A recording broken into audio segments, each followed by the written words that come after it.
All right. Hello, How you Mr. doing? Casey Jones.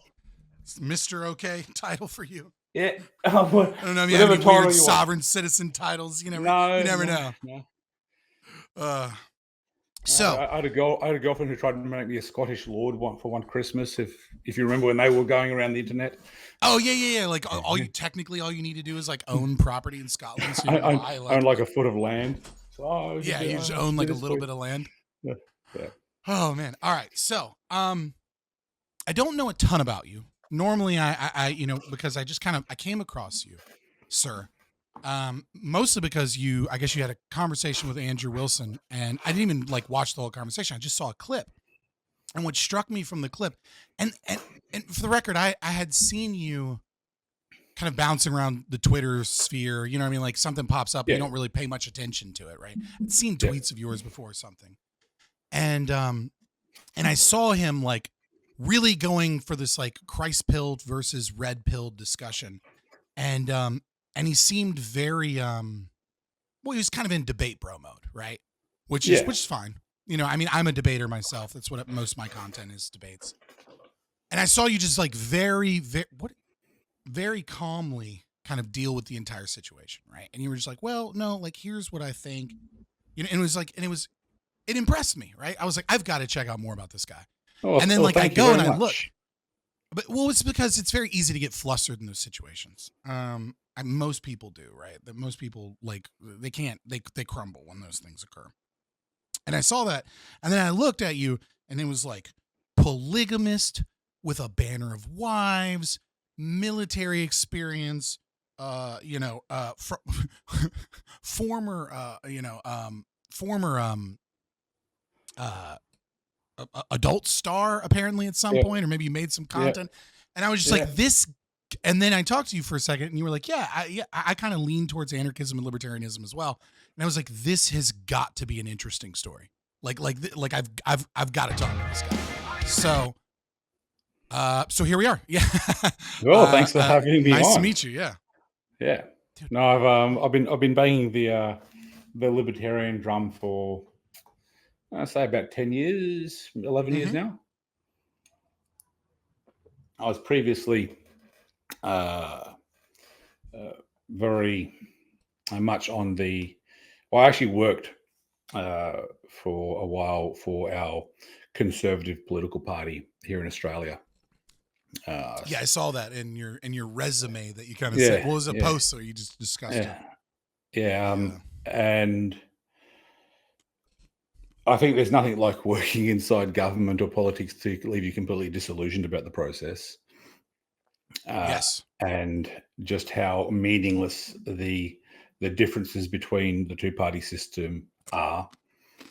I was in the right wing of a right wing party, and it it wasn't behind the scenes advocating for smaller government in any way, shape, or form. It wasn't in any way advocating for a reduction in governmental powers. It wasn't advocating for less in invasiveness into the life of the individual. They Right. were Or just even less as taxation. they were just as tyrannical in their desires and their intents as what I had seen from the far left wing of politics, Mhm. and I felt I actually was left somewhat politically homeless for a while, not being able to conceptualize for myself the idea of a society without mummy and daddy government taking care of us. And it wasn't until um, uh, I was introduced to I'd heard the term used. I had some friends speak about it with me, which I'd immediately dismissed. It's very easy to believe in the need for government when you're being paid by the government, and that's what you do. Yes, Mhm. as a Yeah. soldier, that is your paymaster. Uh, and So I don't think I was really ready for it. And then one day I came across Steph Molyneux, and this is probably circa 2013, no, maybe. Came across Stephen Molyneux speaking That's about really libertarianism. that's really interesting. Because Stefan Molyneux is really interesting because he was a big part of, not a big part of me becoming a libertarian. He didn't influence me becoming a libertarian per se. But instead he was a marker for me because I had never really went that far right wing, right? I came from the left. And when I first encountered Stefan Molyneux, I remember being like, this guy's like a race realist. This guy's a terrible human being. Like this guy is like all of the things like you wouldn't want from like a pseudo philosopher, etc.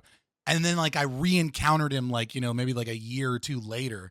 And then I was like, like I was, it was like a big thing for me to be able to see how wrong I was, or how much your current political tribal stance can like make you view a person through the lens of like your political philosophy. So it's just interesting that like that was like part of your rabbit hole. Jesus Christ. Now my headphones are doing weird things. It's one of those days, man. I'm gonna get through it. It's okay. Just accept it now. It's just gonna be. This is just gonna continue throughout. Just embrace it, and it won't bother you. Right. It's just one of those days. It's hilarious. All right. But yeah, please do continue. I'm sorry for interrupting. It's just I had to interrupt because I was like, oh, it's interesting that was kind of like your rabbit hole. Well, I'd delved further into small government theory, obviously in my geopolitical studies and political studies through the mid 2000s and the later 2000s when I was quite politically active. And I'd gone into Ayn Rand and I'd made my first attempt to read Atlas Shrugged. Takes a couple of attempts. You never get it the first time. You never do. I didn't actually finish. I didn't actually read the entire thing cover to cover until 2017. Fountainhead's okay. I had my first attempt in 2005, so it's 12 years. Listen, Fountainhead's not that bad, all right? Fountainhead's easy compared to Atlas Shrugged. Fountainhead's a walk in the park. But yeah, I was in the right place at the right time in myself when I came across and started listening to Stefan more regularly. I'd been pushed further. I'd been pushed into a political categorization I didn't like because of a culture war that was happening at the time around Gamergate. And we were getting our first signs of what was to come. And I remember just saying really basic, obvious. Oh, okay. Apparently my headphones cut off for just a second. Give me just a second. That's all right.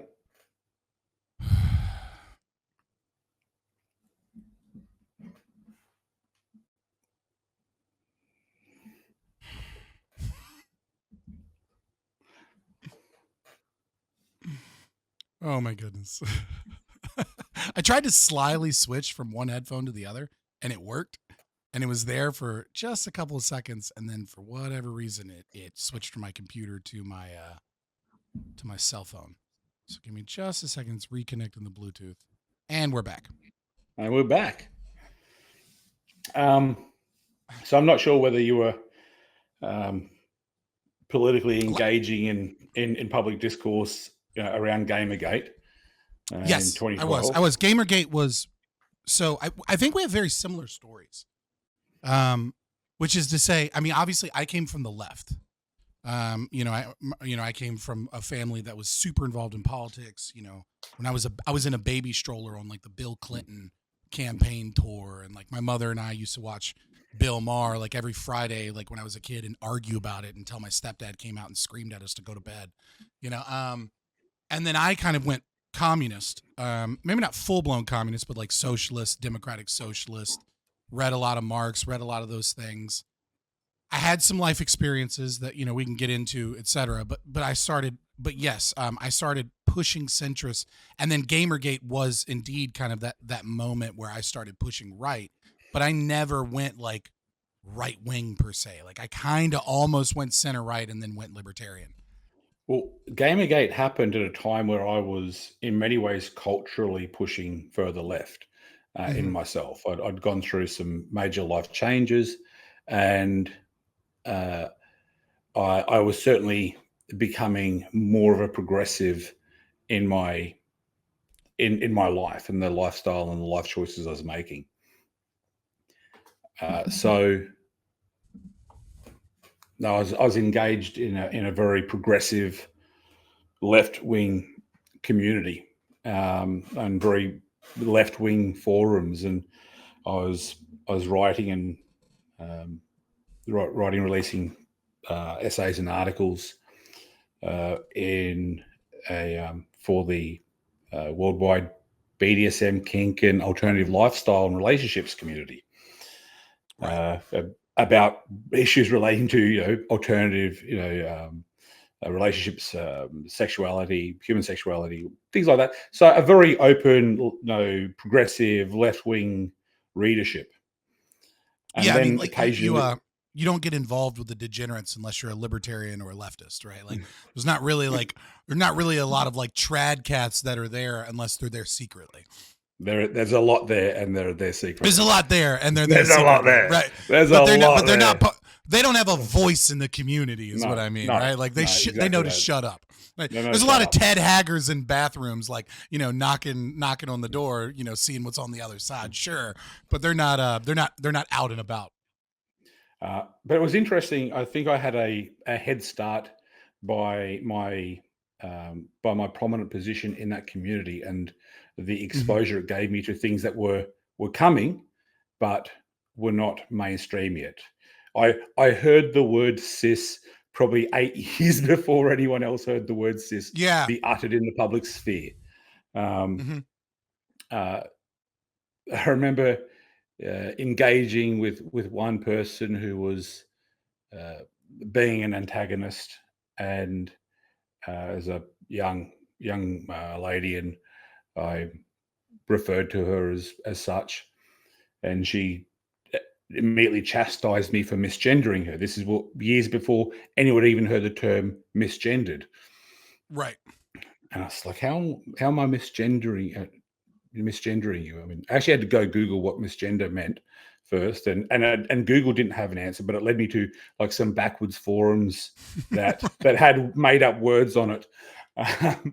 So So you had like I a went back and was boomer like, okay, moment, but how do I misgender it you? was like at a time when anybody that would have encountered it had a boomer moment. I had a similar Uh, experience in Occupy Wall Street, where it's like we started meeting these people and was like, who are these? Like, why are there these lesbians against Wall Street furry groups? Like, yeah, who the fuck are these people? Like, what are you doing? Like, we're trying to like talk about the bankers. Like, why are you yelling at me saying that like white men shouldn't be speaking? Like, what is occurring? yeah. So the there was a very large, or still is a very large, uh, social media platform that was started in 2008 for the worldwide BDSM community, and kink community, called FetLife. Oh And yeah.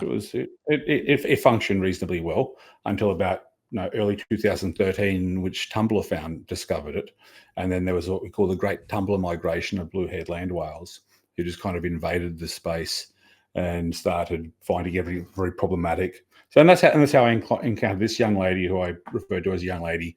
She said I'd misgendered her. I had to look that up, come back, and went, "Wait a minute, how have I misgendered you?" She said, "Well, I'm trans. I'm a man." This is before gender identification was what it is now, where to be Right. trans meant being committed and passable. Uh, Mm-hmm. and I remember saying, "But you are clearly presenting yourself outwardly as a woman. You're wearing sundresses, and you have long hair, and you're applying makeup." She goes, "Well, that's me in drag." I'm Oh god. I'm trans, and I present myself in drag. It's, This it's is right. this is It's like you're femme presenting yeah, trans, and I'm this is supposed to like fucking get that. Like I'm yeah supposed to like not accidentally call you a young lady. Like, yeah, oh god. and this is what February 2013. I'm like, oh right, this is going to be mainstream in 10 years. This is going to be Did mainstream you in 10 think years. that? Did you These think people, that then? yes. I've always thought I that. was That's curious. that's always been Well, my I've observation. noticed. I've noticed that conservative-minded individuals, right?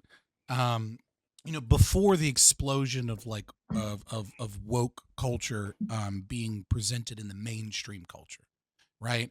Like as the long march through the institutions has been occurring since the 1960s until the present day, Yes. up until like 10 years ago, I've noticed that conservatives, when they see an institution just start to get turned over woke, or and when I say woke, I mean an institution, I mean individuals that are presenting some form of critical theory and displaying a need for an in-group preference of critical consciousness as a means of identifying each other, which is to say that there is an oppressor-oppressed dynamic under George Yep. Lucas's frameworks of some cultural section of society. Yep. Just in case anybody's like, you don't know what that means. No, I do. I know your theory better than you do. But Yes. moving on, I've noticed that conservatives tend to go, oh, well, once they hit the real world, once they get a real job, like that seemed to be like what every conservative was screaming at the time when these No, I was things screaming the first opposite. started to popped up. Yeah, so I mean, I was screaming so the you opposite. I saw was the saying, invasion and you saw it was so strong and cohesive well, in that little also, community you're in, and you were like, nah, this is going to be bad. I had that that worldview well before that incident. I've had that worldview throughout the course of my life, and Mm-hmm. that's how culture has predominantly been artificially shifted. Is that a fringe a let's call it a fringe of a um, left-wing progressive organization, like feminism or one of its other manifestations, will have a will present its mainstream doctrine to what is acceptable for the majority of the Overton window of the population, Mm-hmm. and Yeah. then they will have a fringe of that movement which says utterly ridiculous, inconceivable things, and Mm-hmm. you'll point to that as part of the ideology. People go, well, no one actually now, no one actually believes that. They're just a fringe. But in 5 years, suddenly that has become mainstream doctrine. That's being Yeah. published in I articles. mean, It's being we've published seen in this as far back as the civil rights movement in America, right? Like Martin Luther King Jr. had what is, I think, what most people would accept as a liberal philosophy of yeah, colorblind philosophy, et cetera. But the civil rights movement was full of radical Marxists that were saying yeah, insane, crazy things. Like that coalition doesn't exist without a massive leftist bent that wanted to no, deteriorate society. Now, I'm not saying what Martin Luther King specifically was fighting for was bad. I'm just saying that is kind of how every left wing progressive push in the culture war yeah, tends to almost always be, for better or worse, right? Like there are instances where where it was good. I would say the outcome maybe might be perceived consequentially as good, but yeah, it's always been that way. yeah. It's no secret Muhammad if you know it. Muhammad Yeah. Muhammad Ali attended KKK rallies to as a keynote speaker to speak in favor of segregation. Muhammad Ali was special. Right? That's why he was. I mean, he was super right wing. He was Muslim. Yeah. No one wants to talk about that. But yeah, I've always thought that the fringe 1 year will be the mainstream Mhm. 5 years later, and 5 years after that it will be mandatory. It'll be being pushed into law. Yeah. That's the cycle. That's the cycle of history that I've witnessed through the second half of the 20th Yeah. century. I had no reason to believe that wasn't going to stop. Which Yeah. is why, for I agree with example, you. Right. which I is why, agree. for I would, example, if I could, just for a second, yeah, I do agree. I would say it's maybe a little bit different, which is that sometimes there is a specific push in a cultural institution and it does get pushed back. And what ends up happening is in some other domain it occurs. Right. So I would say it's a little bit more complicated. The general rule of thumb is that like the craziness fringe movement will become the mainstream of the movement a few years later, etc. It will. I absolutely agree with the pattern, but there are instances where it gets kicked back and it goes into other domains, or where instances where it meets no pushback and it becomes policy very, very quickly, which is what we're seeing with social emotional learning, transformative social emotional learning, CASEL, UN Development Sustainable Goals 2030, and the education model, and pushing like some of the most extreme woke stuff in elementary schools. And nobody even knows it's going on because the conservatives are too stupid to recognize it. But what? Well, I think one of the I just mistakes. wanted to put that out there. I apologize. I think one of the mistakes that conservatives generally fall into, one is that they don't notice the unstoppable march of history and that the ratchet only moves in one direction. That laws get introduced, no old laws get repealed. So the state only gets bigger. Milton Friedman. There's nothing as permanent as a temporary government solution or temporary government program. Yeah. And the other thing that most conservatives rely on is that these, what we'd now refer to as woke, delusional uni students who live in this alternate reality will meet the real world when university finishes, and that will straighten them out. And that's true for a lot. A lot of people are socialists until they get their first paycheck. But a lot aren't, and enough have not. To where now we're really starting to see the problem. Enough of them have gotten HR jobs. That's what I was about to say. That the problem with that theory is that a lot of these people are not going into the real world. They're not studying petroleum engineering. They're studying. They're studying that they believe these non-real world ideas because they are studying non-real world things, and they're going to go into non-real world vocations. They're either going to work for the state, right? They're going to or some kind of charity or organization or NGO subsidiary. NGO that gets money from the state. That is state. It's not funded. propped up in the market, or ESG. It's not. Yeah, it's not free market facing. Or they are going to go into a job which is technically part of the free market, but it's some companies' attempt to placate this movement by creating positions within it to house these people. Yeah, ESG, like environmental social governance positions. Yeah. DEI, and they've taken over HR, and we all know HR isn't a real job. You say, HR, yeah. Yeah. No one in HR has KPIs to meet. No one in HR has to sell a product. No one in HR has a customer that they have to make happy. They don't produce anything.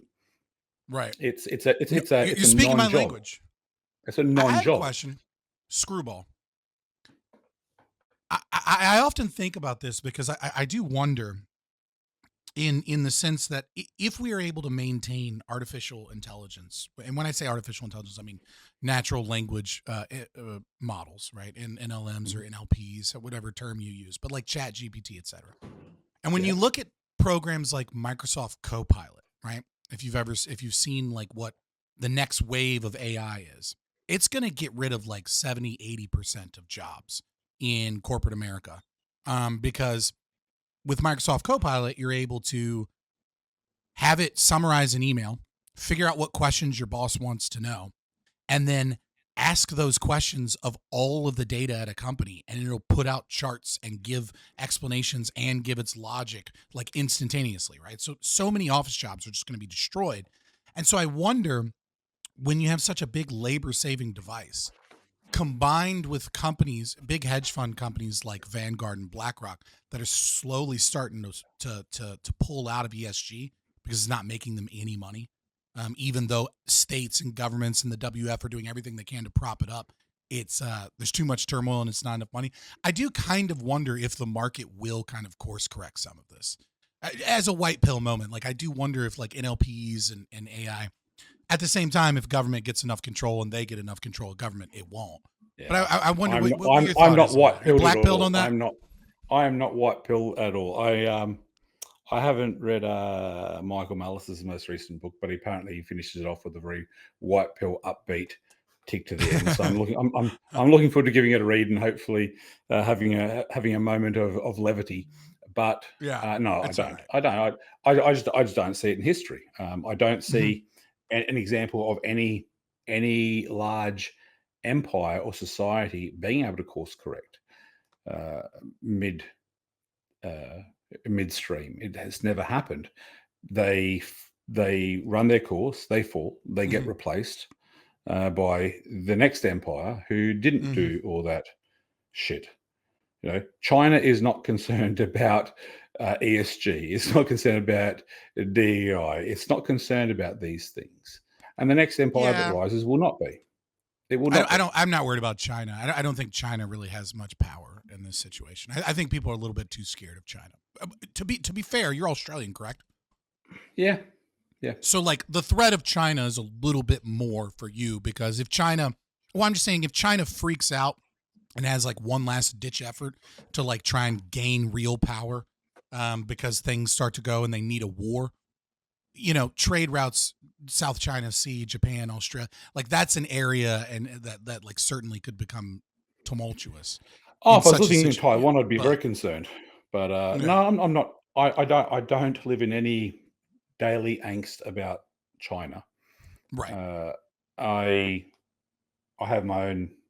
Obviously, I have some military concerns from that perspective. That's one of my main key areas that I can Mhm. actually speak with a degree of authority on. Uh, uh, is from my time in international security studies. Okay. But uh, economically, I think they're going to tip over. I think they're going to. Yeah, I think I so think they're too. going to tip over.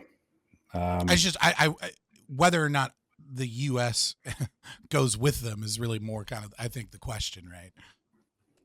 Well, yeah, I mean the US is doing a very good job at destroying itself, Yeah, we certainly are. which I wouldn't mind so much, but unfortunately, we are a subsidiary of your empire. Yeah, the So, American empire is kind of the empire that keeps Western liberal democracies the main stay of power in the uh, world. or the British Empire 2.0, as we would also refer to it. I Yeah. I often think of this is actually a genuine belief I hold is that America is an extension of the British Empire. That similar to Rome, expanding and splitting into the east and west between Rome and Constantinople, that a similar thing happened with the British Empire, and Washington is just Constantinople. Well, how do you mean? I mean, because like, I mean, I guess you could make the argument that argument. Kinda. Like, how do you draw What that connection? what I mean is that at no other time in history would a historian ever look at this, at what has occurred, and see a people, a culture, a belief system, liberal democracy, Renaissance era liberalism, uh, the language, the religion, the culture is homogenous. And if we were to see that happen in any other time in history with any other um, a group of people, we would acknowledge it as being a continuous thing. Right. But I mean, I don't know. It seems like you're maybe, and I'm not trying to be a dick here, right? Maybe I'm being autistic about Ah, it, as be libertarians tend to be. be Right. as dicky as you want. But if I think about it, right? First and foremost, what I would say is that the British American colonies were never really were never super British, right? From the very beginning, we took in a lot of Germans, we took in a lot of Dutch, from right from the very beginning, right? So the northeastern New England kind of area of America was always kind of Dutch and German and etc. But yes, it and was that predominantly and that's what British. and that's why we're speaking in Dutch and German right now. Sure. I mean, English is just a superior language. That's why we use it. Like it's. I don't even think that it's colonialism so much as the fact that English is just the best language. Um, but but even more so, I would say there's a big chunk, right, that's kind of missing, because like America's not really an empire, a power worth noting until mid World War II, right? It's not until the Correct. 1930s that Correct. America's really a big power. And They emerged from Britain's World War II as a power, I would superpower. say, diminished Correct. over and And over and that's over what again. So I don't know that it's a continuation. I would say that that's a. I mean, you could say that kind of like tongue in cheek, because there's English common law tradition, etc., like as opposed to Napoleonic I don't law, think there's any etc. But tongue. I don't think there's any tongue in cheek in it at all. okay. I view 1776 as a British Civil War. It's worth noting George It's Washington was interesting. It's interesting seeing a Australians think that. We don't feel of it George. like that. We don't think of it like that. I know you don't, but George Washington was a British officer who swore an oath to the king. Well, yeah, He sure. was He a fought in the British French and officer. Indian War. Yeah, he was a British officer. It was not a great one either. Not No? until All the Revolutionary War made him, obviously. Yeah. all those guys were were commissioned British officers of the British Empire who swore an oath to the crown. Okay, but like that's like saying if It's a, India became the superpower instead of America, that it would actually just be it would just be the British Empire 2.0, because all of the leaders in India would have been sworn British officers. They would have been under oh, British rule. They would have learned British education and an English education. ex- You know what I mean? except Like it's nothing. like sure. Except nothing that you just said is correct. What did I not Uh, say that was incorrect? Would they not well, have well, received a British education? I mean, Gandhi's revolution is almost completely because he received a British education. I certainly wouldn't disagree that there are people who are Mhm. from the subcontinent of India who have received a British education. I don't think the subcontinent is British educated. No. I said if India had become the superpower instead of America, like Yeah. as Britain was collapsing out of that, and then they became the next power, right? And they had adopted, like a military that like they had adopted some British customs Yes. from their British colonization. I wouldn't say that that's like, I don't know. Maybe I'm just being nitpicky. I don't think it necessarily Look, matters, but I don't you're mind. coming at me, and and I feel the need to The defend the fatherland. the the the truth is that Britain didn't colonize India. That's not the history of India. Unfortunately, it's a word that gets used a lot, but it's not the correct Right. word.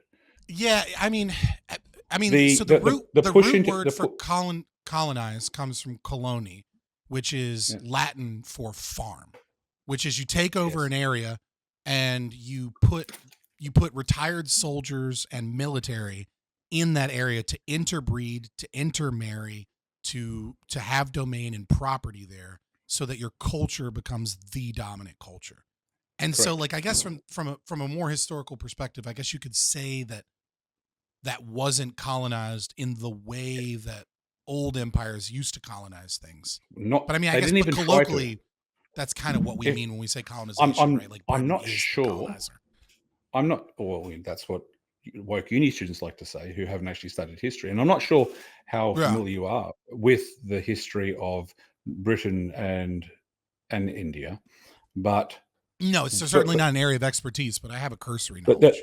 the first thing I point out is it wasn't colonized by the crown. It was colonized. The colonization that you could refer to was the setting up a Mhm. trading post, and the setting up a trading post was done by the East India Trading Company. The Right. East India Trading Company set up trading posts. I think the first one was in Bombay, and they spread out from there. They set up these small fortifications to protect their stores. It's saying it was an economic engagement. Now, they had to build up their own military. The Moguls were running India at the time. There was conflicts. The East India slowly built its own military up, a private military, a private navy, Yeah. private infantry Well, regiments. pseudo private, right? Because it's not like Private, the way we think about it, is like free market No, capitalist. Because 100% private. okay, yes, 100% private. They weren't the hold on, crown pause. soldiers. They weren't the crown soldiers. It was private No. military, and yet many members of Parliament and the House of Lords owned stock in this company. You know what I mean? Like, so there's an incestuous relationship between owning stock in a company that the government, that many government employees and people that vote on bills. So it's like it's not like fully private in the sense that it was like not helped by the government in many means. I think it's a big stretch to say that a government official or an elected member owning stock in a company prevents it from being a private company. What I'm saying is that when you have a large enough portion of the state that gives favorable treatment to one company over another, and it's no longer really engaged in a true competitive market because it has preferential treatment by members that own stock in it. I'm being nitpicky again, but I only say this from a libertarian perspective that I think you share, right? Which is like, I'm like, yes, private, yes, but like also not private the way that we think of like free market private. There's some issues. It was free. It's the first registered corporation. It's free market. Okay, well, it's as free market as it gets. Okay, sure. Is free market as it gets at that time? I mean, sure. Is Black? It's not really free market, right? Was BlackRock free market? None of these corporations and companies are free market, right? Like free market capitalism only exists in like isolated tribes, right? Like you don't. The moment you have taxation, you no longer have a free market. The moment you have government regulation, you no longer have a free market, right? If that's your litmus, then okay, I concede. I'm sorry. Hold on, pause. Nothing is free market. Let me pause. I know you say you have anarchist leanings. I would like to inform you, just in case you don't know, right? I am full-blown anarcho-capitalist, down with the state. No governments that aren't voluntary should exist. There is no such thing as justification, even for the most limited of governments. So that's like where I'm coming from. But I'm still super interested in your narrative, your story, and some of your ideas. I'm down with the government. I'm there with you on that. Although I often feel like one of those idealistic university students talking about how communism's never been done right and dreaming of their communist socialist utopia. I idolize a system of government I know I will never see. Oh, I'll say this. The Republic of Kospaya was pretty damn close, and it went from 1440 to 1826. And the only reason it broke apart was because the people there voted and sold their land. So we've got better examples than the commies. if you go right back, yeah, sure. We were once all libertarians and anarchists once upon a time. If you go far enough back. Nah. I don't think you don't think so? I get no, I don't think so at all. You don't think bands of hunter gatherers? I don't think they were libertarian at all in any way, shape, or form. I think that's a narrative that we like to tell ourselves because there's a nostalgia for the noble savage, and I think that's been one of the. I have no such nostalgia. Right. Like I just like we have this kind of glossy view, or I guess you could say like rose-colored glasses, right? Like hunter-gatherers were people that came across other people in competition for food and murdered and raped them and grabbed those people. And if you were stronger in the tribe, you fucking got what you wanted. And if you were a weak bitch, you got left behind. Like people aggressed upon people, violated their rights in so many different ways. Like, nah, these people weren't libertarian. Like we like to think of like they didn't have evil men in business suits controlling every like moment of their lives, sucking them into an iPhone. Sure. But they certainly weren't libertarians. Nah. You think it was that violent?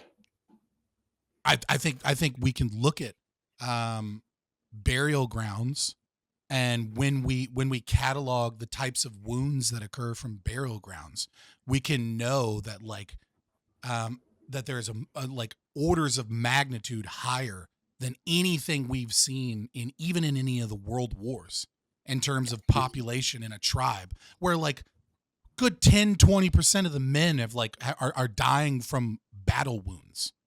Like they're dying from fighting another tribe, right? Which doesn't seem like that big a deal. Do you think that's contrary to libertarian ideals? Well, considering that most of these people wouldn't have a conception of embroidered private property, right? Instead, they would be kind of living on the land in common property. Sure, if they were defending what they believed to be their land, their tribe, right? They would be perfectly libertarian. But the people coming in to kill them would not, right? So at least one side wouldn't be, because you can't both be libertarian if you're starting a war, right? Like somebody is an aggressor there. And because I don't know your philosophies on things, and this is our first conversation, do you mind if I ask a few follow-up questions just to try and nail down Absolutely. your theory? Of course. What is, in your estimation, what is the primary commodity that government pitches and sells as its product to the populace in order to maintain or expand its power? Now, when you say commodity, you mean real world material commodity, right? No, You no. don't mean like, okay. What do you mean by commodity? And I'm not trying to be nitpicky. I'm just trying to actually answer the question accurately. What are they selling? What's the government selling? What's the government selling? Security. They're selling security, stability, Correct. which is hilarious because they're Correct. never stable. You nailed it, and you can use it. Longevity. You can tag a whole bunch of synonyms onto that, but it's security, it's safety. That's what they sell. Right. They say you might have to give up some freedom, but we'll keep you safe. Well, they sell the facade of safety, right? Like a car salesman selling you a car that's broken because you're not safer with the government. Maybe so. I'm not a favor of the government. I'm not a fan of the government, and I don't really believe it does a good job at anything. However, it would also be hard to argue that we do live in a very safe society. We live in an incredibly safe society. I would argue too safe. That for sure, and that safety, I agree. And that safety has come at the cost of liberty. Yes. Well, I don't know that because so there's a thing within Austrian economic theory, right? That I think without getting too deep into the economics, right? One of the things is that when we look at history, we tend to go, oh, well, we've given up safety and security, we've given up liberty for safety and security. I don't know that that's necessarily true. I can look at a historical trend and establish a historical fact that we have indeed given up liberty and that we are indeed today safer and more secure in many liberal democracies than we would have been 100 or 200 years ago. But that doesn't necessarily mean that that trade-off is what did that. You know what I mean? Like part of it could be industrialization. Part of it could be, market capitalism and trading. Until the Russia-Ukraine war, it has been true that if you have a McDonald's in both nations, there won't be a war. Right? That's the first time so. It's like there's a lot of other factors that we don't really know what percentage it's because of that. So I don't even know that we actually did gain safety and security for giving up our liberty. In fact, I would say that we likely haven't because there's a better alternative where we would be more safe and secure with more progress, with more health. I think it's a very hard question to definitively answer. Right. I would say there's cursory evidence to suggest, just through crime statistics, murder rates, outside of excluding Chicago and San Francisco, that a couple other cities here too that are bad. That crime is diminishing at a similar rate that government laws and police powers are expanding. Now you could argue that's just correlation and not causation. No, actually, I have a better causal explanation. But it's happening across multiple countries with different governments. It's lead. I know this theory.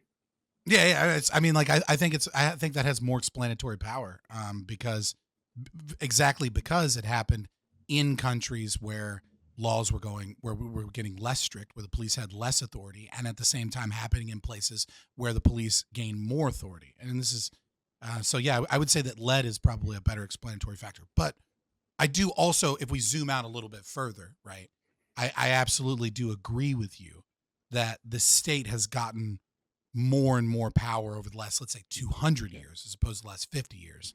and that has also correlated with a more orderly society. But again, The there's so state, many factors. the state pitches safety and security Hmm. as its primary commodity. Hmm. And that is manifested in a variety of ways, from what we call OH&S in Australia, which is work health safety legislation, Mm. legislating the wearing of hard hats, Oh, okay, yeah, yeah. That's toed OSHA. boots. OSHA would be the federal agency that Every does it in the U.S. Yeah, every country has one, yeah. and if you ever worked on building sites, we hate the OH&S lady coming on with a stupid clipboard and her safety glasses, and pinging us and fining people for not doing things correctly. And it's invasive across the West, and it's stopping all the dumb people from dying. And It's not even doing that, but yeah. it is. There's so many people live because of these laws. In Australia, it's a crime to ride a bicycle without a helmet. Is it really? Yeah, yeah, I didn't know that. I mean, I yeah. think it's a thing in like, it's probably a thing in the U.S. too, but nobody enforces it. Now that I think about it.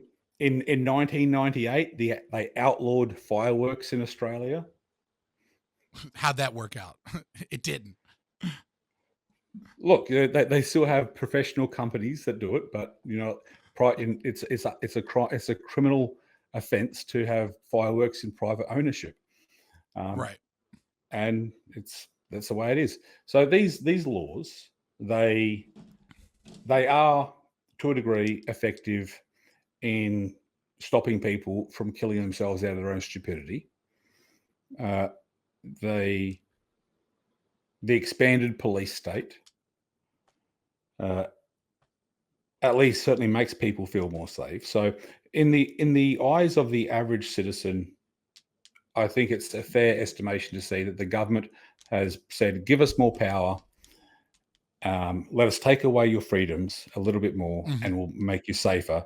And the average citizen sees them upholding their end of the bargain.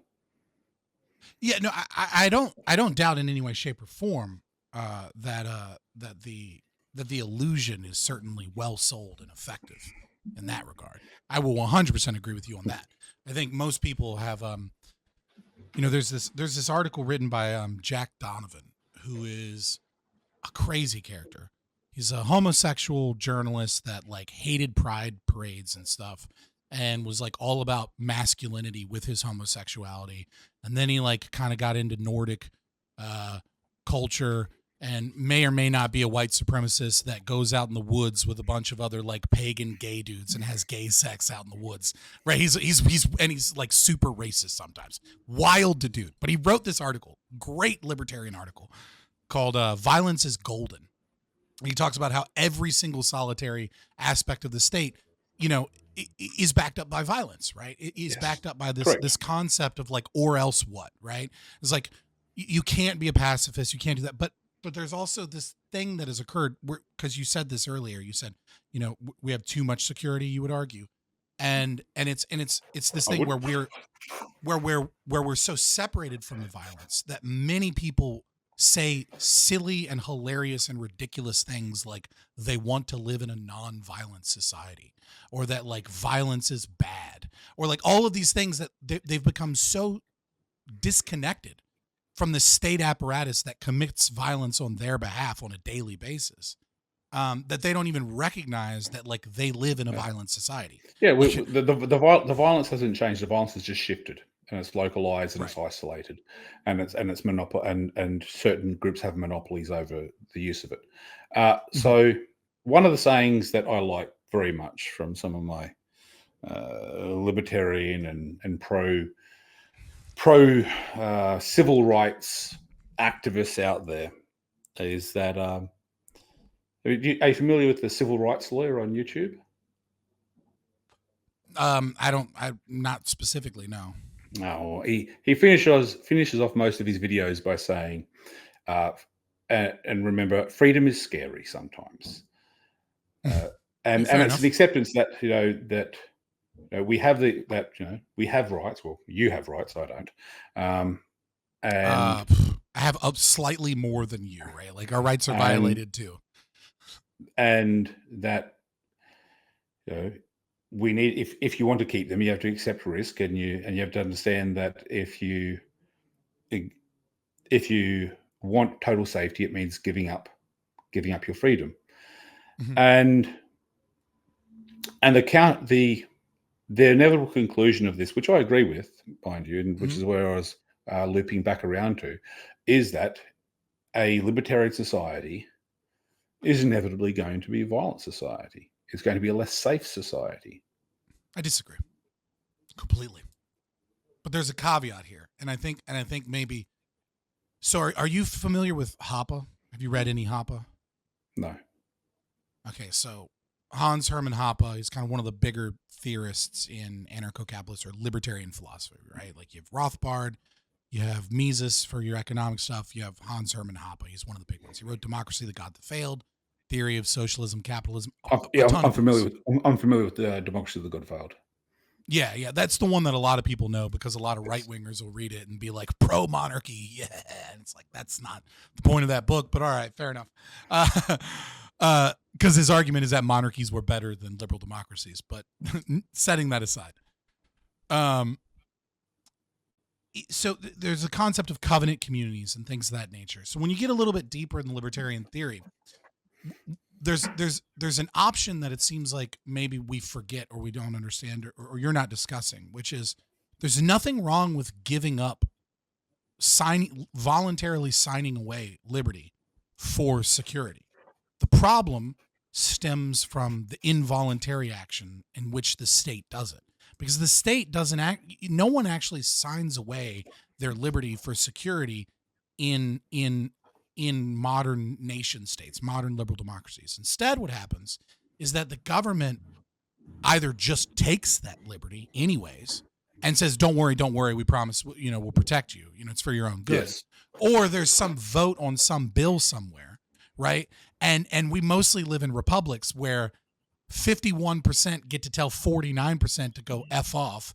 And then Yep. they're not even really telling the 51% to go F off. They're saying my personal flavor of corrupt politician is going to be the one that's in power. And so there's like multiple degrees of gradient of difference where it's not actually individuals voluntarily making the choice.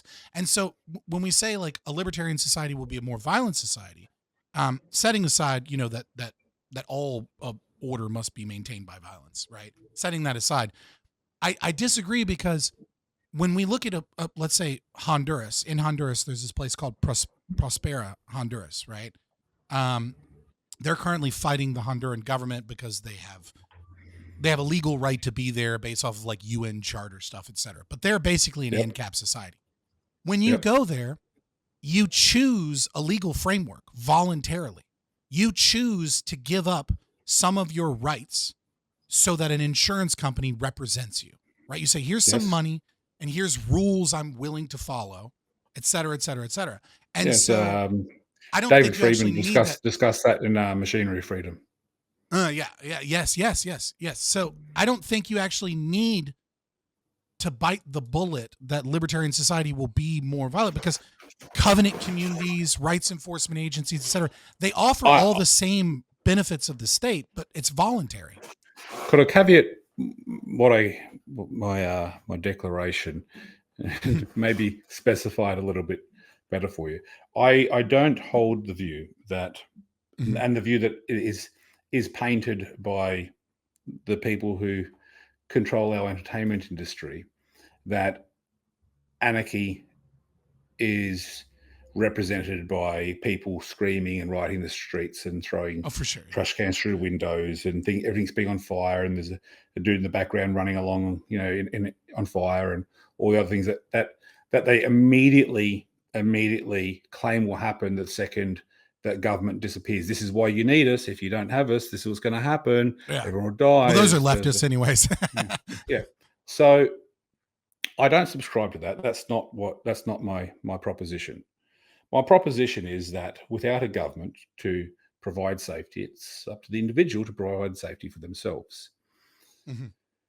That becomes an individual responsibility. We've we've signed off those responsibilities, to varying Yes. degrees between our respective societies to government, for the government to come and use force and violence on our behalf.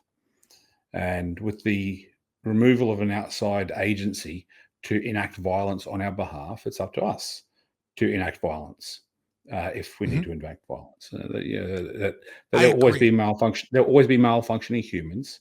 There'll always be the negative aspects of human nature, which are self-incentivized and selfish and pathological. And I understand that most people's self-incentivized selfish nature will actually lead to a more peaceful society. I do believe that.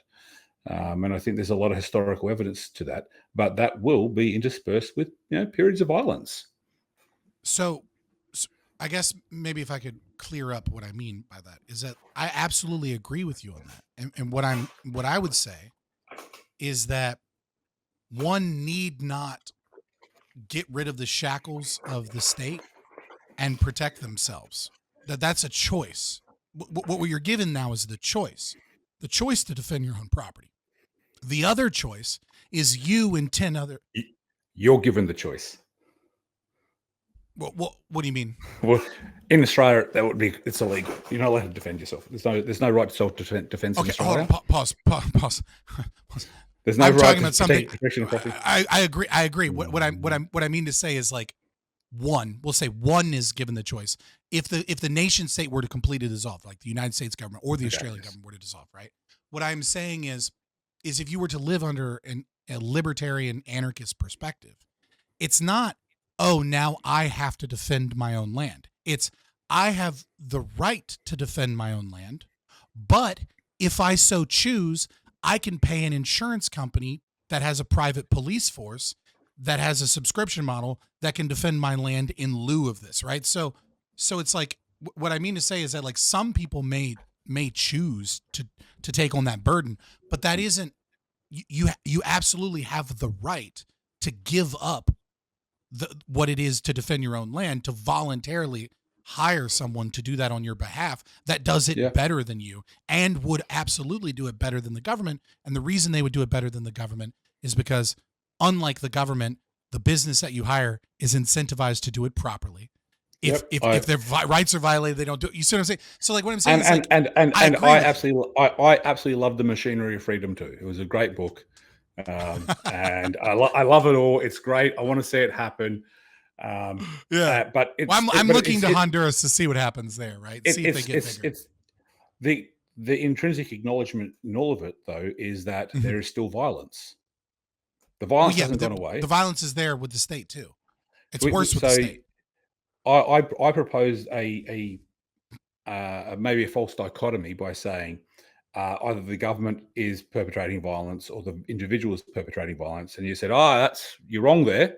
You could also have a private company perpetrating the violence. Yeah, okay, the violence is always there. Okay, I concede that. The point remains: the violence hasn't gone away. Right. So, all I'm saying is that when the individual does the violence, or when the individual hires a company to do the violence, right, there's a net reduction in violence because the incentives is not towards unnecessary violence.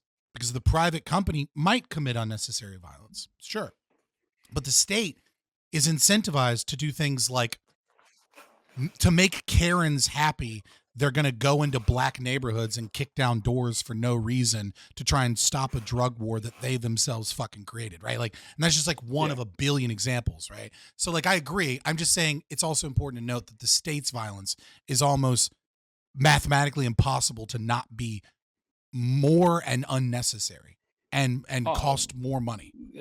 Governments are always going to be fucked. That's the universal rule. It's like carbon is ever present in the universe, and governments are fucked.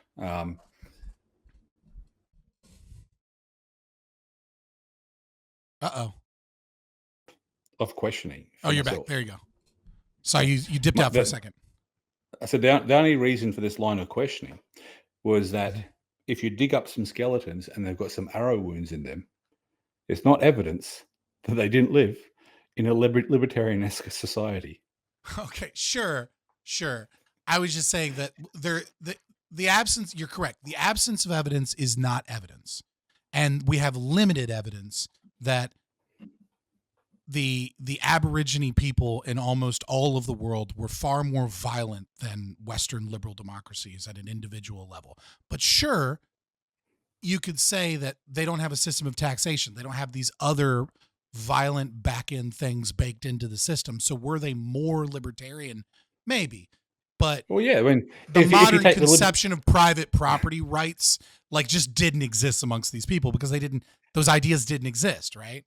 oh, I think they did very much did exist. That's why there were arrows being used to take people's hunting grounds and women and children and resources. Resources have always been cherished, valued, hoarded, monopolized, traded. Resources are resources. Okay, but Resources have always what have evidence do you always have been. of private property rights? What evidence of private property rights? Oh is no, no. there? The question wasn't was there formalized private property rights, but was there the concept of private property? Okay, well, what? Sure. Where is? Owning Where something is where not the where concept of private the property. the It's the personal property. My makes right, but go ahead. the oldest Hmm. story of murder in Western law is based around envy and jealousy. It's always existed in possessiveness, envy, jealousy, capitalizing resources, favor. This is human nature. You need food, water, and shelter to live. So you want the place with the shelter, and you want the place with the food, and you want the place with the water, and someone else wants that place. They want to take it from you. You're like, no, this is my place. People have always felt possessiveness. But that's Possessiveness not. is we can see this It's not an argument, though. in our large ape, great ape cousins. They have the concept of ownership and private property. No, they don't, and neither did Aborigine humans. What they have, you're correctly attributing that people want what others have, and Yes. that people have things that they maintain And they control don't over. want others to take away what they do have Absolutely, right? Like, because it's theirs. right, of course, right? But possession is not the same thing as a libertarian ethic that of non-aggression in private property rights. Like, these are two very different things. I wouldn't be arguing that Right. some hunter-gatherers sat around and had deep philosophical conversations about libertarian ethics, but I For do sure. believe that they understood, no, that's my wife, that's my sack, that's my tent, that's my goat, they're my beads, and don't take my shit. To an extent, sure. I mean, yes, people have items that they communicate and embroider to some degree that are theirs, right? But like, if Yes. we look at like Aborigine gift giving ceremonies, or what are they called? Oh fuck, what it's potlucks and things like that, right? Like, we can recognize that even that like what we know of these people is that there is also a communal sense of ownership of property, which is directly against the libertarian ethic. It's the same thing as wealth redistribution via taxation, right? Like, when we have You don't think there's any room in libertarian ethics for communal group ownership of an item or of a no, resource? never. You cannot call it libertarianism if multiple people own the same thing, because because that's incoherent. It's contradictory. Now, multiple people can choose to trade, if my right? wife and I both have our names on the title to our house, Hmm. that's non-libertarian. I would say yes, that is non-libertarian. That it's not possible. What I would I say, can't though, I can't voluntarily share something. you can absolutely voluntarily share something. Here's the problem, right? When I say something is your private property, right? And it could be yours, it can be anyone's, right? When I say item A is my private property, and let's say item Yep. A in this conversation is your house, right? Now, when you go downstairs and you go, you know what? It's been a long time. The kitchen needs to be remodeled, right? And you say, I want to remodel the kitchen, and your wife, or from what I understand, more than one, says, yes, we all agree that like the kitchen needs to be remodeled, right? And then you say, I want deer antler handles and like camo cabinets, right? Like and like the wife says, that's fucking retarded, right? Like here's an art deco thing. Trust me, I'm better, right? Now, what you can choose to do is you can choose to have a conversation and eventually realize that like your deer handles and antler camo is a stupid idea that's going to make your kitchen look like dumb, right? And that she's got a better eye for this. And you can choose to do that. But the problem is that when conflict occurs over scarce resource, right? Because the kitchen is a scarce resource. There's only one kitchen, and conflict has occurred because two people are claiming ownership over the kitchen. Ultimately, this needs to be settled. And so you capitulating and choosing to allow her to make the design decisions is fine. And you can communally agree to do that. And all of that is fine. But at the end of the day, only one of you can actually have the exclusive right to make that final decision. And the other person is in a contract with you that says, hey, we're choosing to share things, et cetera, et cetera. But at a certain point, this one person has the final say. That is the sole property owner. And you can have a contract that says if we disagree and we can't come to a decision, this is the stipulation in the contract, et cetera, et cetera, et cetera. But ultimately, their property can only have one owner. People can choose to communally use that property and voluntarily have ways of settling disagreements, but it's conflict inducing to say that multiple people have a right to the kitchen. Because if neither of you decides to capitulate, well, how do you solve that problem? Because now you have to fight violently, or someone has to leave, right? At some point in time, this issue has to be resolved because there's only one kitchen and there's only one decision that can be done. And so I would say it's contradictory to say that multiple people own the same property, but like it's not that big a deal to have like a contract that like stipulates certain things that. In effect, you kind of both own the home, but not really. That's an interesting little scenario played out, and I understand what you're saying with it. I'm not sure if I can envisage any functioning community that doesn't have any form of shared resource. Why not? Who owns the river? No, that the town is built around. Okay, so the town is built on the river. So this would be what Hoppe calls common property, right? Yeah. Who owns the ocean that the village backs onto, and who owns the fish in that? That's a shared resource. Well, so the thing is that no one is claiming exclusive ownership of the river because no one has built anything on that river. But the moment somebody does build something on that river, then you are correct that there is common property. If everyone in the village was going down a certain trail to get water from the river, right? Because a well didn't exist for whatever reason, right? And then I go to the river and I build a bridge, right? I own that bridge. I've embroidered that bridge. And if people want to cross that bridge, they got to pay me, right? And let's say they have to cross that bridge in order to get water from the good spot in the river. If they already lived there, and there was already some type of path, let's say a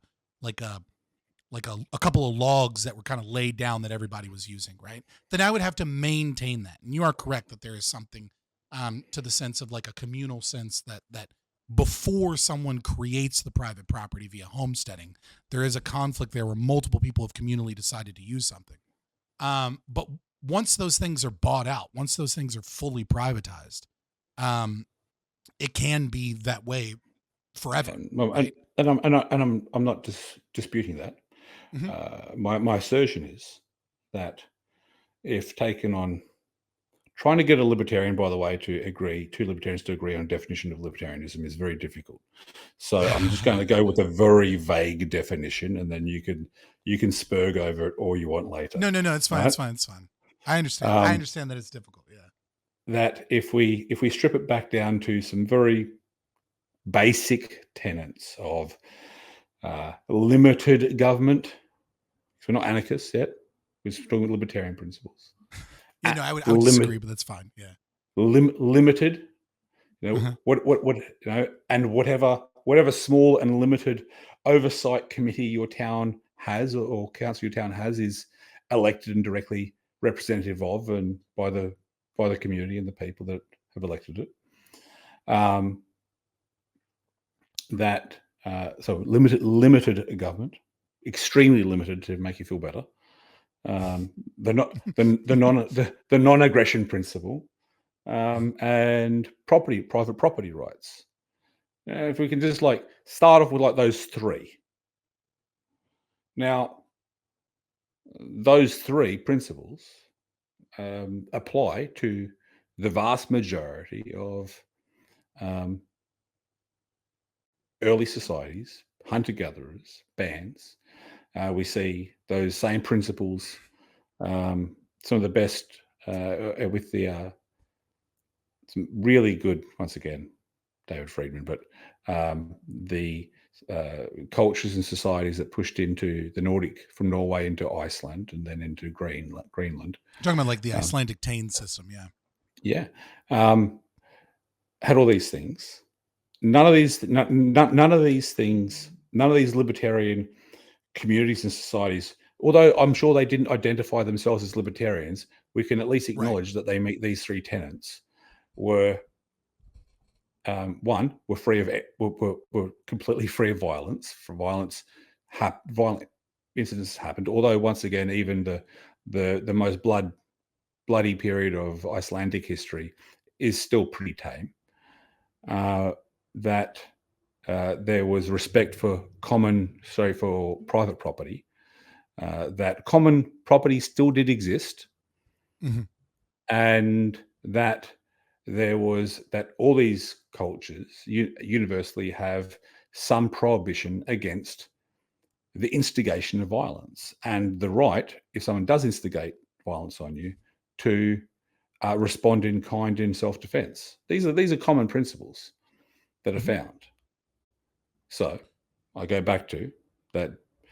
Just because we find some arrow wounds and some skeletons doesn't mean that we weren't mostly libertarian for probably most of our human history and most of the population that exists through that human history. The government is an aberration that is a reasonably recent human thing, that it has occurred, and obviously monarchies have risen and dynasties have happened, and we have Egypt and we have Sumeria and we have these things, and there's certainly large scale infrastructure benefits that can occur when you subjugate thousands of people into slave labor and make them work to death. It's glorious. I like taking photos of it thousands of years later too. But they are outliers. It's like 5 of the 7 wonders of the world. Yeah. But these things are outliers, in the world and in history, up until the last 2,000 years. And that's really from our 200,000 year Homo sapien history, a blip. Assuming that we don't talk about the Younger Dryas theory. But yeah. So I get where you're coming from, and I kind of understand maybe some of the tension here to like grab it, right? That's not what you were. Nah, there's a little bit. What you're describing is libertine ideals, not necessarily libertarianism. And I think, and I totally understand. When you describe, because like when your 3 tenets were the non-aggression principle, right? But not necessarily the non-aggression principle, but the concept of like not attacking another person, not stealing other people's stuff, like respecting the non-instigation certain... of force. Don't take other people's shit. Don't instigate force. Yeah.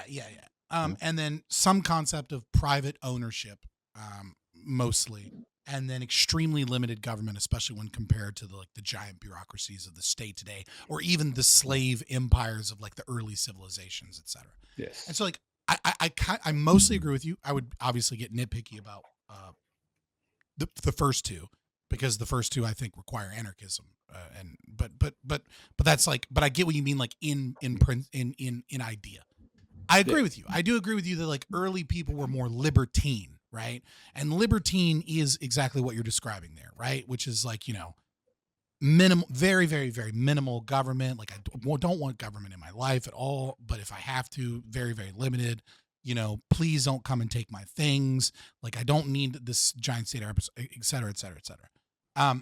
I guess my main crux is there are some of us that are anarcho-capitalist libertarians that that spend most of our online time discussing natural law philosophy and libertarianism, which I would define as a descriptive, ethical, legal framework based off of bodily autonomy and the non-aggression principle that with Austrian economic theory. So, like, by my definitions, right, they obviously don't meet the non-aggression principle because the non-aggression principle would require only voluntary structures. You couldn't have anything involuntary. You couldn't have a chieftain that like was the boss of anybody unless everyone voluntarily chose the chief. You know what I mean? Like things like that. So like I get where you're coming from, right? Like there's libertine, and obviously extremely limited government is completely like just 100% against like anatomy of the state, like you mentioned earlier, right? Like against Murray Rothbard's vision when he created the term libertarianism, he meant it to be anarchism. But I totally get what you're saying. I did not expect this conversation to go so heavily into libertarian philosophy as we talk. I was really expecting like manosphere and like your story and stuff. I mean, I'm cool for it. It's a fun. I'll talk about whatever you want. I kind of just went with the flow, and that's kind of where we ended up. It's probably my fault. I've got deep pockets in wherever you want to go. No, it's fine. It's just like I was like, oh, this is where we ended up, which is where I always end up, of course. I do this debate panel on Mondays, and the moderator of the debate panel is like, whenever he has new people on, he's always like, he has to tell him, he's like, stop. You're slipping into the siren song of Scott. Like you're debating ANCAP stuff now because like I'll just start grilling people when I get in debate bro mode. And, I enjoy it. I really enjoy it. I have background in debate, but I moved away from it. I've moved heavily away from it as a communication style.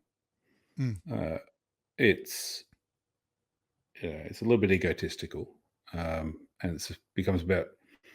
No, I suppose it becomes the question becomes what's more important, winning or winning someone over, and.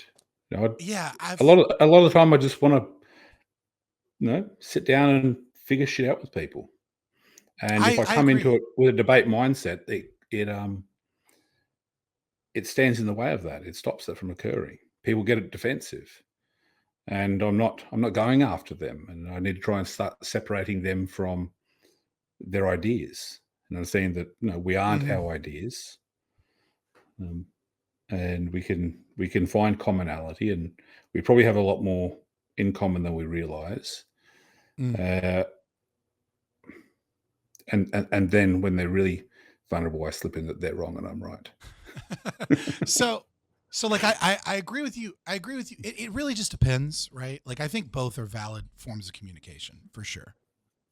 Winning versus winning over is kind of how you put it. And when it comes to dealing with an individual, right? If your ideas aren't that dissimilar, certainly winning over is absolutely the preferred method when talking to that person. Because, if you go in with a debate mindset, there is this quote from Abraham Lincoln in his temperance address that I absolutely love. That I'm gonna see if I can find it real quick. Temperance address, and 1842. And I think it describes the kind of the rider in the elephant position that Jonathan Haidt had, where and even Bentham kind of recognized this, which is that like once someone becomes locked in as like your enemy and they don't like you, like there's no convincing them of anything. It doesn't matter how right you are, right? It doesn't matter. You can be as 100% right as you want. You're going to be incapable of being able to basically do anything. Let me see. Okay, that's not it. I really do believe that debate is a really flawed method of persuasion. That it's adversarial by nature, but more so than just not being able to be persuasive to the person you're speaking to. It's a terribly unpersuasive method of communication for the third party that's watching, I've found. You think so? Yeah, I do. I think it polarizes people. I think it polarizes people further towards what they already believe. That I have very rarely seen people, the same people will watch a debate and they'll both use it in their. I've seen the same debates get clipped and posted by and two both people will be extremists. like, "Watch how we destroyed this other person." Destroyed him, yeah. And their entire audience is like, "Yeah, oh no, trust me, I've been doing it for years." Yeah. So the thing is that like, it might be because I'm a libertarian anarchist, and so I'm coming from a position where like I don't need to win 51% of the room. I only need to win 1% of the room, and that's more people than I had before.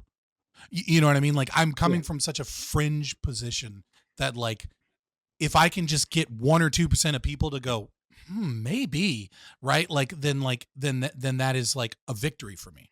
Whereas if you're like a standard, all my positions are fringe positions. You read my bio. Everything is a fringe position. I'm a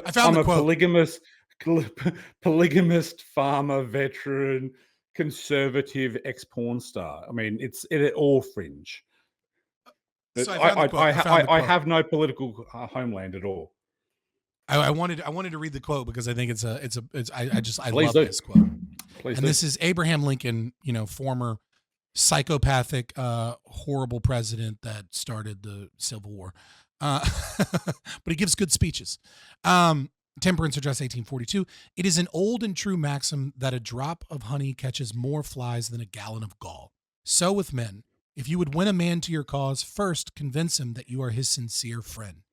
Therein is a drop of honey that catches his heart, which, say what he will, is the great high road to reason, and which, when once gained, you will find but little trouble in convincing his judgment of the justice of your cause, if indeed that cause really be a just one.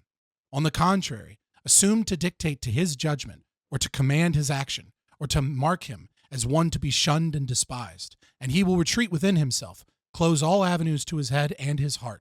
And though your cause be naked truth itself, transformed to the heaviest lance, harder than steel and sharper than steel can be made, and though you throw it with more Herculean force and precision, you shall be no more able to pierce him than to penetrate the hard shell of a tortoise with a rye straw. It's a great quote. It's such a good quote. It's a great quote. And, it's because it's what you're talking about. Yeah.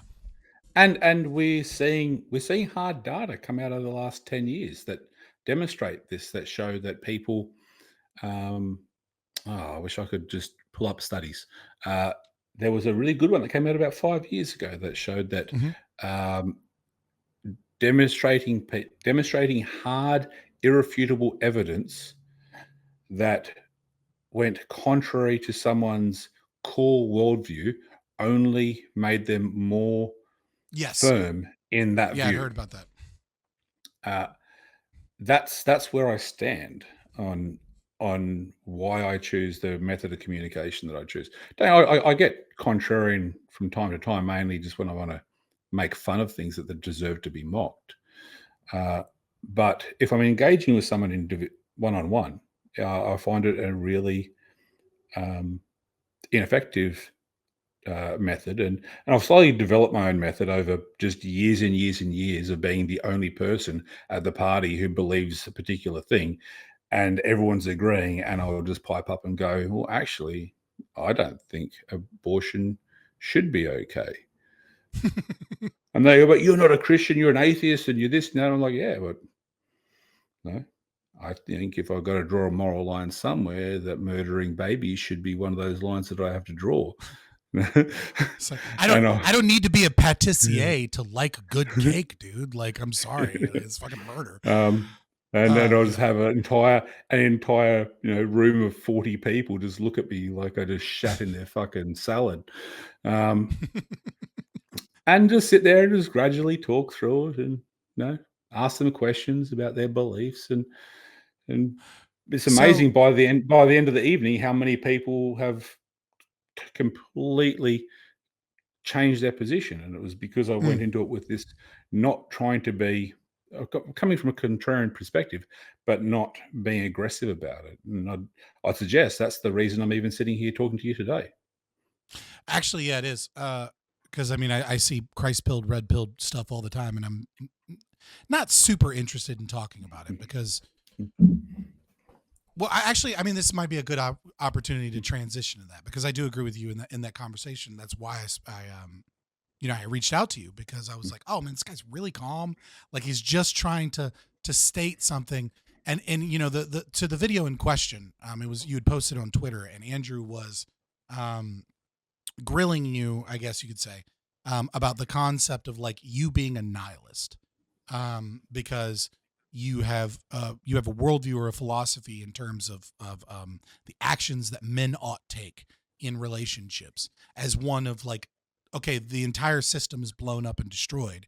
So like one ought act in their own rational self-interest, and one's own rational self-interest is not marrying a girl with two kids, you know what I mean? Because marriage is like good, and then magically saying like, oh, well, she found Christ, so everything's okay, and like Christ will solve all of these problems. When I look at the data and I look at the divorce rates and I look at happiness, and when I look at all of the data, this isn't a good idea for that person. Why would I encourage them to do something that all of the evidence suggests is against their own self interest? And you were kind of like you were making this point where you're like, dude, like even the alpha males, nobody wants the game to be this way, right? Like it's just this is the field that we're playing, and so like so what do we do here? And I thought it was a really interesting way of discussing it, because when I see most people kind of talk about men's issues in the manosphere from that perspective, right? Taking a more kind of like, I guess, red pill perspective, um, very often it becomes this like pseudo bravado and this like need to be top chimp. You know what I mean? This need to Yeah, kind of like prove one's own alpha maleness almost. And this like, and just full of inconsistencies and all of these things. And instead you seem to like the fact that you had like an empathetic take, even for like those that like no one wants to have empathy for, right? Which is like the millionaire on a yacht that's fucking bitches. Like nobody has yeah, empathy for that guy, right? I was like, okay, I I got to do. talk to this guy. Yeah, I Yeah, do. well, you do, yeah. I was like, this is an interesting. So, yeah, I mean, like, what did you think about that conversation? Because again, full I had a disclosure, I great. haven't seen the I full had a debate. great. I had a great time. I mean, it was. It played out pretty much exactly how I thought it would. Um, I didn't really know Andrew before speaking to him, uh, Mm. but when he jumped on my timeline and challenged to destroy me, um, I was, "Oh, okay. Well, I'm always up for a conversation." So I went to a little crash course in all things Andrew Wilson on YouTube, and saw that he has a very aggressive debating style. That he relies heavily on ad hominems and attacking playing the man, not the ball, Hmm. as we say. And so I kind of went in knowing what I was walking into, and that doesn't really bother me. That type of approach doesn't really have any effect on me. It's not. I don't take any of these things personally. I don't take angry people on the internet personally. They're not angry at me. They don't even know me. I They don't. can't be angry at me. They're just angry. I don't know. And So, also full they're disclosure, probably angry because there's things in their life that aren't that great and they're not happy. I am also very good friends with Andrew, Oh, I saw which is that in the fine. last 24 hours also. It's Um, fine. Which is fine. It's fine. But I I'm don't not know that saying I would this say to that he's I no, wouldn't no, say no, no, no. I'm I not would. saying this to attack you, Andrew. I'm just saying this is what I observed in 24 hours as I start to break down what I see as trends in how he accomplishes So his victories. what I would say is what I would say, right? Because obviously I can't. I wouldn't agree with your perspective fully. What I would say though is Andrew does indeed have a pathway that a lot of us are kind of beholden to because of the game, right? That there is when you do debates for a living, and that's a primary focus of your thing, there is a certain And thing people that want your to see blood. audience expects. Yeah, and it's People blood want to see sports. blood. It's called blood sports, right? It's what they call it. So I wouldn't say that he's necessarily angry because there's something not particularly great in his life, so much as this is the way that people want to see their truth and their No, and his vision. maybe I Like misspoke. to scuff away thing. Yeah. Maybe I misspoke or explained my position poorly. I wasn't trying to suggest that Andrew has things wrong in his life. I'm just saying that if people on the internet are Right. angry at me, I don't. It doesn't have any effect because I know they're not actually angry at me. They can't be angry at me. They don't know me. They can't know me well enough to invoke these responses, these emotional responses. So it's not real. And if they are genuinely angry, then their genuine anger isn't caused by me. It's got nothing to do with me. It's got something to do with in their own personal life. So Yeah, I agree with that mostly. I think you can be angry with a position, and you can be angry with the support of a position. I've just certainly had that where my anger has been genuine. For example, like debating a communist, right? Like, I don't really need to know a communist that much to where when they start saying supporting and attempting to justify, let's say, genocide or something, right? Like, I'm fucking angry now. You know, I'm yeah, angry, and I'm angry no, at no, you, and I don't know none you, of but that. it's because you're supporting this thing, right? So None of that makes me. but None yeah. of that makes me angry. None of it makes me angry. People's ideas, people having ideas and thoughts in their head or opinions on issues, no matter how crazy or abhorrent they may be, they don't make me upset. Well, I think we've discovered how you are able to be a successful polygamist is that no matter what someone else feels, there's not an ounce of neuroticism in you that gets angry or upset. Because if you had that in you, sir, I don't think you could juggle multiple women. I did the Big Five personality test, and I think I got like 2% for neuroticism. Yes, I'm 100% right, aren't I? Yeah, I got like 1 or 2% for neuroticism out of 100. There's no way you could juggle multiple women and be the type of person that gets angry Like because I was like 94% for conscientiousness. I was like pause. I was like, you do know that's abnormal, right? And like if someone was like, I support genocide, and you're just like, well, I mean, that's your truth, man. Like that, I don't agree with you, but like that's not good, man. I hope you get help, bro. I will never say the phrase "that's your truth," but I will say, "Oh, you do." You want to tell me why?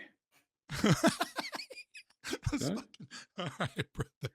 Oh And then, gosh. and people start telling you their reasons, and you start asking about those reasons. Oh, why do you believe that? Why do you believe this? And you'd be surprised if 40 minutes, 90 minutes later, they don't believe in genocide anymore. Oh gosh, I think political opinions are one of those ones that maybe not quite as easy to hack away at those. But yeah, no, Super easy. The easiest of all things are politics. Because it it's the depends on one thing how you arrive at that them. everyone believes so firmly and they've never thought about. Okay, exactly. Yes. If like I said, it depends on how you arrive at it. If you arrive at it because you want to be on the right side of history, or because your particular political in group feels this way about something, then absolutely you can very quickly kind of like burn those things down. I saw some video not too long ago of this guy that was a college professor, and he was kind of doing that method, right? Like, well, why do you think that? What does that mean, right? Kind of the Socratic method of like, just getting them to explain their reasoning. And it was a college kid talking about like J.K. Rowling's transphobic tweets. And Yeah, like, I saw that. It's such a he good saw video. it, and it's like, and it was like this. It's just like it melted away very quickly, and it was so blatantly obvious that this college kid had just never really thought about it. He had just kind of like taking a position because this is the position you're supposed to take, and this is what Yes. the people say, and you take these things for granted. I mean, obviously, maybe you or I aren't in that same position with some of our political opinions, because I've fucking thought about them. I've thought about them a lot, but yeah, for a lot of people, they arrive at those. But I do want to transition. I don't know how much time you have. I have all the time in the world. Fair I enough. blocked out my afternoon. I'm sitting here in my it's a beautiful, beautiful day in the middle of Australian summer. I'm sitting here in my shorts and my singlet. It is summer, I've you got, asshole. yeah, yeah. I just realized I can see my leg in the reflection there. So, Well, who cares? yeah. It's not TOS. So I did want to transition though, into more of a conversation of how you ended up speaking to men and men's issues, and your opinions on that, given kind of your unique trajectory. Because you spoke, just to recap for the audience and also to make sure that I'm tracking. You spoke about an early military background, and working in government, and then kind of like moving towards a more left-wing bent culturally, being an editor for in like FetLife and BDSM kink communities, etc. And writing articles about your lifestyle as you were becoming more open in your relationship statuses, and the fact that you were let's say growing your family via Yep. polygamy, and then I guess we didn't quite get into how you transitioned from that into, I guess, what we would call, I guess, the greater manosphere of all of these kind of pilled versus pilled Uh, situations. the short answer is I don't think I ever transitioned. I think I just write about things that I think are true. Mm-hmm. And when I see things that I don't think are true and are patently flawed, I point out the flaws. And that's what I've done since I first picked up a pen and paper. Uh, I wrote articles criticizing government geopolitical positions, and then I wrote ones criticizing feminist dogma. And then in the and late 2000s, start of the 2010s, through no desire to do so, I was happy writing about things that were far more entertaining.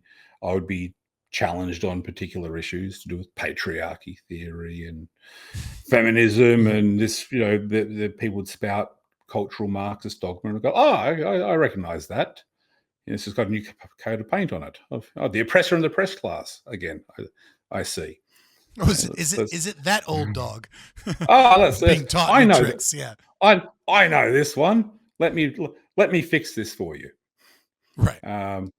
And that would upset further people, and that would give rise to further things. And then I'd be explaining the wage gap and how economics 101 functions, and that inevitably, Okay, but you still choose inevitably, as to talk about certain things, right? Like you still choose to talk about certain, like you could choose to like make a a cookbook with one of your, you know what I mean? Like you could, there's plenty of things you could choose, right? There seems to be that you certainly have at least like a focus, and you're saying this is one of many focuses, but this is the one that maybe people latch on to more than the other things, or yeah, or have you actually chosen to talk about these issues no, because you have some basis behind it?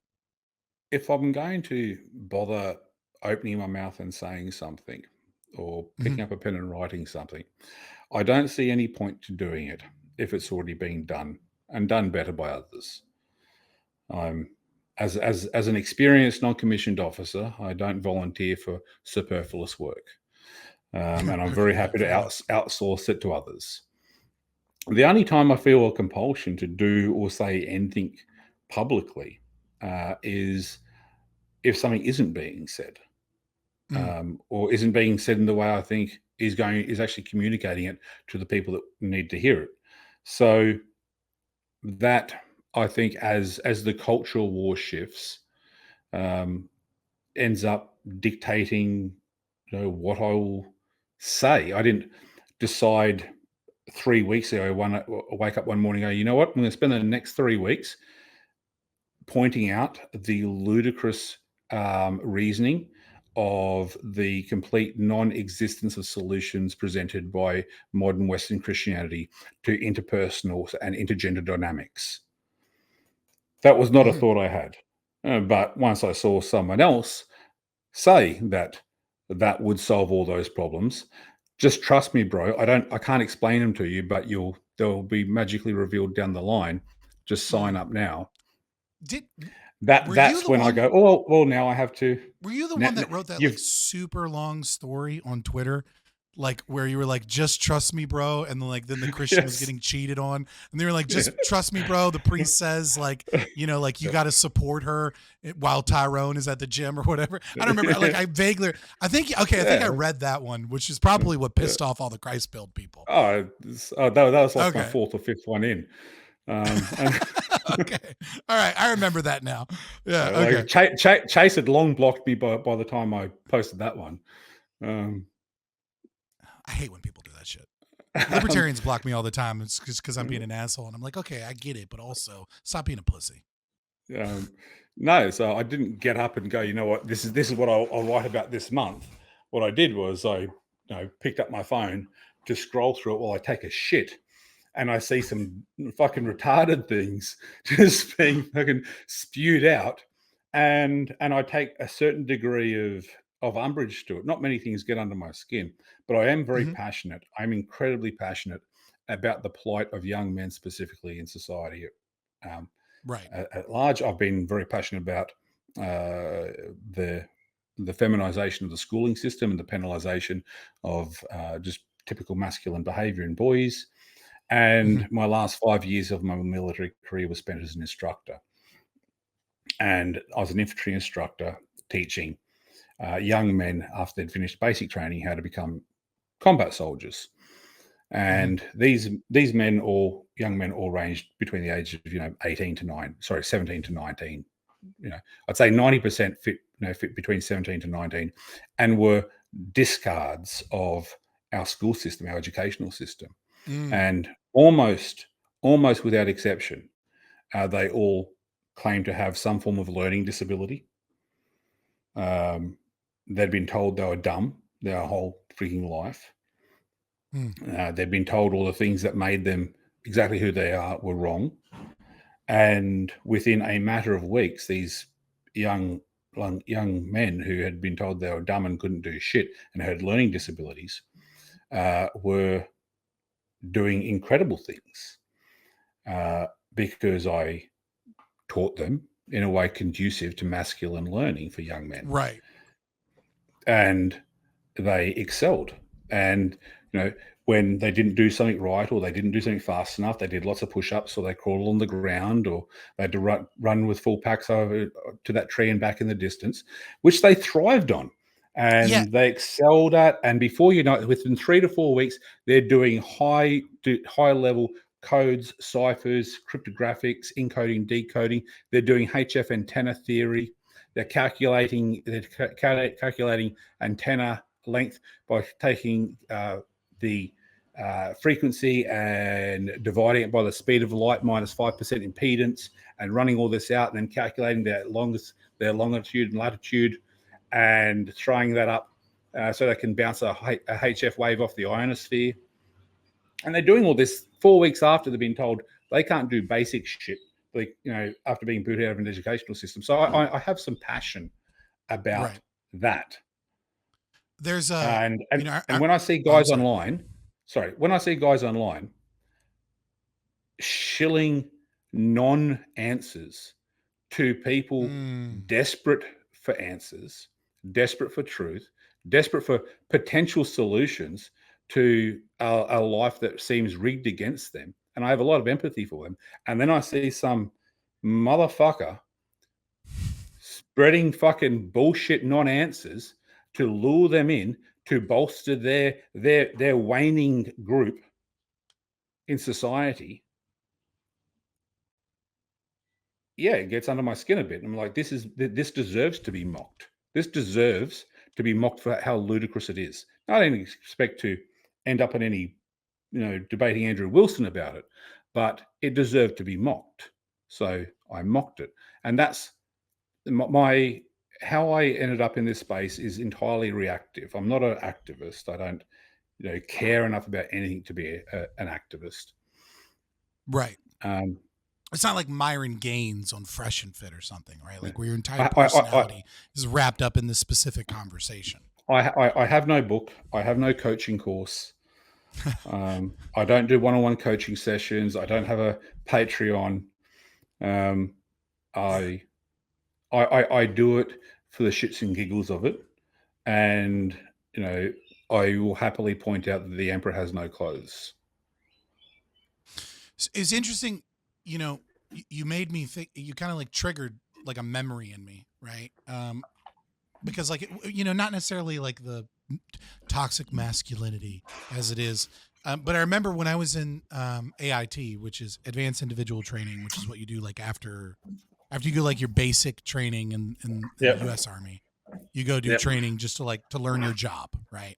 Yep. Where we were learning to be medics, and we were in bays, which were like full of asbestos, and like you weren't allowed to like scrub the floors too hard because it might bring up the asbestos. It's like just dilapidated structures, right?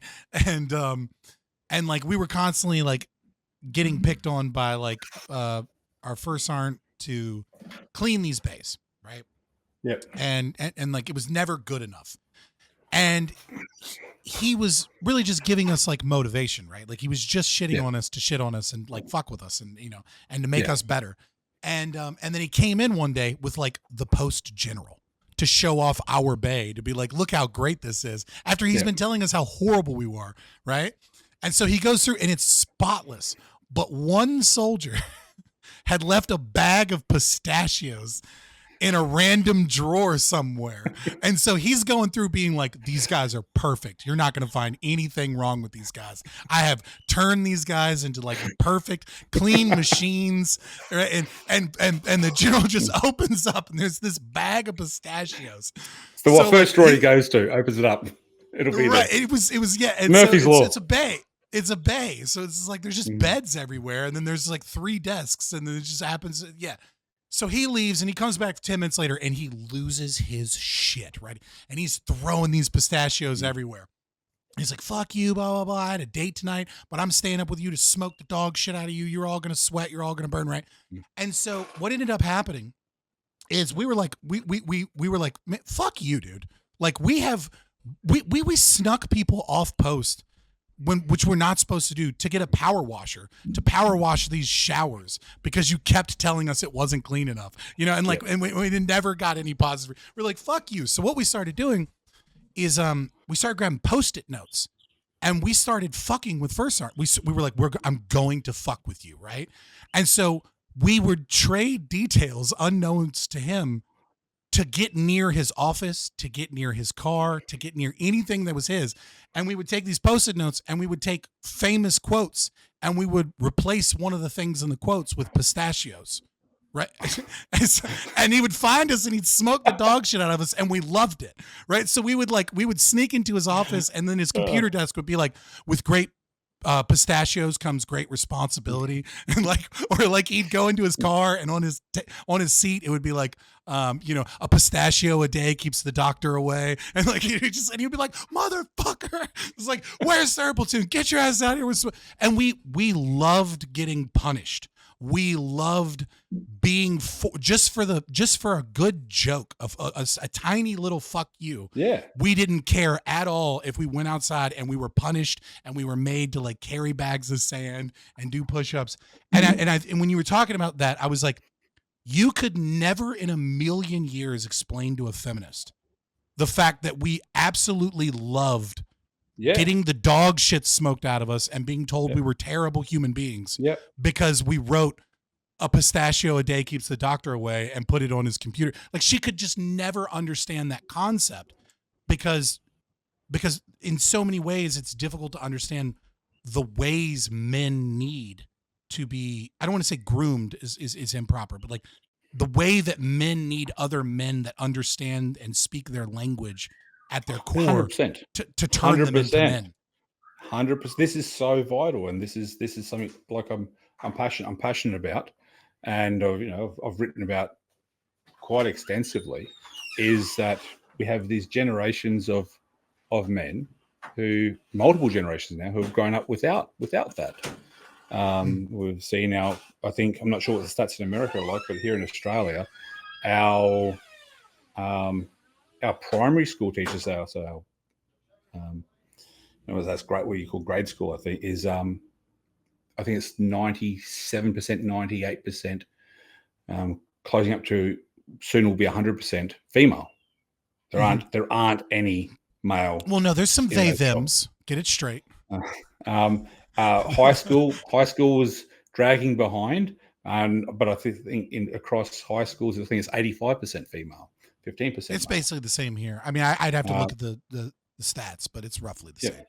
Yeah, it's wild, and I've been drawn to it, not because I experienced it myself. I was incredibly fortunate. I had this amazing masculine figure in my life. I had a very involved father.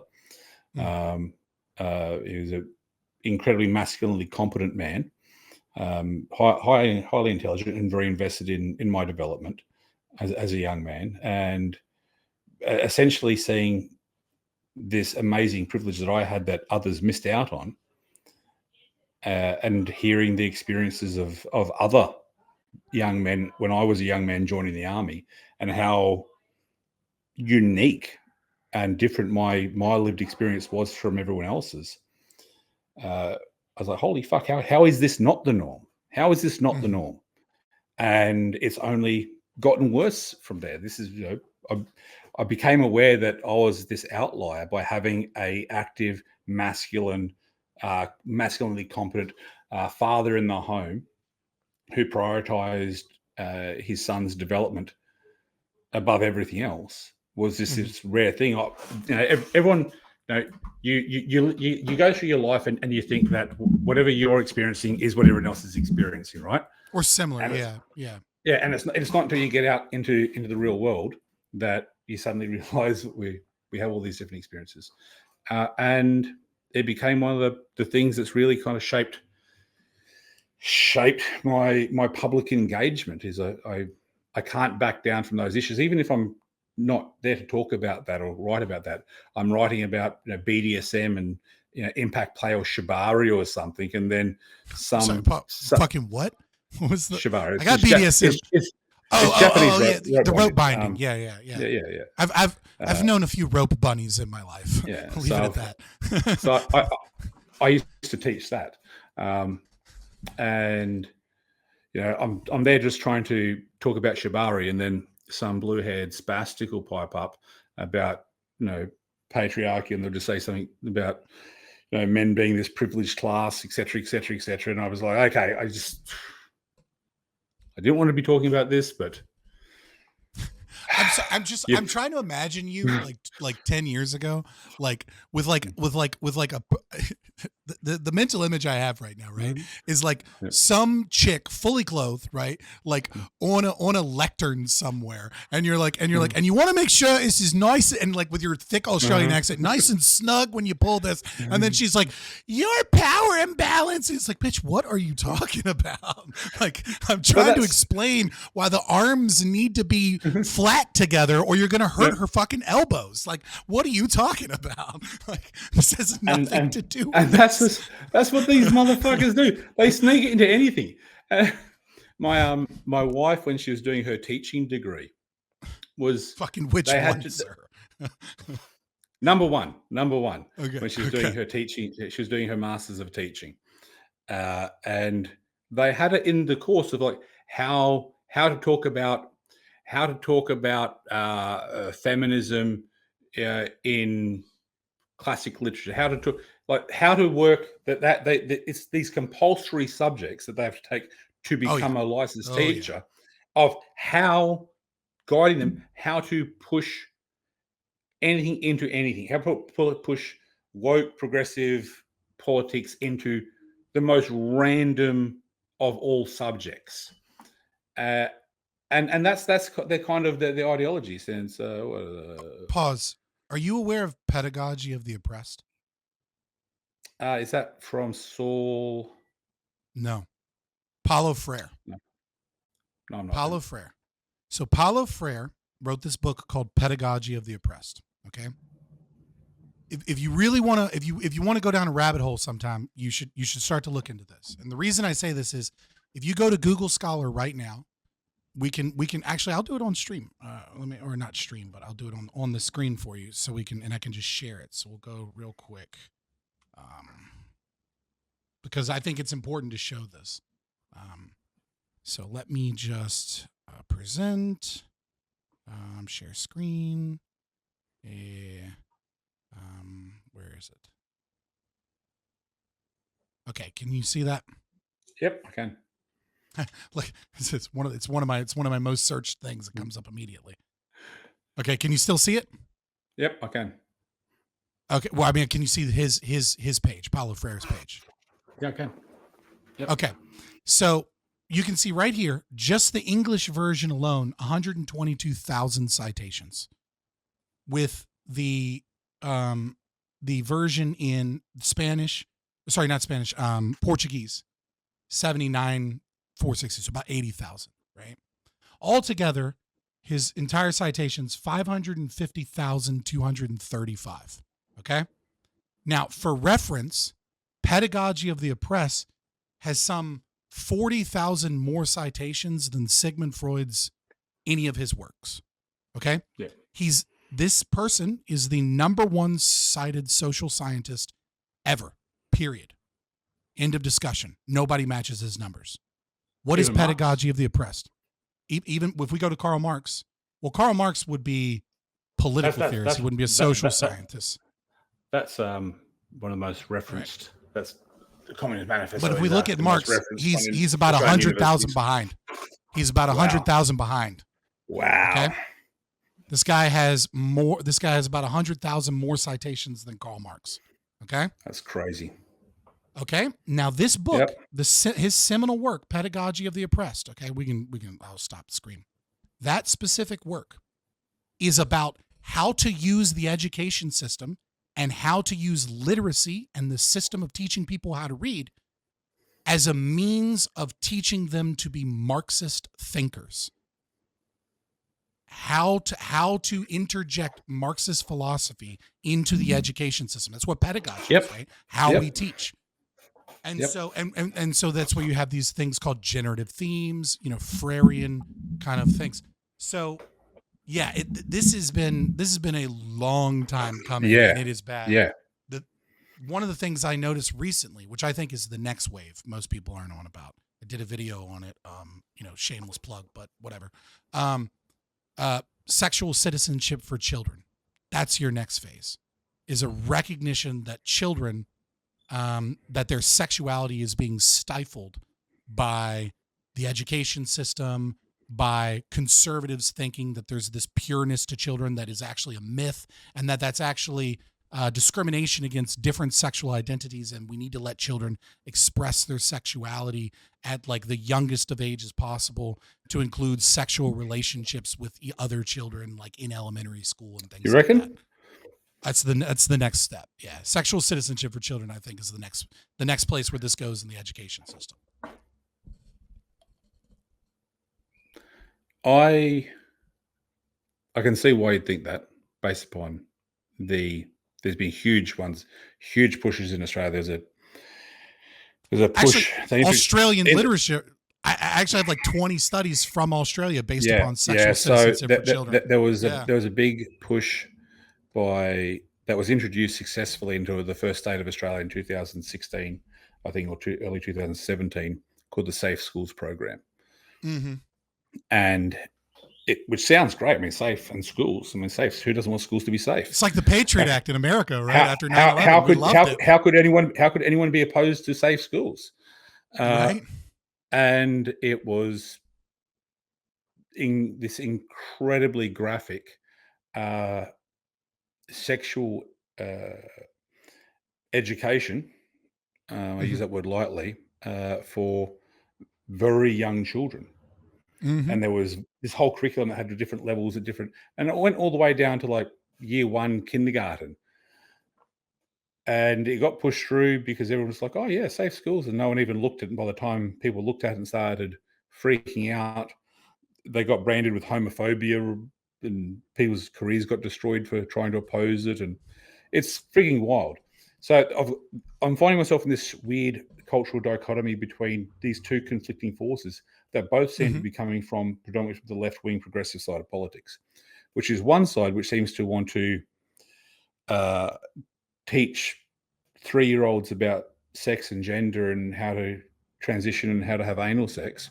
One of our biggest TV presenters, a woman named Yumi Steins here in Australia, recently released a book, an illustrated book for small children about anal sex and how to give blowjobs and all this kind of stuff. And Mhm. she's venerated for it as this super woke television personality. So we have that happening on one side, and then we have something happening on the other side, which has really shocked me as well, which is I believe we are across the West are re-entering probably one of the most prudish times when it comes to sexuality that we've seen in Mm. 100 years. Um, Yeah, the current I think generation of yeah, you the current generation of like Gen Zs that are coming up uh, yeah. find sex scenes incredibly uncomfortable in movies. That they will see a 90s movie with a sex scene in it, and they will have the same kind of reaction you would have expected from your dear old super Christian, great aunt whilst watching something like that. It's wildly contradictory. This super prudishness and suppression of sexuality at one end, whilst the promotion of sexuality amongst children at the other end. And I haven't been able to reconcile what the play I is here, I think I can. what the I what the think end I what can. the end result from this is, because Mm. you know Maybe not that. n- you know that the normal sexual behavior has never been pathologized more now than in any other time in human history, and that includes the most puritanical eras of both American and Western European history. We are Mhm. far more puritanical to normal human mating practices than ever before. In here in Australia, we had a man recently convicted and sentenced to prison for sexual assault for lightly touching a woman on the knee and asking for consent. Would you like to have sex? And she said, no, thank you. And he took his hand off her knee and they continued. And he was convicted and sentenced for sexual assault. The UK I need recently that had a case. I need that case, but yeah, okay. yeah. In the UK, very recently, we had a 17 or 18-year-old, boy who, you know, Googled how do I make friends, Yeah, yeah, I heard about and that one. and and, Yeah. and approached a girl and touched her on the elbow, and was convicted for sexual assault.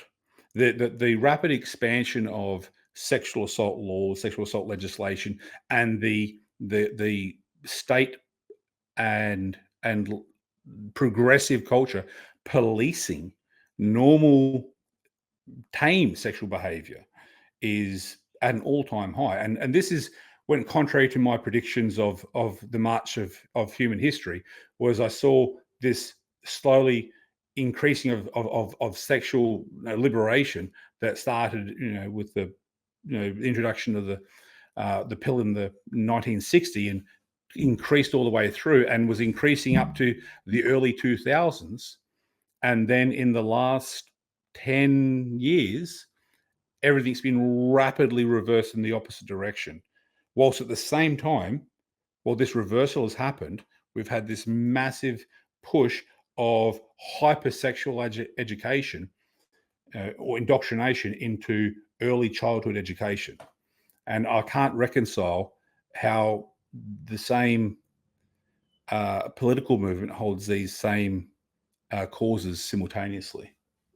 So so a little bit of background on me. Yeah, I have some psych and sociology education, but I grew up with my grandmother who's a hardcore second wave feminist and also a sociology professor and critical theorist, which is a Mm. hilarious position for somebody like me who's the most anti-Marxist person ever to have in my family. But we get along somehow.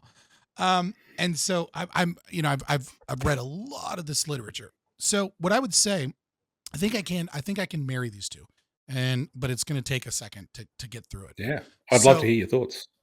So obviously there's always been a contradiction or a competition, even in early second wave feminism, right? Between what we would discuss as the sex negative and the sex positive feminists, right? Yes. So there was these contradictions. And so, and this is the thing about the left, is they love contradictions, right? All the way back to the Hegelian dialectic. It is, thesis, antithesis, and then synthesis of the two contraries, right? So the libertarians and to some extent conservatives, but definitely libertarians, objectivists, etc., hate contradictions. We hate contradictions. If two things are contrary, it's like, well, then something's false. Yes. The left loves them. They're like, oh, well, that's just because there's different truths and different realities and different things, right? So Yep.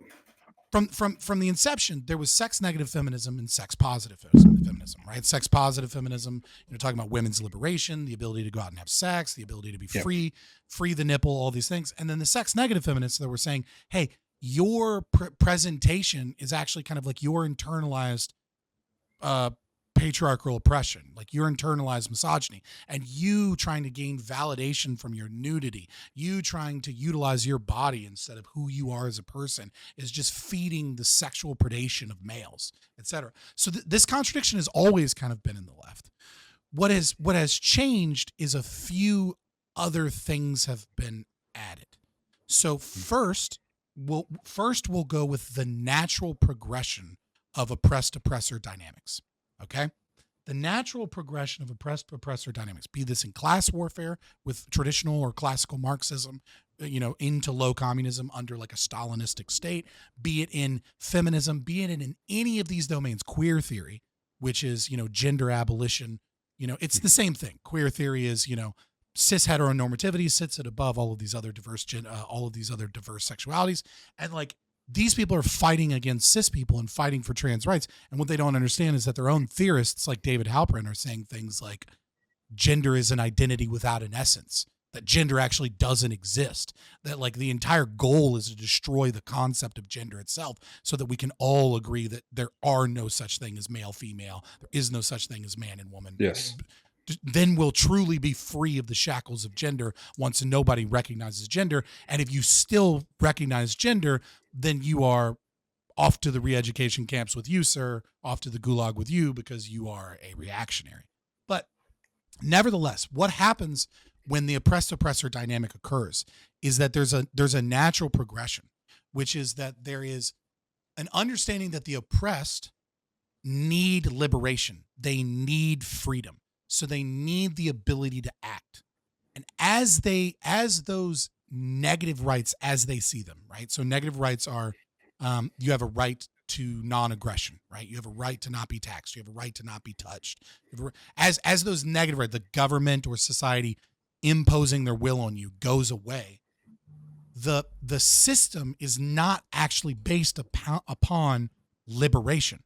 The system is based upon abolition of whatever the distinction was. So in classical Marxism, the abolition of class itself. The utopia is there is no rich, there are no poor, we all communally own.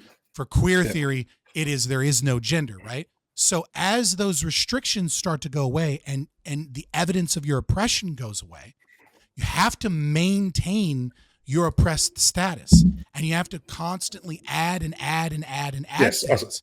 I see that. In order to create the conflict. So what starts as liberation and also has the sex positive, sex negative aspects, right? That contradiction, that other one, the sex negative, starts to gain more and more power over the sex positive position, the liberation position, because they're already liberated. Because there's not enough evidence of like what do you have, a bathroom bill in North Carolina that like doesn't even exist anymore? You have to constantly invent more evidence of your oppression.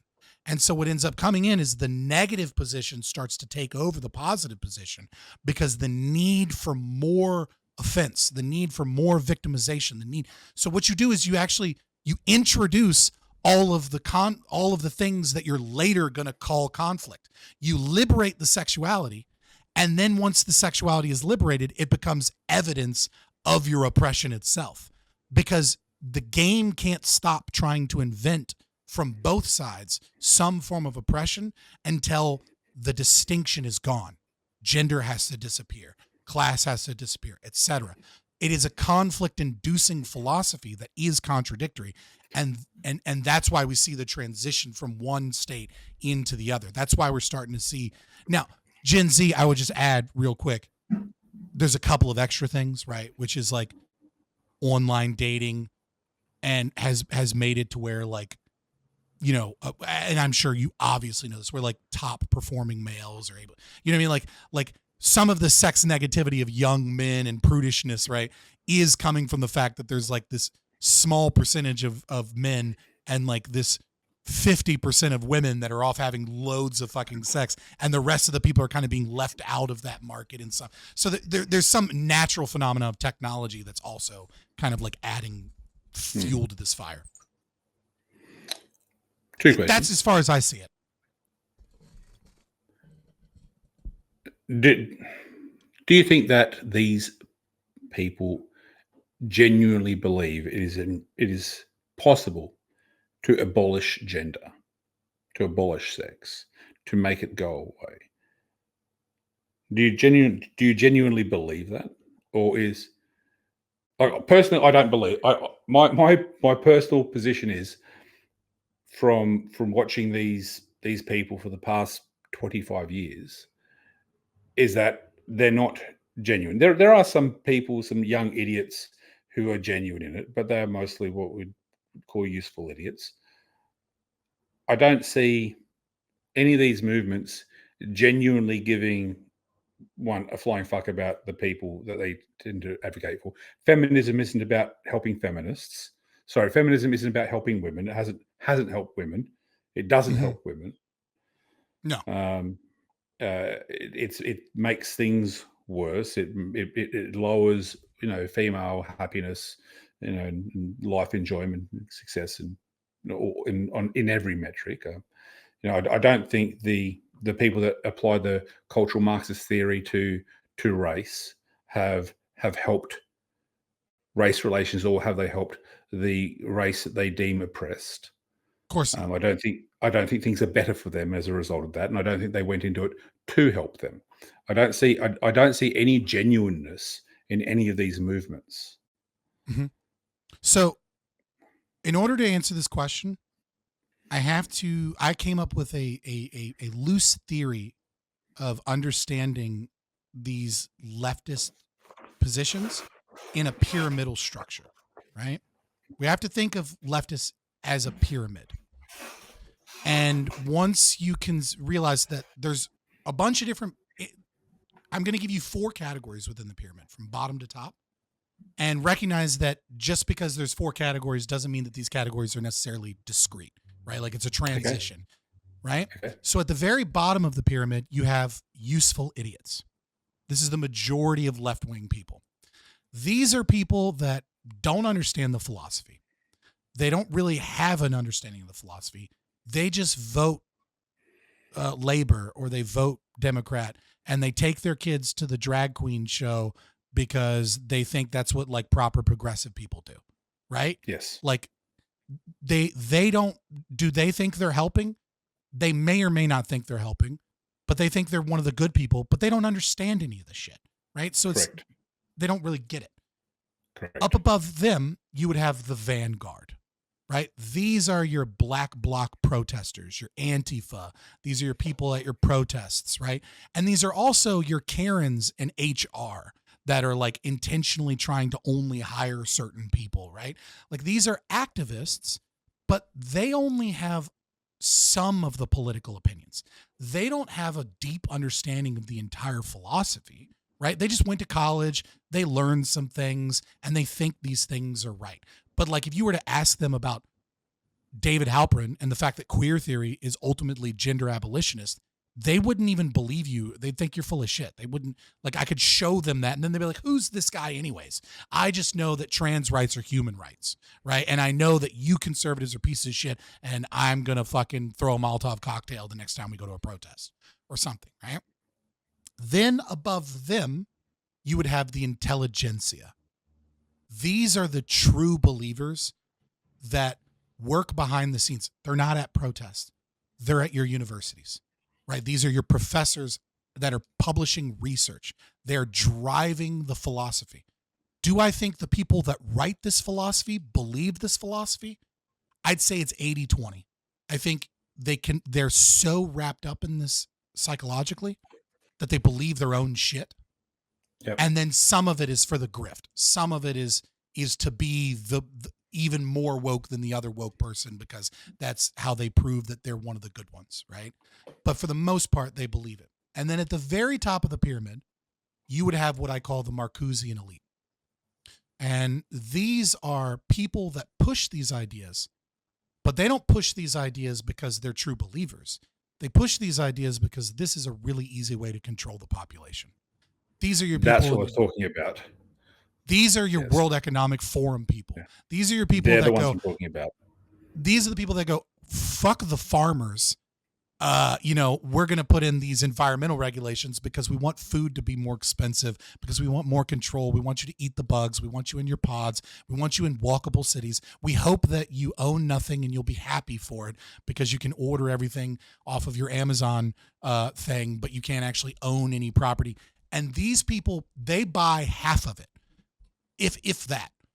But it's not genuine. It's about power and it's about control. Yes. And they're playing with fire because they know at the end of the day that they own the government, and the left that are the true believers keep giving them more fucking power. So even if it all collapses, they're the ones holding the fucking levers anyways, so who cares? And that would be the pyramidal structure that I think. So the true believers exist.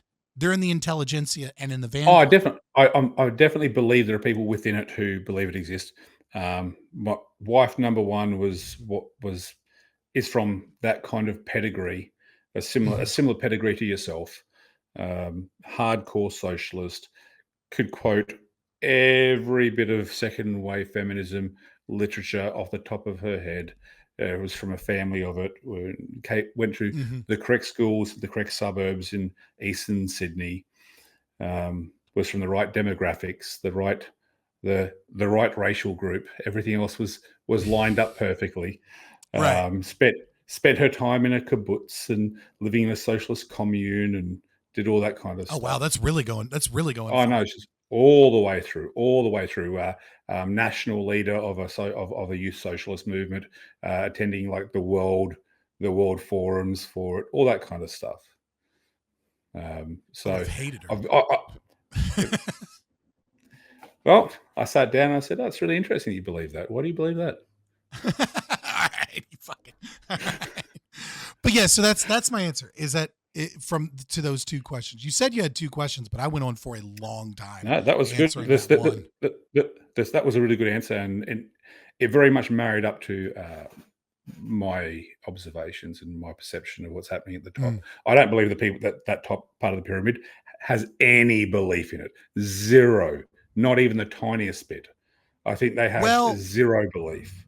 So this is why I called them the Marcusian elite, right? So if you read Marcuse, which is one of the Frankfurt School people, right? Like right when communism fails, and there's this school in Frankfurt, right?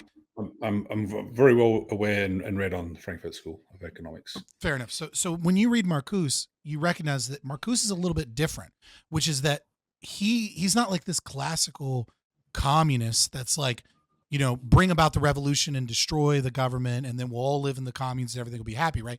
He's like, no. The synthesis, antisynthesis, and the thesis, antithesis, synthesis, like the long march is always improving government. The government is getting closer and closer to a godlike perfection, right? And it's like the more we push the leftist wheel and the more we give the government power, the more the system corrects itself.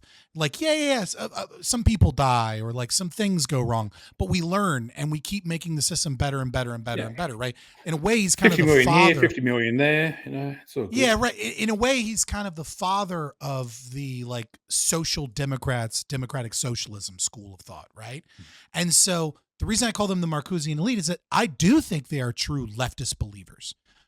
But they're not leftist believers in that they want to abolish gender or they want to abolish class. No. They're leftist believers in that, like, the system will give them more and more power, and the leftism, as we push it, will destroy all of these lines so that the state controls everything.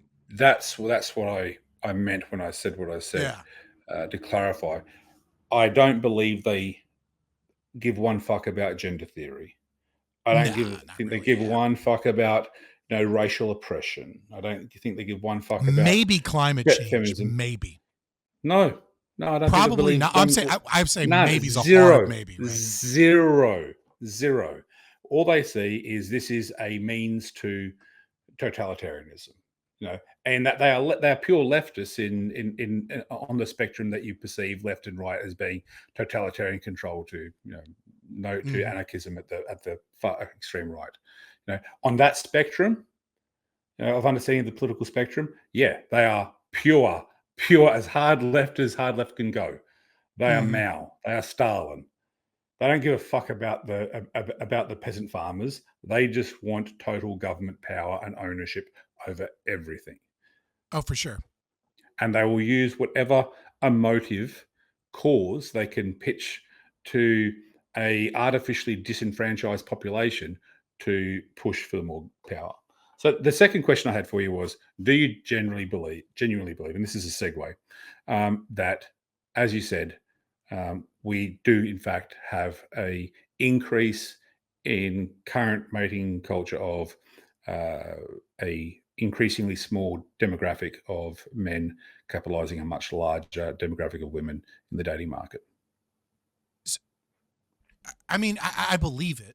The evidence that the data that I've seen seems to suggest it, right? Like, I do that with a caveat because as someone that's actually read a lot of research and understands the problems with a ton of research, is that, like, studying humans and human behavior, especially once you're going off of self-report surveys, can be very difficult because sometimes self-report surveys don't actually show reality. What they show is perception. And so if a lot of young men are black-pilled, right, like I guess what I mean to say is, like, the prevalence rate of Gen X when they were 20 to lie about having sex, I would guess is almost certainly higher than the prevalence rate of Gen Z to lie about whether or not they've had sex. I think if you went back in the 1980s and you asked 20-year-olds, like, how many girls have you had sex with, they'd be like, I bag bitches, man, blah, blah, blah. Yeah. And if you ask Gen Z kids now, that same guy is a virgin. And that same virgin today, if you go like, hey, have you had sex with anybody else? They're like, no, like, look at me. I'm a fucking loser and everybody hates me. So it's difficult to really know for sure, right? Because there's no hidden cameras. That's my concern. I'm reading a lot of the same studies that everyone else is reading that are floating around the internet that show this distribution. Yeah, and I don't know that sex is actually what's changed. And I'm going, cool. Where's the studies from the 80s? That where do we know it was at 40 years ago to compare it to? But and they don't exist. They don't current exist. Gen X people reminiscing about their life in the 80s. It's bad data. It's terrible data, and I know that the vast majority of people, young people in the 90s weren't, that I know in the 90s that all the girls were going for the same 5 guys in school. I know in the 80s all the girls were going for the same 5 guys in school, and I know that's always been the way it is. Like it's not some recent phenomena. We can look at our own DNA or even like Aborigine gift giving ceremonies, and we can realize that, like, it's been the top 20% that did the overwhelming majority of mating throughout all of human history. Even in that brief period of time, there's a brief period of time of human history where Christianity reigned supreme, or Islam, religions and government was at a point where it kind of forced that out of the system a little bit. Right, where monogamy was enforced to such a degree that you see a larger percentage of people bonding, which I think was probably good for a lot of things.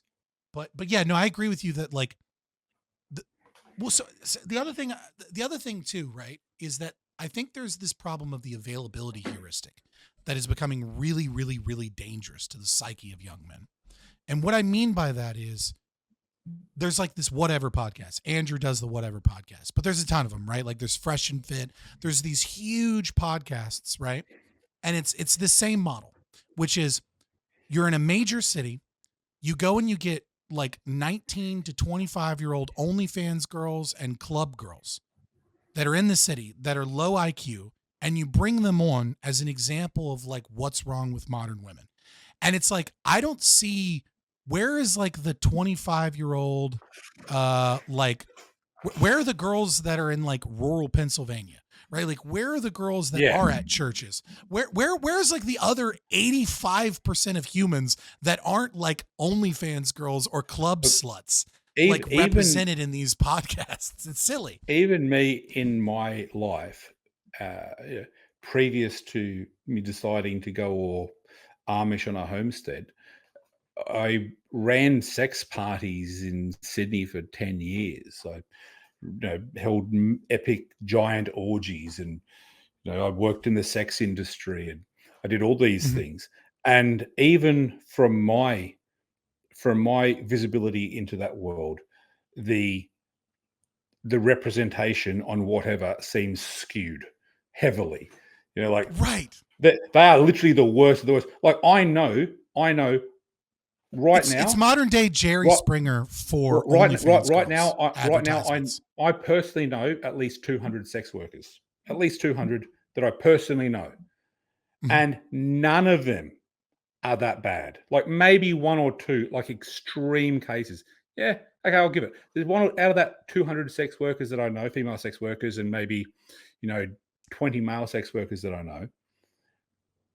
There's maybe two or three that would make the cut to get onto whatever for absolute like outward ludicrous appearance, and combined with that special breed of retardation that is required. Right? What I think is a modern phenomenon that I think is kind of a pendulum swing, because like reaction, cause and effect, action, reaction. Yeah. And so what I think is occurring in sexuality, because shame has always been a major portion of people's sexuality, right? Yep. I mean, obviously, like you've given lectures and written on kink, right? And so very often we find that kink is going to be tied to people's shame, right? Like that's what makes it kinky often, right? And so what I think is occurring very often is there is this feedback loop online spaces where the most famous girls online are the girls that are the easiest to hate, because they're a representation of the things that young men have a skewed perception of the dating market and a skewed perception of the modern whore, harlot, slattern, whatever you will, right? In this space. And so I do think, to be fair to like whatever, as much as I can be, because I don't necessarily like them. To be fair to them, your super, super popular OnlyFans girls are super popular because they're retarded and they're easy to hate. And it's easy for a lot of young men to be like, that fucking retarded bitch. And then they go and buy her OnlyFans, Look, like I do think there's an element there. I'm actually going to disagree with that. Maybe? Okay. You probably know more about this than I do. This is going to be my first hard disagreement with you thus far. We're doing well. There's actually a principle in sex work that everything you do to make yourself more specifically unique makes you less marketable to a broader population. So the girls who do the best as escorts, the girls who do the best as porn stars, the girls who do the best as on many vids or OnlyFans or Instagram following, generally, if you look through it, you'll notice that they are reasonably non-controversial. Right. They're not covered in tattoos. No, if an escort goes and gets a tattoo, it will immediately she'll drop 20% of her clientele. Second, right. So the concept here is like if you offend someone, especially in sex work, then they're never coming back, right? Because they're not because they're not attracted, right? Like, or they don't want you. Like, And so like you're saying you the can more make you put as yourself in a niche, the more you kind of yes, destroy your market value. correct. So, Okay. like, No, I can there totally are guys buy out, that. there are guys out there who have a fetish for girls with shaved heads, Right. and you can make yourself very unique by shaving your head as a girl. But the numbers game is that dudes overwhelmingly prefer long hair, and there's an optimal length, which is the lower back, just above Mm-hmm. the arse, and the in sweep of the lower back is the optimal length for a woman's hair to attract the maximum amount of male attention. Okay. So having tattoos and catties and blue hair will make you attractive to a certain demographic Mm-hmm. of young men who have only masturbated anime porn. So you think Uh, but it's it's actually completely they're not. manufactured? Yes, that they are not the most successful girls These on aren't the top OnlyFans. performing. These aren't the top No, performing no, girls. not at They're just all. pretending that they are. And here's the other thing with the top Okay. girls. The top girls Yeah, I are can believe you. the top girls are smart as shit. They are Yeah, no, I do polished. get that. They are Yeah. polished. They are well spoken. They went to good schools. They went to good universities. Their dictation, their oral dictation is perfect. They move with grace. They do not appear to be these 304s that they seem to round up at a bus stop for these podcasts. It's Mm-hmm. a terrible representation. Now, I didn't come here to advocate for sex workers, by the way, but it is the most terrible and inaccurate representation of that industry, those girls, and especially terrible representation of the top performers. No, I have no issue with being wrong. I mean, perhaps I spoke too authoritatively, but it wasn't my intention to have a conversation. I have no problem being wrong in this regard. And what you say intuitively makes a lot of sense. I'm mostly just kind of thinking about it because I'm now reevaluating any presumptions I may have had in that space. And look, this is just the principle of human mate attraction. For example, I know Right. that I have a shaved head. I started shaving my head about 20 years ago, preemptively, and now it's less of a choice and more of a necessity. But I know there are plenty of girls out there who are really attracted to guys with shaved heads, and I attract those girls. That's fantastic. That's awesome. But that is a smaller part of the population. I know that if I had a wonderful full head of hair, if I had a Tristan Tate haircut on top of this dome, I'd be doing my numbers would go way up. So I guess my The question same goes is, for right? And tattoos. my question is, and this isn't because I'm like doubting you per se. I'm just trying to like get your opinion on this, right? Because when I think about this intuitively, I totally agree with you. It makes total sense, right?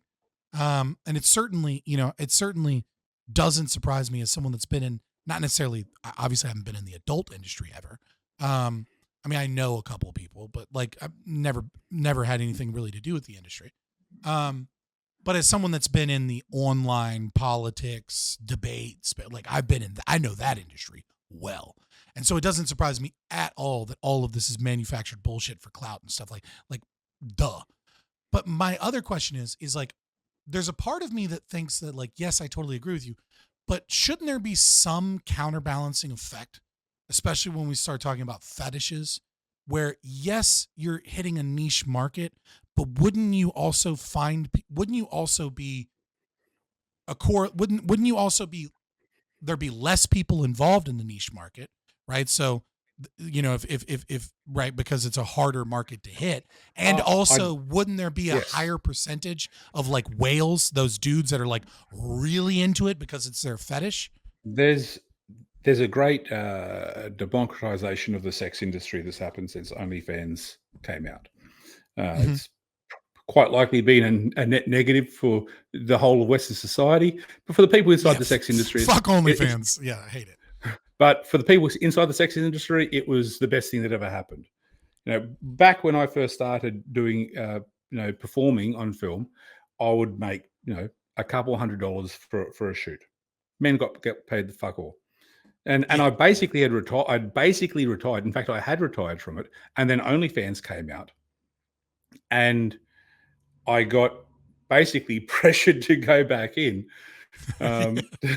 They're like, "Are you kidding me? You got this massive following on Instagram. You got this huge following here. You should go back and you should start doing it." And I went straight back into it, and I'd never made so much money in my life. It was crazy. So for people in the industry, it was fantastic. It democratized it. Everyone could, rather than a few people making billions, there Mhm. was everyone could make what Well, they were. well, It was a I want to give the devil. meritocracy free market thing. I Uh, want to give everyone. I want to give the devil his due because I tend to lean towards the fact that I understand society has a desire for degeneracy, it does. and in my past life, I've engaged certainly in some relationships that were highly degenerate and kinky. And like I have my own baggage in that and my distaste for it. And I don't think it's good for society. At the same time, that desire doesn't magically go away just because I don't like it.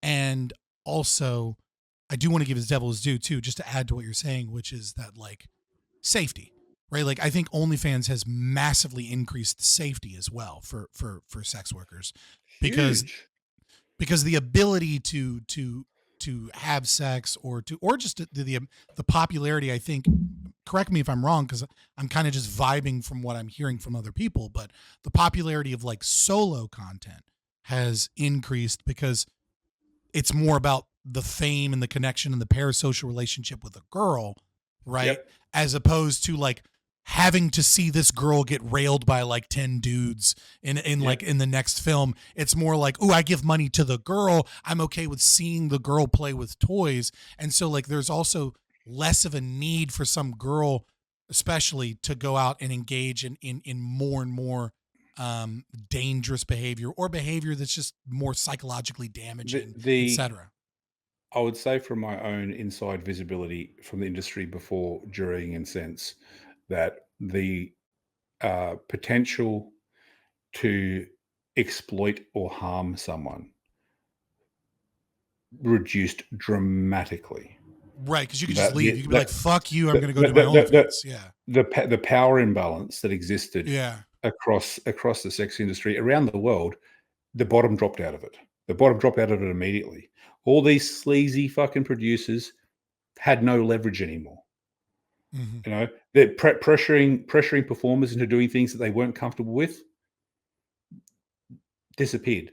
The likelihood now that if you are seeing a person involve themselves in some form of extreme sexual activity, and it's been made in the last 5 years, there's a better than average chance that that person enthusiastically wanted to do that, and that's why they're doing it. They don't need to do it. They can make money selling Mm. photos of their feet.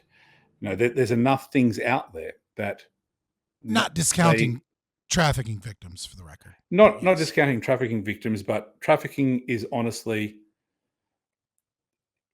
it's I believe it's such a non-issue. I'm not saying it's wouldn't suck for the people who are trafficked. All crimes exist, blah blah blah. I, But it's you're not not saying some. it's a It's not non-issue. some. You're saying it's over exaggerated the It's percentile in way our over minds. exaggerated. It's way over exaggerated as a method of shaming people from participating in the consumption of pornography or sex work. Yeah, I don't know the Uh, research well enough to be able to agree or disagree with you in that regard, Uh, but I could You, buy you it. don't, you do not, in any way, shape, or form, need to traffic girls and force them into being whores. Whores will be whores. There's enough to go around. You don't need to That's kidnap them off beaches in that's the best Turkey, argument. and That's the and best and argument you I've don't had. need to I've ever heard. kidnap It's them, like, dude, there's a lot of off whores some. out there. Like, you You don't don't know need to how go many kidnap whores them. there are. We have an excess of whores. We have an oversupply of whores. We don't need to fucking some backpacker off some beach in Turkey and stuff her into some compartment of a Volkswagen and drive her to Albania and stick a needle of heroin in her arm to make her do this shit. There's there's it's there's a it's line funny. around the block of girls banging on the door of the producer saying, "Can I get railed by 10 guys, please?" It is interesting to see like the um the power of the pussy or like the market value of pussy plummet and skyrocket simultaneously in our society, right? Like there is like the like the kind of like the concept of like pussy on a pedestal, right? Mm. Is it's never been less on a pedestal in terms of like, Yes. but at the same time, like there's also these like this mass amount of guys on like Twitch streams or OnlyFans, whatever, that are just like siphoning all of their wealth to like some girl online. And it's very interesting, the availability, right? Like again, like that, the availability of that, and the way that it targets those whales, right? Because like it really is like I'm sure, I don't know the percentage, but like in almost every market, you know what I mean? Like when you look at free to play video games, like your cell phone video game, where you're like, who the fuck is spending money on this tower defense game that I play when I'm taking a shit, right? And then somewhere out there is like a dude that spent $10,000 on that fucking like that tower defense game, so you'd be like, I'm the fucking best. And it's like it's Yes, the same thing it's is the gambling true with the sex distribution. industry. Yeah. Yes, it's the Yeah. gambling distribution. And so it's just interesting. Yeah, it's interesting to see that like overall the price of video games, if you will, right, has dropped significantly. Yeah. Yes. And then at the same time, the concept of the money that video games are making is insane, because there's 1 or 2% of people that have an addiction problem, that have an issue. What I can definitely tell you from the sex industry once again, that the biggest money to be made in the sex industry before OnlyFans came along, and now outside of OnlyFans, is obviously escorting. Most major porn stars around the world, even in countries where escorting isn't legal, are escorts, and they predominantly use their porn career as an advertising mechanism for the escorting. Yeah. I had a friend tell me the other day, he was like, you know, there's a reason that all this hotel porn comes out like a month after the AVN Awards, right? Yes. And it was like, and then like it hit me, and he was like, dude, if you've got enough money and you're not creepy, like you can just do that. And I was like, I was so disgusted by it personally, but then but it clicked, and I was like, oh, that is a thing. Like it's kind of like pay no attention to the man behind the curtain. Like it was just like one little bit of wool lifted from my eyes, where I'm like, oh shit, they're all doing that. Okay. So within the escorting world, once again, if you're looking for those whales, those big money clients, those big money clients want girls who are not tatted up, don't have blue hair, are well spoken, well educated. They know the stock market. They know what's going on in finance. They know what's happening in geopolitical events around the world. They look amazing in an evening dress. They are tall, lithe, and beautiful. They don't have a single tattoo on them. They don't have a single, or if they do, it's very discreet. They don't have excessive piercings. They will have they'll have their ear pierced once on either side. They will have natural colored hair, and they will be naturally beautiful. And they're the girls who are being paid $40,000 for a weekend, or $100,000 for a weekend. God, that's it's so insane to me to think that someone would pay that. It's just crazy. I know, like I know I'm acting juvenile now, because like this entire podcast has been very, you know, strict in philosophy and everything. But when I hear numbers like that, I can't help but just revert to like, fucking what? Like it's just so crazy to me that someone. I mean, I know money's relative to how much you have, right? Like if you're a billionaire, what the fuck is $40,000 to you? But even still, that's so insane to me.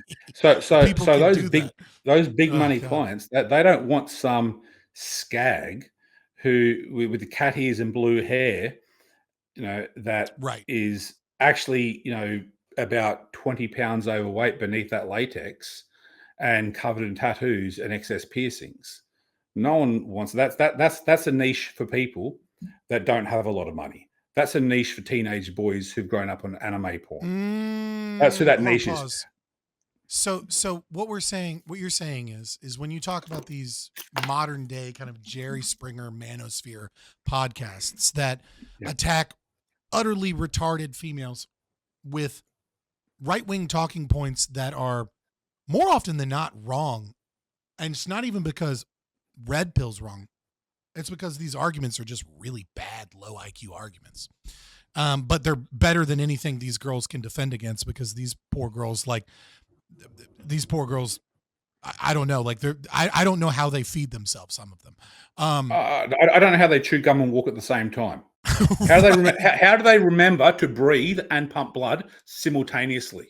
I don't know. So they're that fucking. so what dumb. you're saying is it's not so much that the top performers or that these are the girls that are so famous because of this online thing, et cetera, et cetera. Because once you understand that it's actually the whales, and you apply that logic, you realize that the whales don't want that. No billionaire gives a fuck about that. What it is it's OnlyFans girls who do have a niche market, and their niche market is disaffected, angry young men that Correct. want to hate jerk off to Correct. like some chick that they think is retarded. Yes. And Yes. so that's why they grab this, because That's it's why they get advertising them. For the exact same market. That they're I think- targeting the same market, which is disaffected young men that are Yes. angry at women. 100%. That's the guy, the dudes who haven't been outside of their bat cave in the last 4 years and have just been jerking off, and their whole life is League of Legends and cosplay conventions. Hey, don't hit too close to home, sir. Okay, my I audience are libertarians, all right? Why don't you just calm down there, sir? All right, don't be going after the neckbeards too much. Okay? I am not making moral judgments or value judgments on any of this.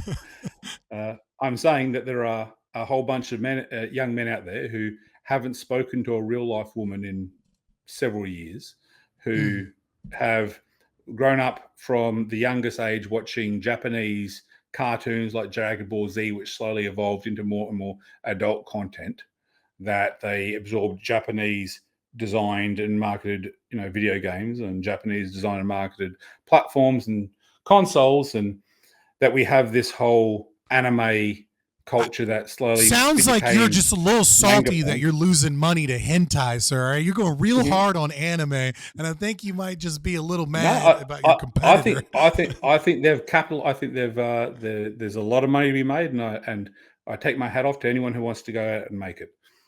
I'm just shooting. But I do think. I think it's double-edged. I think it works well for content creation for these platforms that do this. I think whatever negative engagement is engagement. They're misrepresenting people in this industry terribly, and not that I'm here as to be their advocate for them, but I can tell you right now, I could give them the name and numbers of at least 5 girls who could walk on that podcast and wipe the floor with every single person on that panel. Because they have to.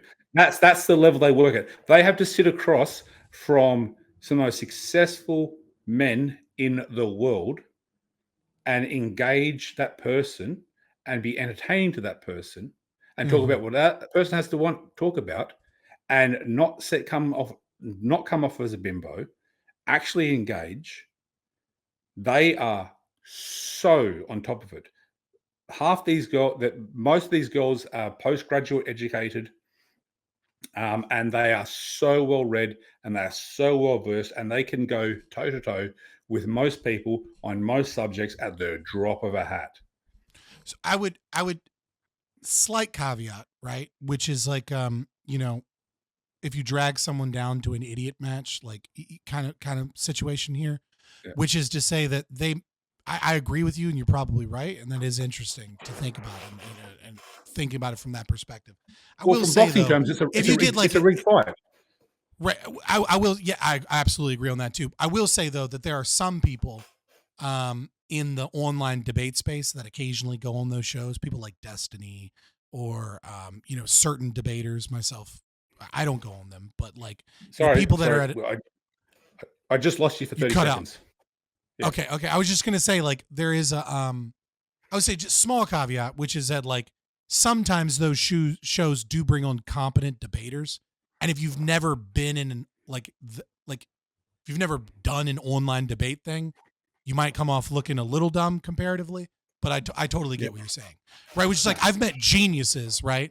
Who I will, not to say that I'm not a genius or anything, but like people, I can tell you right now, you find me a world leading expert on something. If they've never done online debating and you give me 2 days to prepare, I'll fucking destroy them. They'll walk away wondering how in the fuck they ever, how they looked like such an idiot. And it's just because they don't have practice in that specific domain. I agree. So, I mean, like, that's a specific skill. And what I'm saying is, but I'm saying those girls probably would still probably do well. Yeah. Can verbally spar. Then they're masters at verbally sparring. The sex is a small part of their job. It's a very small part. It's a small part of their job. You know, they will. They might spend 3 days with someone, and they will spend maybe of that time 3 to 4 hours having sex. The rest of the time, they are on the ball. Right. They might have to go out. They might have to go out to dinner. They might have to go out to a convention. They might have to go out to some other thing. But at the end of the day, they have to be witty. They have to be attractive, and they have to read people enough to know when whatever they said shouldn't be said. They've never met or spoken to someone in their life, and they have to walk into that room and immediately figure that motherfucker out in a matter of seconds, decipher everything about him, and then recreate a new persona to match it, and be able to.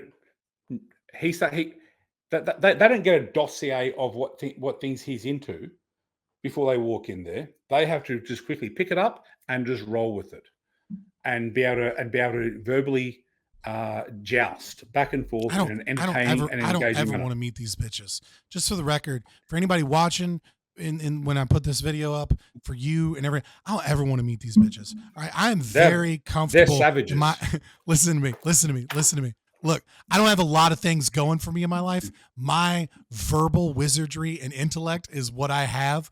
I don't ever want to meet these bitches. I don't need to be put in my place in that. No, I don't ever want to meet these girls. Sometimes it's just like you see these girls, and it's like Sharon Stone out of Basic Instinct, just owning the cops in the interrogation. Like, they are just out of their league. They do this professionally. They drag in criminals, and they interrogate them, but they are just out of their league with this absolute killer.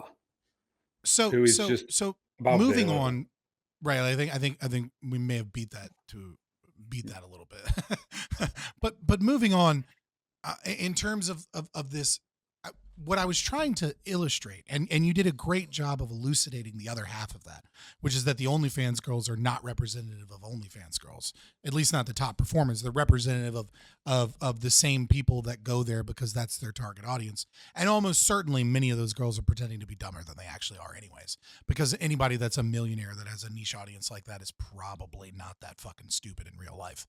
But they know what their audience wants, and what their audience wants is to hate them for being a dumb bimbo. And it's just, I mean, it's instead of it being a bimbo aesthetic where you're a trophy wife, you're a bimbo aesthetic of where you're a harlot OnlyFans girl that I hate. Different aesthetics, same game. But I'm dumb. Buy me money. But what do you think this is doing to the perceptions of all the young men who watch it?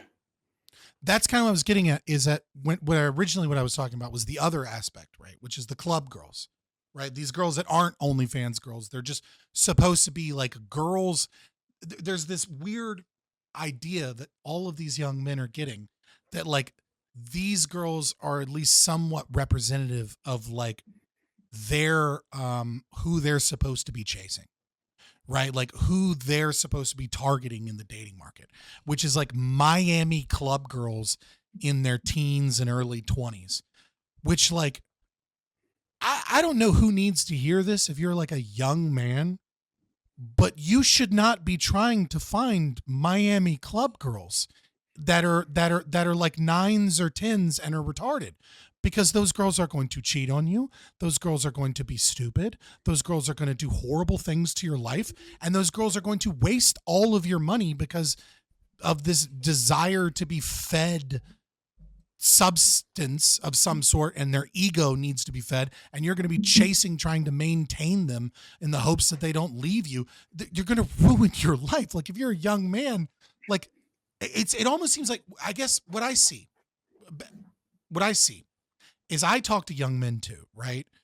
maybe not as much as a lot of other people, but I get a lot of DMs, especially once people watch some of my content and they find out that like I went to grad school for counseling and that like I have a lot of psych knowledge, and then all of a sudden I get these DMs from like disaffected young men from like my Discord server or something, and I'm like, ooh, okay, well, I don't want to be an asshole that's like, oh, you're reaching out to an older man, go fuck yourself, right? So I'm like, all right, I guess I'll respond and talk, and I find all these young men, and it's like they have been beat by social media and like the availability of media and online stuff to such a degree that and to like these blown up cases, like you said, in the UK of like a guy getting in trouble because he touched a girl's elbow, that like the concept of going up to their local Five Guys and seeing a cute girl there and just asking what she's doing Saturday is like this daunting, terrifying thing that like it seems like an impossibility to them.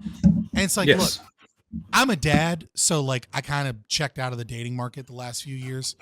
Every now and then I might go back in. My prospects aren't great. I'm an every other weekend dad. I don't really give a fuck, to be honest with you. Like this is where I'm at right now. So like maybe I'm missing something, but it just seems crazy to me how browbeaten and blackpilled these young men are.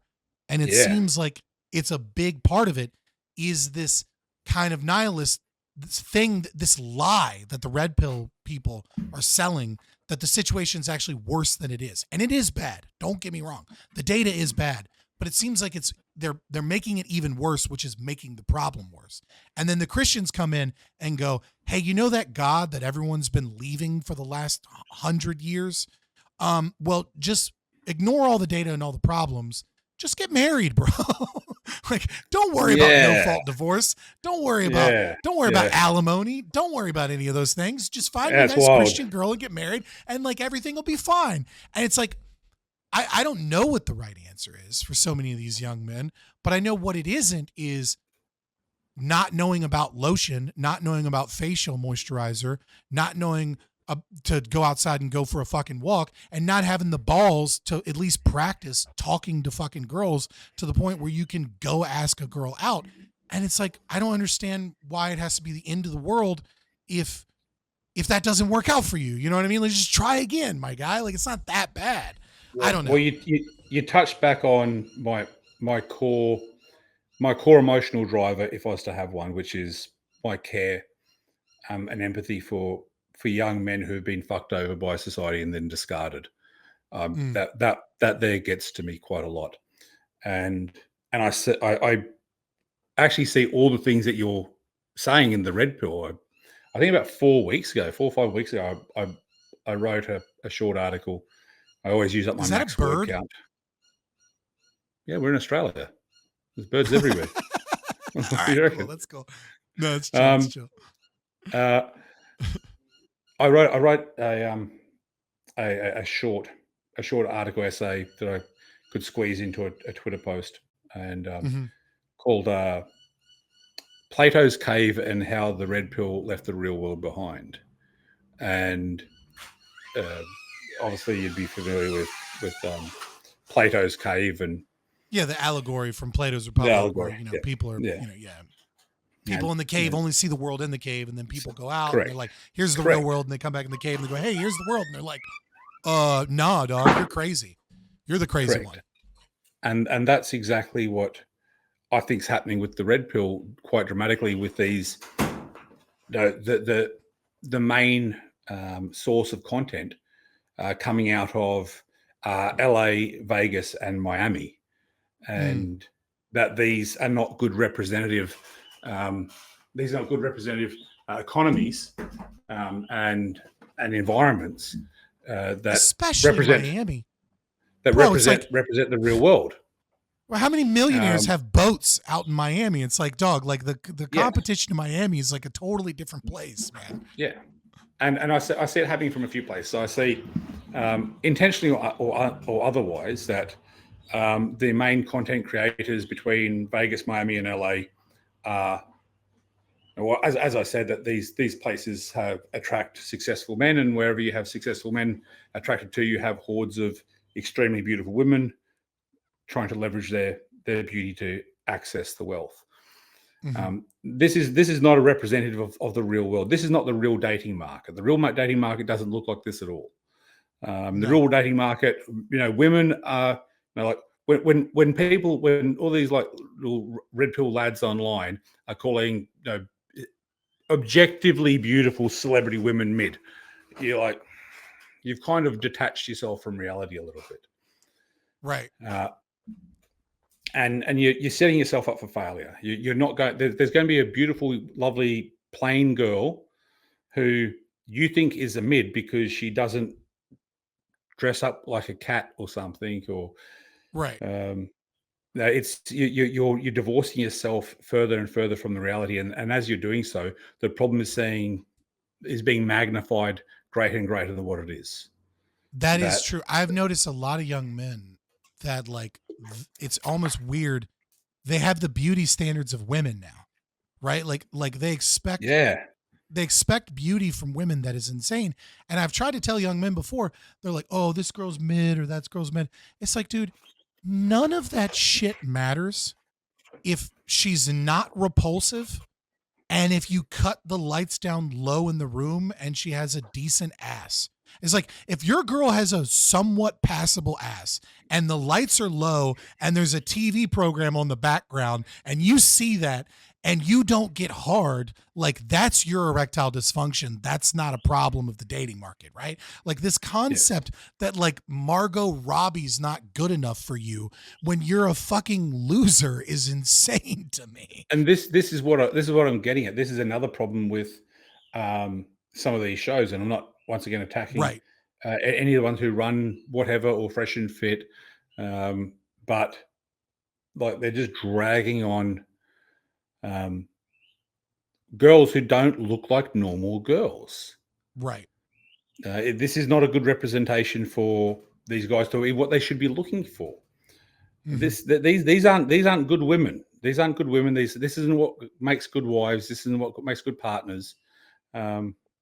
No, which incidentally I wrote another article about saying, which was titled "So I Married a Mid," and it was about my wife number one, who's objectively probably a 5, or she's a plain girl, but she's amazing in 1,000 ways that made my life infinitely better.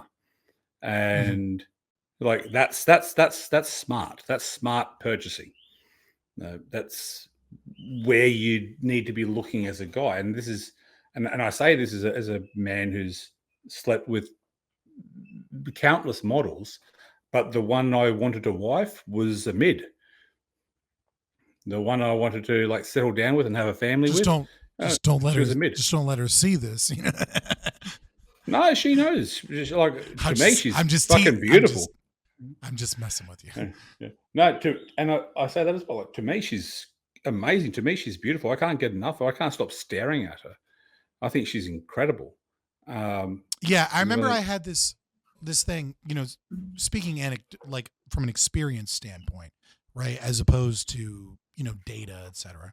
And I remember I dated this girl for a while, and I kind of got catfished. All right, I kind of got catfished a little bit. I didn't get catfished per se, in the sense that like it wasn't photos of that person.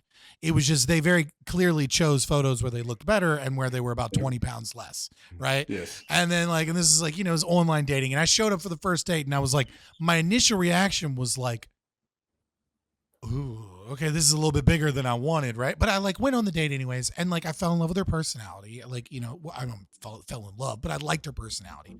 And we talked and we hung out.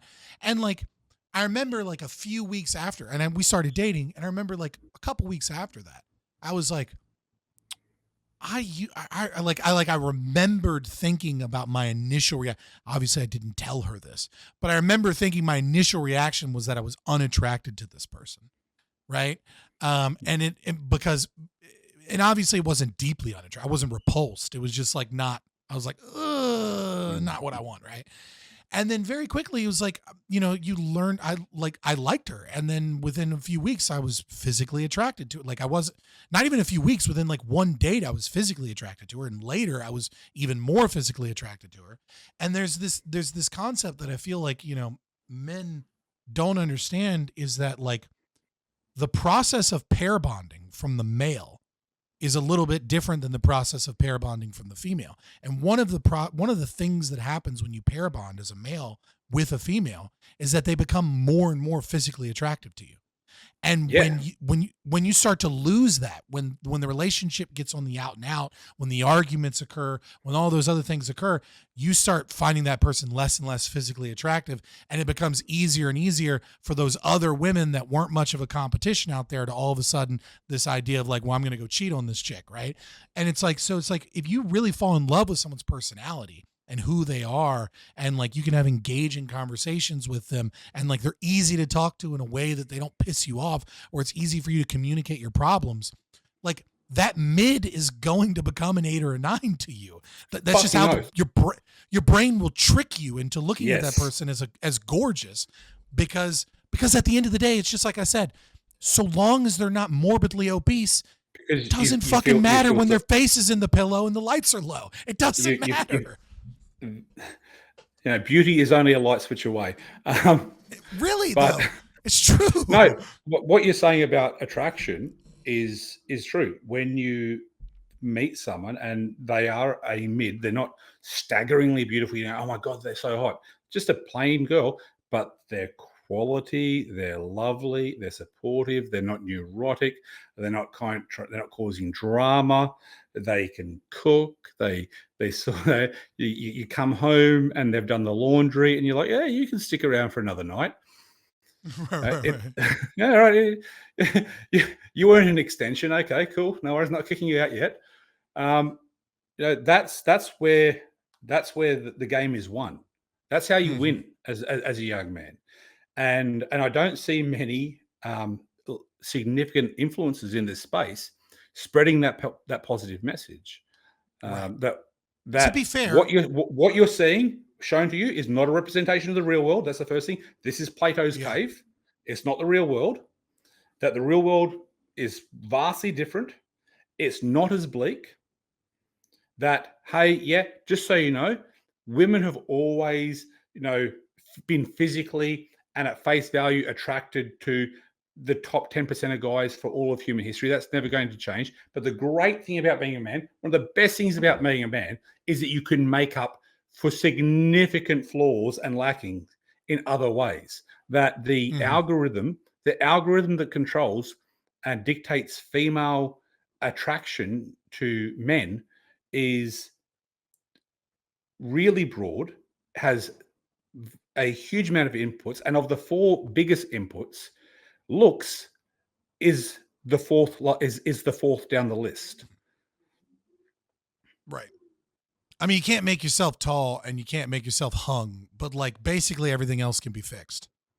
Everything else can be fixed. And like your face can be, I mean, and honestly, even your face, if you just like lose weight more often than not, you'll be and grow a beard and start taking care of yourself, you'll probably be all right. The big 4 that dictate the big 4 inputs that dictate the algorithm upon which females determine male mate value is ability to protect, ability to provide, status, and then looks. Looks are the lowest, and then there's a bunch of others that come after that: musical talent, humor, social finesse. There's a whole bunch that come after that as well. But of the top 4, looks is the 4th in line. And you can make up a lot of distance. You can make up a lot of distance in other things. So there's one last elephant in the room, I think, from everything that we've discussed, that we've kind of hinted at a couple times that we haven't broached, which is a recognition that there is a problem, that there is a problem with that. I think most of the red pill is kind of understanding, and that the ChristPilled solution isn't necessarily the best solution. I don't necessarily believe that the ChristPilled solution is a bad solution. I just don't think it's a solution for everybody, and them pretending like it will fix everything in society is retarded. I don't necessarily disagree that, like, for a lot of young men, if you go to church and you find a girl that's a good church girl that you like, that is, relatively not like many of these other girls, that's necessarily a bad thing for you. But I do think also the elephant in the room, like I said, is that as the desiccated corpse of God sits in the room, and Christians keep going back when everyone was a Christian, these problems didn't exist. Before social media and before communism existed, in the 1900s, like everything was great, right? There's still no fault divorce, right? Like there's still high divorce rates. There's still alimony. There's still child support. There's still a culture that tells women, that there's always better out there and that they shouldn't settle. And you know what I mean? And like makes dating young women difficult, at least more difficult than it used to be, et cetera, et cetera. Like a host of discovered issues in the current dating market that maybe aren't as bad as we put out, but are a problem, and that the ChristPilled solution isn't necessarily a solution for all of them. And so then the question then becomes is like, well, it's what not a the deal solution is. for any. It's not a solution for any of them. None. You don't think so? Zero. Absolutely zero. This is why I come so hard against it. It's not like, oh, this could work and that could work. And hey, I'm a big believer in like there are many paths up the mountain. This one does not lead up the mountain. What makes you say that? There's many ways to skin a cat. There's a lot of different. There's always going to be several solutions to a problem. This is none of them.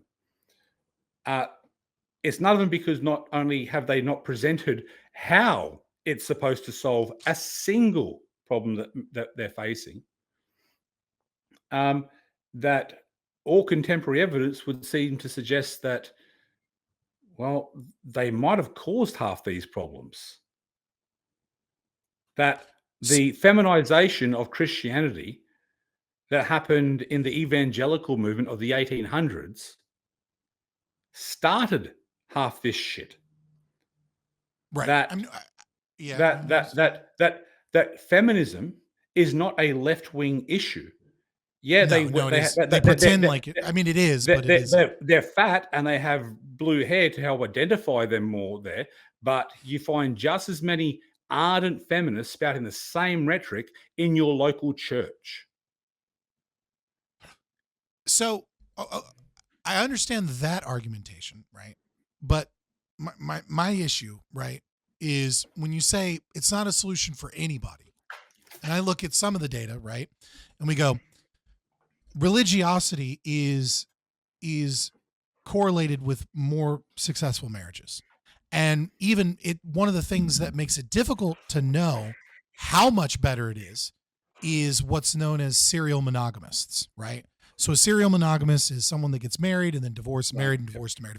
These people tend to be religious because they have this fucking stupid idea that like they shouldn't be fucking a guy until they're married to him, or they shouldn't have sex with this girl until they're married to him. So then they get in these marriages that don't work, and then they divorce, and and it's like, it's completely against the concept that the church is even trying to teach in the first place. You're not supposed to do that, right? And also you're not supposed to get divorced unless you're like abused or like, you're not supposed to just get divorced willy-nilly. But when you it's difficult to know what portion of those, because serial monogamists actually drive up the divorce rate average. Like these are the people that make divorce rates look worse than they are. And so if we take out the serial monogamists, all available evidence seems to suggest that the most successful marriage, the marriage least likely to end in divorce, is going to be someone that is a virgin, or someone that only has had one previous sexual partner, that is a highly religious person, that is in a traditional religious marriage. And so like, I fail to see when you say, well, it's a solution for zero people. It's like, I don't know. It looks like it might work for some people, right? Like, allow me to temper my seemingly anti-Christian rhetoric. My I'm an position atheist, by the way. It's I'm an atheist too. I'm in a peculiar category where I call myself a pro-theist atheist. In that I don't believe in God, but I do believe people who live as if they believe in God live better. Well, that's just a fact. And that's literally all the evidence proves that. And societies that have an after death punishment for bad behavior have societies that people generally behave better in. So, although I can't intellectually bring myself to believe in God, I'm or supportive of it from a selfish perspective that I want to live in a more altruistic and homogenous and I'd high rather trust all of society. my neighbor. I'd rather all of my neighbors be Dudley Do-Right Christians than like a bunch of Correct. like LaVeus Satanists that are like, oh, those are Yes. cool neighbors. It's like, Yeah. no, they're not cool neighbors. So, I like neighbors that cut their grass. so the first bit of temperance is I'm not anti-Christian. In fact, I'd say I'm a pro-theist atheist, which enrages people on both sides. The next thing I'd say is I'm not suggesting people don't become Christians or pursue Christianity or have a faith. If someone came to me and they said, "Hey, Casey, I want to buy a new car, and this is a car I want to buy," I'd be like, "Yeah, sweet, no worries." And they said, "I'm going to buy this new car because I got told that buying this new car was going to solve all my problems." I'd say, "Oh, probably don't do that then, mate, because that's not going to solve any of your problems." So there's a difference between being against something generally and being against something being advertised as a solution when they haven't been able to provide any evidence of how they're going to solve anything. That's my first bit of temperance from my perspective. And the next bit is to answer or at least address an assertion that they have better marriages, that Christians and people have better marriages. And I don't know if that's true. None of us know if that's true. What we do know is that they have a lower divorce rate. Right. Yeah, that's what we know. We don't To be know fair, I their didn't make rates. that claim. I was just making a claim about the divorce rate. Correct, and I just want to make sure that what we define as what we look as success, that these are more successful marriages because they have less divorce. I'm not sure if that's our only metric we should be including.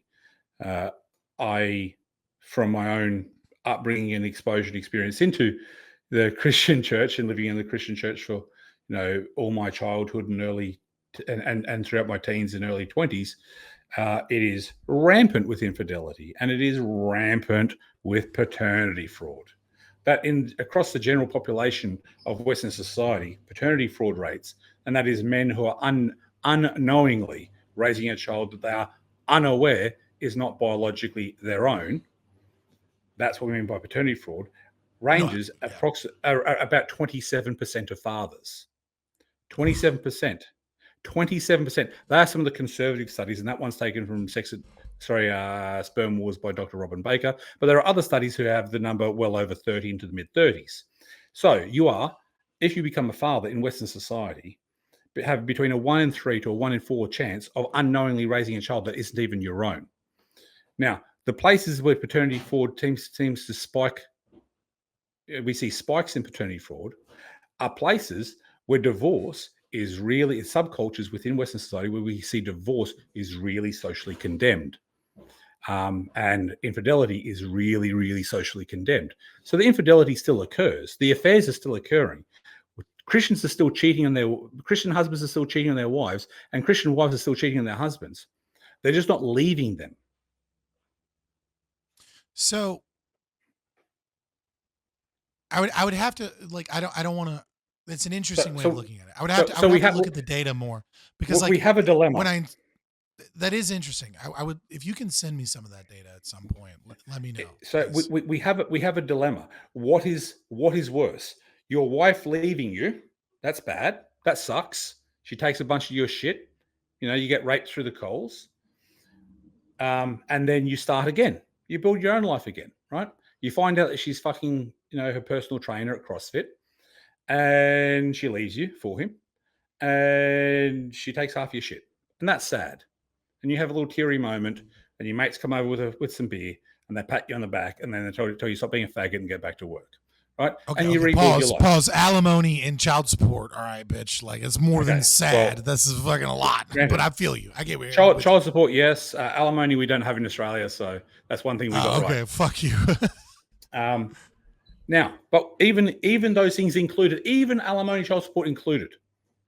Now, that's scenario 1. Scenario 2 is that you stay married your whole life. In your 70s and 60s, and you had a vasectomy, you're no longer sterile, you find out that none of your children are biologically yours and you don't have time to do over. You are the end of your genetic line. It dies with you, motherfucker. And you don't have time. She didn't leave you when she started that 15-year affair. And all So 4 of your children don't belong to you. And you are not a father at all. And your genetic line, our main primary biological driver for life, is reproduction, is to pass on your genetic lineage. And you have been robbed of that by a vile, evil fucking woman who had this affair but didn't leave you because she really didn't want to, have that stigma.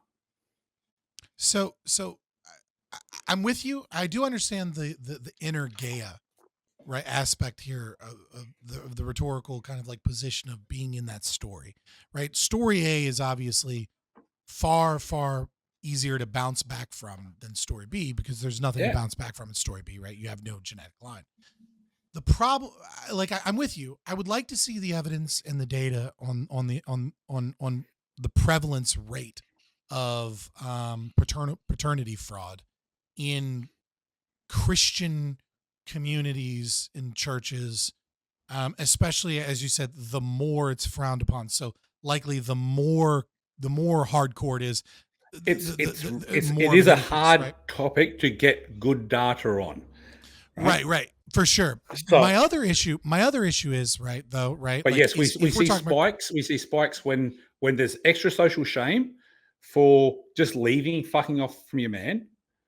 We Mhm. see increases in that paternity well, fraud. so the other thing too is that that's not going to be the only spike, right? So, right, like I'd have to see the level of the spike, and then we'd also have to consider and compare to other things that cause the spike so that we can understand prevalence rate, right? So Yes. like if it's 27% across the board, we're going to see spikes. I intuit that makes sense. How much it makes sense, I don't know, but I do intuit that does indeed make sense.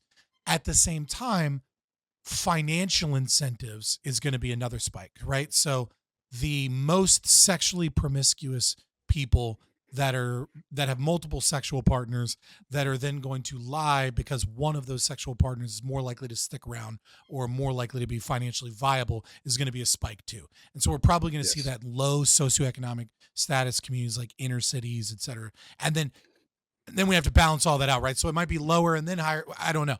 What I would say is this, though. And things that will affect that, for example, is that we know in paternity fraud that the most common children to be the subject or the of paternity fraud are the first child and the last child. That makes sense. Yeah, for sure. Yeah, because the first child is going to be like, I lied and then I ended up marrying him and I stayed with him and I had 2 more kids and they actually were his kids. Because I don't want to fuck up. I don't want the game to be done. Right. And then the last child, because like the marriage is falling apart and I cheated and then like, she's bored. Yeah. So the only thing I would say is great argument, but even Matthew, like in Matthew, Jesus admits that when he kind of like reinterprets the reasons for divorce, right? Because Moses gave like exceptions for divorce, and then they ask Jesus the same thing, and Jesus says like natural born eunuch, which is like basically if someone's sterile, you can divorce them. But also, he says like if you adultery, right? Like adultery is a reason for divorce. Adultery is a church sanctioned reason for divorce, and so it sounds more like the argument is there's a pretty simple solution to this, which is your church should be fucking doing paternity tests, to find these fucking hoes. 100%. You know what I mean? Like and that would be great. ChristPilled plus paternity test gets rid of that problem. You know what I mean? Like, and this is a solution that's going to, when it becomes widespread, is going to blow the wheels off half of Western society because these hoes be cheating, but there's pushback on that. So if we look in France, it's a crime, it's a felony for a father to paternity test his own child without the mother's permission. Yeah, that's insane. And then that's the true thing. And then I've seen crazy shit. Then we have our situations where we have once again, like in France, when they passed legislation to say that DNA paternity tests have no bearing on paternity, that it's as the We've had that in the United States too. yeah, Where and they said, as the quote, yeah. the quote was from the French government, it is not, and you'll love this as a libertarian, it is not a man's, it is not a man or a doctor's decision to decide whether a man is a father or not. It is a decision of the state. Yeah, right. Of course. I do want to add a little bit of levity, and I'm sorry for anybody watching, and apologize to you too, because just a small little tangent, a little bit of levity, Yeah. because this is a serious issue, and I totally understand. And guys, get paternity tests. But one of the things that I really, really love watching sometimes on YouTube is girls, especially, that think they're black. And then they do a 23andMe and find out their mom cheated and they're not the ethnicity that they thought they were. And they're like 2% black and the rest is like Latino. And they think they're like mixed. And then they're like, their entire identity and worldview is destroyed because they're majority Caucasian. And like, they've been like a pro-black, Black Lives Matter. And then they just find out that like their mom cheated and they're not the race they thought they were. And they're like, they're like lefties. Maybe not like lefties, that's great. But just like, like 22-year-old girl in college is like, their identity is wrapped up in their racial identity. And then it like come to find out like dad's been raising them the whole time. And they're like, because it's like, it's very obvious. It's not a paternity test, but like when you're, 72% Caucasian, like the rest. Did like you see the LeVar Burton one recently? Black and you're like, what the fuck? The what? Did you see the LeVar Burton? They played Gordy on TNG Star Trek. He started in the original version of Roots. Okay. He played Kunta Kinte. So he's black actor, super, super left wing, super, and he did it recently on live as well, one of those television shows, and found out he's the descendant of like Confederate. Some senior Confederate officer. He's like, what the fuck? Yeah, your great grandfather, fought the Union as a Confederate. They showed a photo of him, big white dude with his giant mustache. Oh god! I knew it was a bit of a tangent. I know. I just like, that's granddad. Well, yep, that's. But it's like, but it's true. It's like when 27% of these people are out here lying, right? Like you're gonna get moments like that. Yeah. And and it absolutely happens. So like what? So yeah. I mean, like what do you do? And I guess I want to wrap the conversation up a little bit. Yeah, it's been a great conversation. I know. I've dragged it out. Sorry about that. You need to go and. No. I dragged it out. I'm a talker myself too. When I see the problem is a problem that I see, and I know it's going to be funny to everyone watching that the anarchist libertarian always has a one size fits all solution, which is less government. But it is. That's the answer to this fucking problem that we're having is less goddamn government. Is child support is a problem. Alimony is a problem. There's a someone from Berkshire Hathaway, Charles Munger, has a quote. I mean, he's an evil corporatist piece of shit, but great quote, which is show me the incentive and I'll show you the outcome.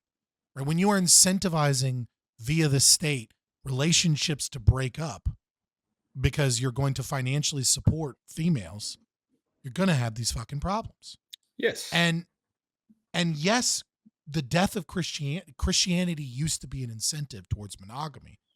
Certainly. But bringing that back is not going to solve this problem. And conservative conceptions of reinstituting patriarchal kind of systems via government programs and things of that nature are also not going to solve these problems. If you want to solve these problems, men, you need to get away from algorithms. You need to get away from stupidity. You need to work on yourself. You need to become a rational man, and you need to move forthrightly in your own rational self-interest and look at the world with some reality. But also, we need to be getting the government out of these things. I saw something recently Vivek Ramaswamy was on Yeah. Charlemagne the God's podcast, Yes. the Breakfast Club. And he was like, I've got an idea that'll fix all of these problems. What if when you get a girl pregnant, you're just financially responsible, not just for the child, but also for the mother for 18 years, no matter what. And then that way, guys will be a lot more responsible about where they put their dick. And I was just like, oh my God. I could not believe he said that. I was like, you just took all of the problems of like no fault divorce, like all of the government solutions that have exacerbated this problem, and then you multiplied it by 100, and you're like, but dudes will totally just stop thinking with their dicks. And that's a perfect example of how conservatives, the right wing handles shit, and the conservatives and the Christians have tried to offer solutions. I mean, it's especially in a country like America where the Protestant church has huge amounts of lobbying power, and they've flexed their power so many times for the introduction of laws. They've flexed the conservative and the church, the Christians of America have united time and time again to influence laws and have introduced legislation and outlaw things and ban things that they don't like, time and time and time again. And the amount of times that Christianity, that the church in America has campaigned, stood up for, and had a law changed to benefit men that would come at the inconvenience of women is absolutely zero. Fucking zero. And these are the people we're supposed to trust as a solution? Nah, mate. If I could pull the other one, that's a scam. That's a trap if I ever saw one. So no, I don't trust I don't trust the ChristPilled. They're not going to solve anything. Government has caused a huge volume of this, and the existence of government. The problem with the state is it's susceptible to exploitation from groups that will infest it and take it over, and that's why it always ends up corrupt. It holds all the power, so it attracts the sociopaths that are driven by hunger for power, and they have used it destructively. And not one major Christian leader, not one major Christian voice has stood up and said, we need to change this. We need to get rid of alimony. We need to get rid of no-fault divorce. We need to change our tender years doctrine that makes mothers the default custodial parent.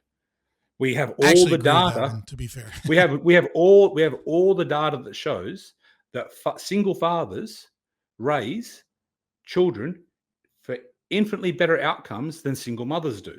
That in fact, a single father, the predicted economic outcomes for a child raised by a single father, the likelihood of ending up in custody or anything else, all the other negative predictors that we have with single motherhood, not only don't exist with single fathers, but single fathers basically meet the same metric that they would if they had two parents. So I do disagree just on that one part. I do think that women are the default guardians of children. I don't look at this I don't look at this consequentially, right?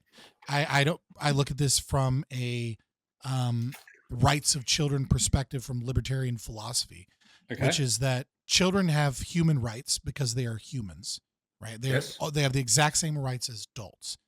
Cool. They need a guardian appointed to them in order to take care of their rights. And I would say that women are the default guardians because they homestead that right via the process of birth.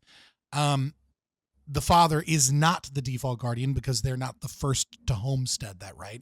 And that property, even in the situation of children are not property, but the will, the custodianship of the child is a contract that is homesteaded by the female, right? So I'm looking at this from an objective perspective of who has that default. Now, when you look at outcomes, I don't disagree with you that male single fathers have better outcomes than females. The problem with that is that it's not controlling for the fact that in order for a male to get custodianship over the female, right? They almost certainly have to prove that women are terrible. And so you would obviously, if they were exactly the same, you would obviously expect the outcomes for males to be better. That's just how the data works, because women are the default guardians. If males were the default guardians, the opposite would be true. That's a valid counter argument that I'm happy to take on its face value. However, I still think you're wrong, and I'll tell you why. First of all, I think the primary objective for the care of children should be what is in the best interest of the children. That should be the driving force, is to minimize harm. And right, who determines that? This is where you start getting socialist, right? And so, I get it. We can draw that from a bunch of conclusions, and we can definitely see that it's women, all subjective, though. As well, I don't think it's subjective when you can when a girls raised by mothers alone lose their virginity and become sexually active. What is it? 5 years earlier than girls who have a present father in their life. But again, the incarceration rates. But all that aside, and what we have your assumption and the general assumption that it's a mother's natural place, it's a mother's natural right. I never made that argument. It's not my assumption. The gestation is homesteading the child. Yeah, that they're the nurturer and guardian. Well, one, they're not nurturers, and two, they're not guardians. Women have no guardian instinct whatsoever. That's a male instinct. You're just playing loose and fast with the terms. No, guardianship is not. It's we can use custodianship. It doesn't matter, right? The concept, right, is that obviously two parents are better than one, right? We all know this, right? Absolutely all know this. And anything we can do morally that doesn't violate people's rights to keep two parents together is obviously the best, is going to be the best. From all of the empirical evidence that we have, we can assume that to be the best. What I said is that the problem is when you utilize consequentialism as a moral philosophy, which is I look at the empirics and the data and I attempt to do the best good based off of what the data says is likely to be good. That's fine when you make moral decisions, so long as they don't violate non-aggression principle and they don't violate property. Well, the issue that I have in a custody settlement where one person is getting custody, that's being violated already. My decision then has to become, isn't that principle being violated? Because it's already being violated. The principle is, how do we minimize the harm? Okay, one bad is already occurring. How do we stop a second bad from occurring? How do we stop one thing turning into a cascade effect? What I'm saying is that when you start, when I said it's subjective, right? I don't mean it's subjective in the sense that you can't measure it. What I mean is that different things have different values, right? Like if I have 3 bad things, right? Which one's worse? Well, some people are going to say the order is 1, 2, 3. Some people are going to say 3, 2, 1. Some people are going to say 1, 3, 2, etc. Okay. That's the problem. So when we start measuring data, yes, the data supports doesn't support the idea that men or women are better. What it supports is it looks like men are better, but the problem is that men aren't the default legally, and so when men have children, they tend to be better because they tend to have already have been able to prove in court that they were better, and that means they tend to have more money, etc. They're better anyway. You think so? Men are accountable. Men have an instinctive understanding of responsibility and accountability. Women do not, as a gender, have an inbuilt understanding or comprehension of accountability. That's a pretty important thing as a parent.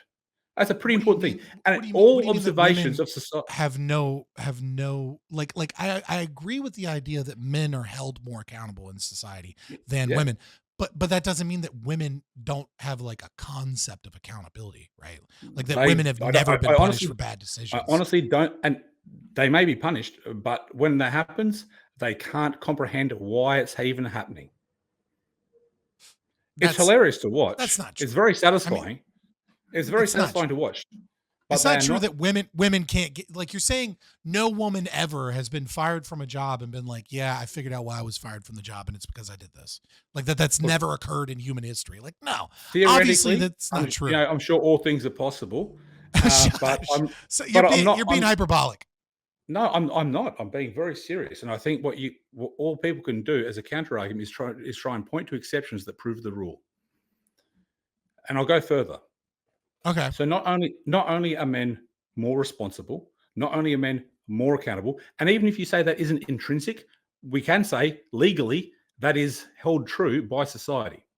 Yeah, That no, they are I'll held agree to with be you on more that. accountable, held to be more responsible. So we have that. That's a huge plus as far as parenting goes.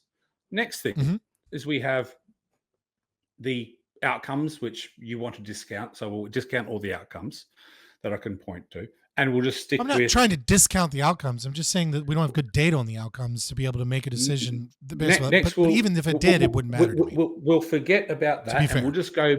We'll forget about who is actually going to be a guardian, not just a custodian, but a guardian, because men are guardians. They are providers. Women aren't providers. Women aren't protectors. Now, just okay. As a whole, how many men are guardians, right? Like I agree with you that a subset all of the guardians are men. Are real guardian. I agree with you. Listen. All the guardians are men. I agree with you that I mean, like with other than, as you said, exceptions that prove the rule, all of the guardians are men. The problem that's a hell of a coincidence. No, it's not a coincidence. It's because it's simple innate. as a fucking distribution, right? Like the thing is though, is that like, but it's not that all men are guardians, or that even a majority of them are guardians. Like the majority of men are depending upon the exact same systems that women are depending upon, because we don't live in an honor culture. We live in a dignity culture, right? We live in a culture where like police do these things, where firefighters put out fires, not your dad, right? Another way. There's so many. Another way to say dudes, that. Right? Another way to say that would be: men put out fires, men arrest criminals, because that's who's doing it. Argument. But it's not an argument for the default guardianship of men that a certain small subset of men put out fires, or that men stop criminals, right? Like a lot of men are just as incapable of being guardians. Maybe so, but it's a very convenient reply when someone says men don't put out fires, firemen put out fires. I'm like, who are the firemen? Oh, they're men. I didn't say that. I didn't say that. I said a specific subset of men do this behavior. Okay, maybe I did, but if I did, I didn't mean it that way. What I'm saying is that, and what I thought I made clear, is that a certain subset of men certainly do these things that maintain and hold society, that are able to actually protect the vulnerable and the innocent via violence. Okay. But that isn't an argument. That it is an argument for that's our protector. Now we'll move on to provider. Because we've done protector. It's very heavily in the men column. We couldn't point to any women who are protectors. It's not heavily in the men column. All the protectors were men, and none are women. That's cool. Okay. But yeah, my man. Oh wow, there was a chick clerk at the police station, or there was a chick medic in the army. Cool, bro, but they weren't kicking any door. You're getting debate bro right here at the end. You're getting debate bro because we have a disagreement here. What I'm saying, and I want to be very clear, and I totally respect you disagreeing with me on this because of substantive issues, and I love that you're passionate about it. What I'm saying is that if the argument is that default guardianship, or at least one argument, right? You're going to make some more, and I appreciate that. But if one of the arguments list for you. Right. If one of the arguments is that the default guardianship should go to male because men are the protectors in society, why I'm finding that to be a weak argument isn't because that men aren't protectors. What I'm saying is that we're not talking about whether or not men are protectors. We're talking about whether or not our society is constructed in such a way that even most men are protectors. And what I was saying is that most men aren't protectors. Most men are pussified, Starbucks drinking, can't do a goddamn thing dudes that work in an office just as much as women. Agree. And the fact that 100%. men are the police or the firefighters doesn't necessarily mean that like the I way we know. construct society is in such a way that men should be default guardians. What an amazing twist of events that all these men raised entirely by women aren't being protectors. Whew. I just don't think I have a comeback for that. That one's kind of fair. I'll kind of give you that one. Okay. That's fair. Yeah. So we have the protector issue. Now let's move on to the provider issue. Well, we have the economic data for that. We know that that women as a group absorb more from the system than they pay into the system. We know tax and we know welfare. And we know that women draw more from as welfare out of the state than they pay into the state as tax over the course of their lifetime. And I think in America, it's in the vicinity of about $280,000. Mm-hmm. Over the course of their lifetime, they will withdraw from the system more than they produce and put into the system. And that difference, the differential, is made up by men who produce more than they take. So they put How is more that an tax. argument, though? How's that an argument for default guardianship of males? What it's an argument for is I'm pointing out who the producers are. So what we need, but so I'm breaking this down into stages. yeah. Protector, provider, right? Who can protect a child? The man. Who can provide for the child? The man. It's a non sequitur, right? So it's a non sequitur because it does not follow that because in our current system males produce more that they are good providers. The reason, like, I understand the concept. They do. Listen. Yes, men work more hours. Men tend to work harder. And because men work more hours, work harder, and because men prefer, positions that deal with math and things and computers and scalable things as opposed to women that deal with like people, et cetera, that men make more money and they produce things that are more scalable and they put in more work. And that means that women become default. The marginal propensity to consume is much higher in women than it is in men. Right? It's not just, this isn't marginal. By the way, 80 cents of every retail dollar spent is spent by women on women. No, MPC is an economic term. I don't mean it in marginal as in small. I mean marginal propensity to consume is like a value of 0 to 1. What we have in society is we have a productive class and a consuming class. Yes, but that doesn't, when you say men ought be the default guardians because of these reasons, one of the reasons you give is men make more money, right? What we actually discover with women is that as of right now, women are actually making more money than men. The moment that it stops, when you look at the younger generation, when you look at Gen Z and you look at millennials, the moment it stops is the moment a baby is born. That's when men start to skyrocket ahead of the women. It's because men aren't taking care of the babies. They're continuing in work. They're getting economic data you're looking at, but it's actually unmarried college-educated women. Yeah. When the only demographic that make more than men. So when you look at blue collar, they make more than. So, but they're also more college unmarried college-educated men are making unmarried college-educated men are making less than college-educated unmarried women. The second they get married, before children, by the way, because the birth rates fucking plummeted. This happens immediately. Not when children come along. The second they have a man, they can parasitically leech off. Their productivity drops out of the ass. But the fact that they're married to a male and they make an economic decision, right, to work less, isn't an argument as to why default guardianship should be towards the male. Like, you're describing a behavior that's linked to marriage, and then you're saying that behavior then translates over to men being better providers, therefore they should have the children. They are better. They produce and they provide. That's where the money's coming from. But having custody of the child hampers production. Right. So when women are taking, right. So if men are producing at a higher percentage than women are in society, to the point where women are default, their marginal propensity to consume is over a value of 1, which is that they're taking out more than they're even putting in. Right. Yes. If that is the case, transferring custody from the female to the male means putting a net negative on the male and putting it and not putting that negative on the female, Well, which would then yeah. reduce productivity and GDP within the entire society And I to can a larger understand degree. why the state doesn't want to do that. Why the state wants to instead let the non-productive, lazy-ass woman keep sitting at home watching The View and keep the hard-working, productive male as a good little tax slave and just take all his money by force of the power of the state to give it to the non-productive. Right. Yeah, But that's I a problem. understand the logic behind it. That's a problem of I child understand the support logic welfare. behind it, but I don't think it's the right choice. Okay, I don't hear think me it's the out. moral Hear me out on choice, this. and I don't think it's Hear the me out on choice this. in the best interest of the child. Next, What would happen? What would happen if we got rid of welfare completely and we got rid of child support, but females were still the default guardianship? Well, a few things would immediately change. They wouldn't be leaving. But we Right. can, but Many of getting these onto arguments that- are immediately decimated by that. getting onto that, Okay, next one.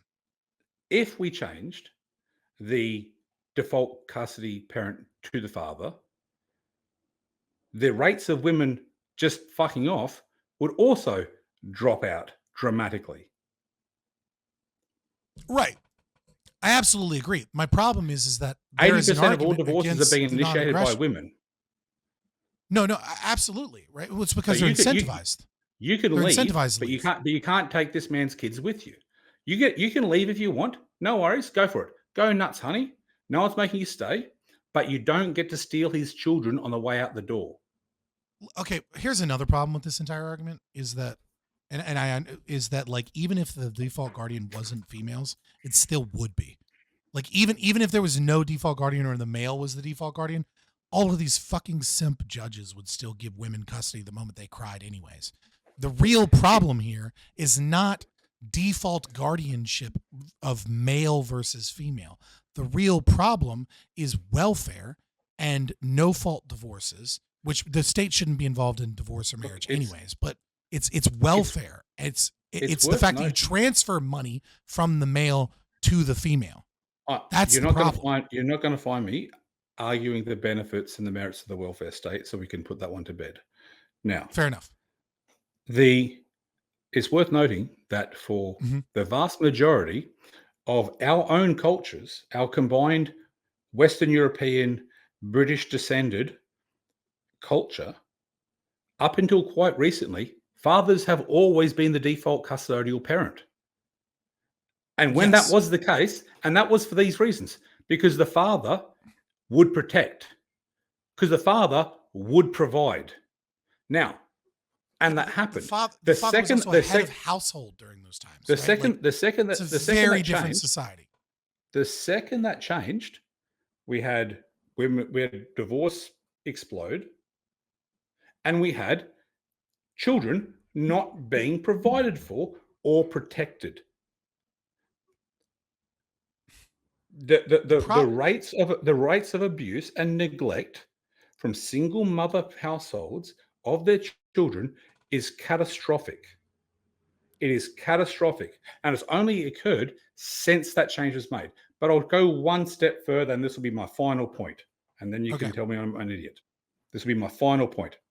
I don't think you're an idiot at all. I think we just have a different moral foundation. You're a consequentialist. If we're going to make a moral decision, if we're going to make a decision based upon the best interest of a child, and decide which gender we should give the child to protect and provide and care for, I have a suggestion.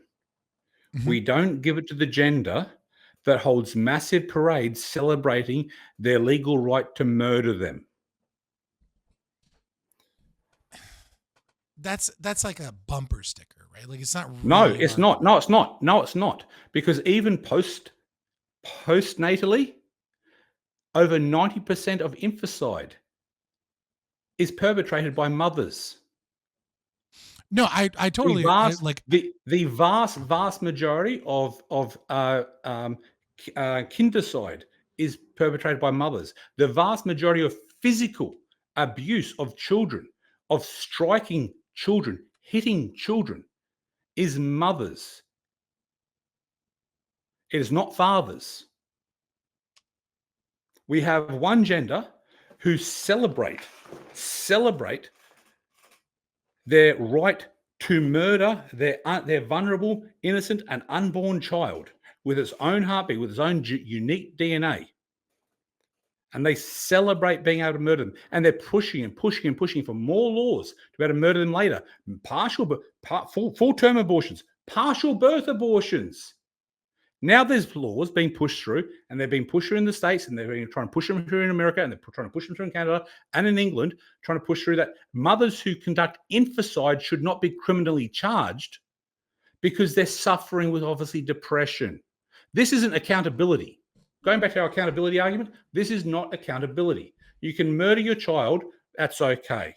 You are having a hard day.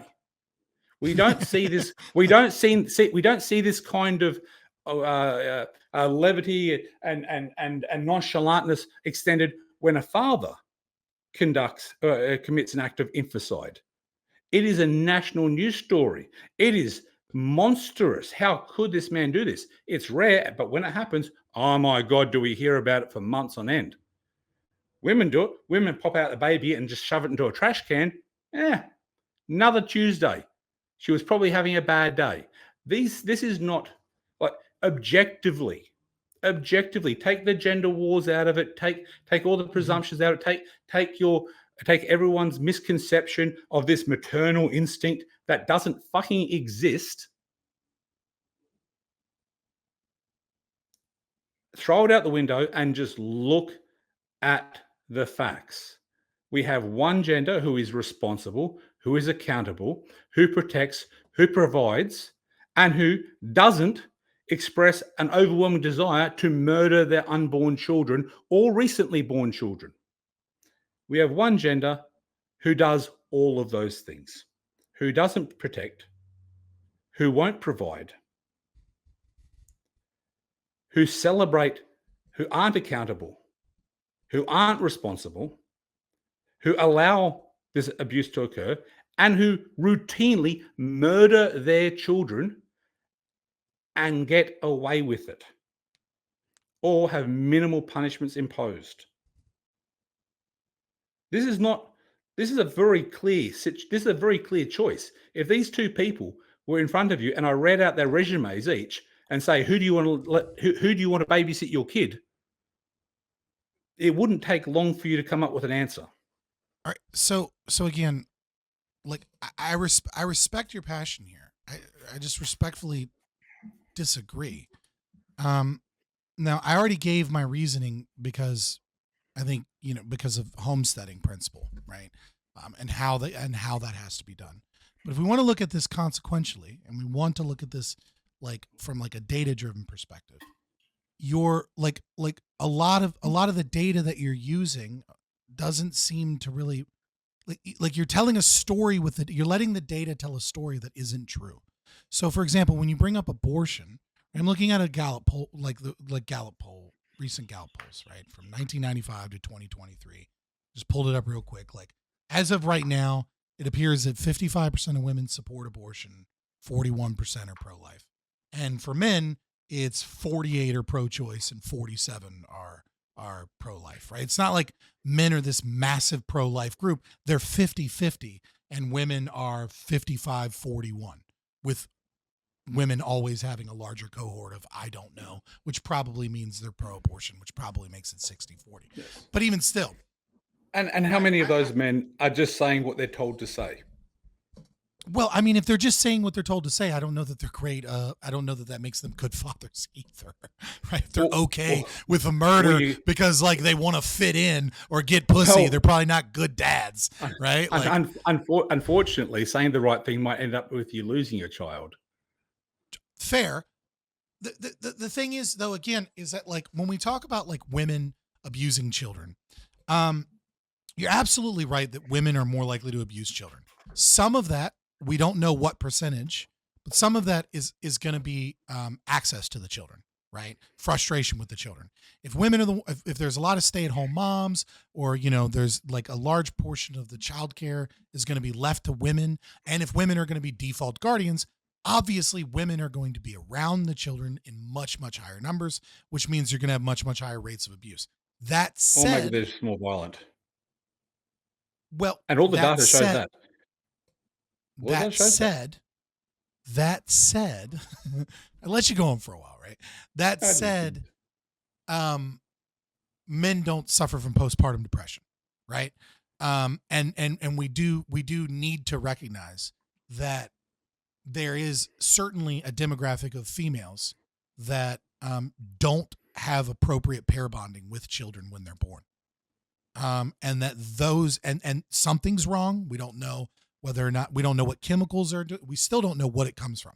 We just know that some subset of women, and sometimes it can be a pretty big subset, depending on the severity of the case and how you're attempting to measure it.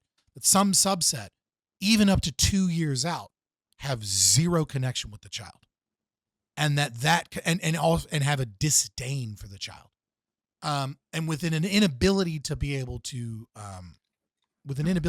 target that, right? I do think that that's actually a pretty good piece of evidence in your case, that at the very least we need to be at a position where the children are either old enough, or we need to be able to identify whether or not that's a problem. Again, the provide thing, I've kind of already talked about that, right? Like many of these things, the data is unfortunate because you're not, like, we have to isolate for, we have to compare like variables, right? And so the problem is that you can't, it's not a like variable when the justice system automatically gives default guardianship to females to then No. compare it to males, right? Like I know. these aren't like variables. And so it's difficult to know which one's better or worse. Yeah. When- I understand. from I a really do understand data-driven that argument perspective. that if custody was being handed out 50-50 between fathers and mothers, we'd have much better Right. uh, results about And we would result. obviously rates of abuse go up in women go up in men, and rates of abuse go down in women. We may. We'd probably see some of that, but we wouldn't see to the degree that you probably expect, because what we do know is we know that women are more domestically violent. We know that, for example, that 70% of all non-reciprocal domestic violence is perpetrated by women on men. We know that of the 3 potential gender breakup disposition relationships, male, male, male, female, female, female, that the relationship with the lowest rates of domestic violence are gay men, 2 men, and the relationships to the highest rates of domestic violence, way out of the park, are lesbian, female, female. Technically, yes, I completely agree with you. I just want to tiny little bit. Technically trans, but yeah. Yes. Yes. Because trans people be fucking crazy. But yes, you're correct. We'll just keep it When to we talk about XX and that, XYs. The right, two the XXs, when they put together, beat the shit out of each other. The XYs, when they get together, they buy a condo and they go on vacation and get a new throw rug. Okay, well, there's a really important modifier that you put in there, and then another piece of information that you didn't put in there, right? Number one, the important modifier that you put in there is non-reciprocal, right? So when we talk about intimate partner violence where it's one-sided, the overwhelming majority of intimate partner violence is not non-reciprocal. It's not a dude that gets home from the factory and beats the shit out of his wife, and it's not a woman that, like, the moment, like, that just like beats up on his little hipster boyfriend, right? Yes. Most domestic violence is both people are violent. But you are correct that women, but it's not to that massive disparity, but there is a disparity. Women commit more domestic violence. A 70-30 split on non-reciprocal violence is not a small margin. Okay, but you're isolating for only one person when you look at intimate partner violence as a whole. It's the overwhelming majority of it is both people. The women tend to instigate, right? And then the men tend to finish. And this is why when you look at murder rates, it's overwhelmingly women that are the ones that are murdered. When you look at severity of violence, hospitalizations, Yes. etc., Yes. because the males are so much stronger physically, which, I mean, I guess goes in your provider argument, but, or sorry, your protector box. Yes. But nevertheless, right? Like and obviously women poison more. Women use weapons more than men, Yes. because of the power imbalance to try and do that. But again, this doesn't necessarily prove that males in this situation would be better default guardians of children.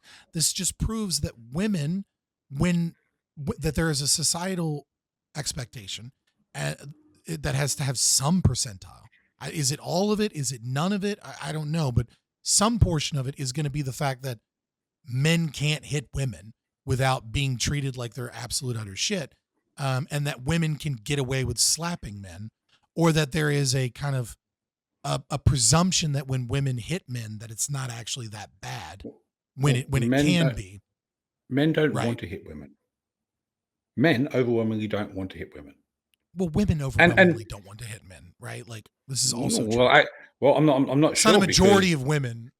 I don't know. I'm not. Do you watch public? Do you watch common entertainment? Do you see how kicking a guy in the nuts is a punchline and everyone laughs? Cue can laughter. Do you see how women slapping and punching men in movies and television shows is a sign of a strong, independent woman? But a man even standing up, posturing up in self-defense, like "don't hit me again," is seen as abuse. This is not this little issue that you think it is. It's not that women. I didn't say it was a little issue. Can get away with it. They're the venerated. Majority of women. Female violence is venerated, is applauded. Right. And male violence is not. But that's not what I said. Don't want to. I said you said the overwhelming majority of men don't want to hit women. And then I said this is also true of women. That there is not data showing. I mean, maybe it's true. I guess it's possible, right? Like anything's possible, but there is no data to suggest that the majority of women like beating men, right? It like, yes, you are correct. They certainly socially condone it. I will agree with you on that. We've done the social experiments. We've had the guy and the girl in public with candid cameras, and the girl starts slapping the guy, and the passing females laugh and condone. And then we have the same couple reversed, and everyone runs over. Okay, so but although they might not, no. Even if they may not perpetrate, they certainly condone it, and they find it amusing, and they approve of it. Listen. That is not number one. That's not a scientific study, right? Like that's not the social media video where I do something all day to try and find and tell a specific message blows out of proportion the actual percentile of that. Agreed. Number two, it obviously makes sense that you're going to react more heavily when you see a man hitting a woman than vice versa, not just because of the societal expectations, but because of the fact that dudes can fucking knock the teeth out of women, and that there's very few women that can do that to men, right? And again, this goes in your argument towards the protector realm because of the physical capacity. And yet, considering that biological fact that you just said, women still feel comfortable initiating violence against men. Now, this can't happen in an environment. Some women do, and some men do, right? Like that's not this cannot exist in a culture and an environment where it's not condoned broadly. We don't have a huge epidemic of dudes dying fighting grizzly bears voluntarily and then being surprised at the outcome.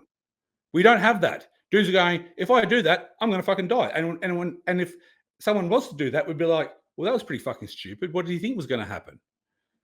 Like, yes, there's a huge physical disparity between men and women. There's a giant physical disparity between men and women. And yes, men can do serious damage. And it just shows the I'm going to mess that one up. Pacifism of men. That it can be so societally condoned, and men don't react in the vast majority of times. It's rare. Female and male violence is typical. Male and female violence is atypical. No. See, this is you're letting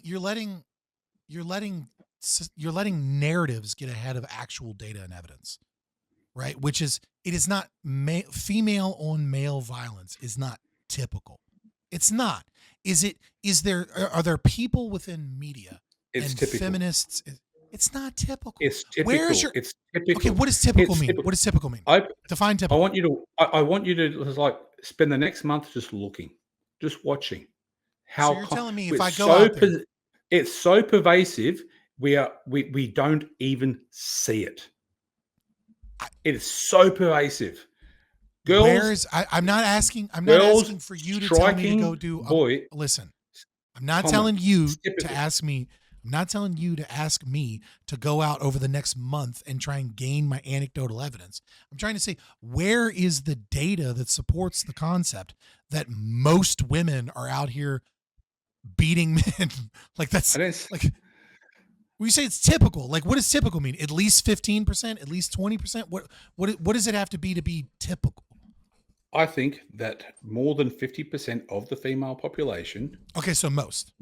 regularly initiate force on a male that, if the situation was reversed, would be perceived as violence or abuse. Pushing, slapping, threatening to push, threatening to slap.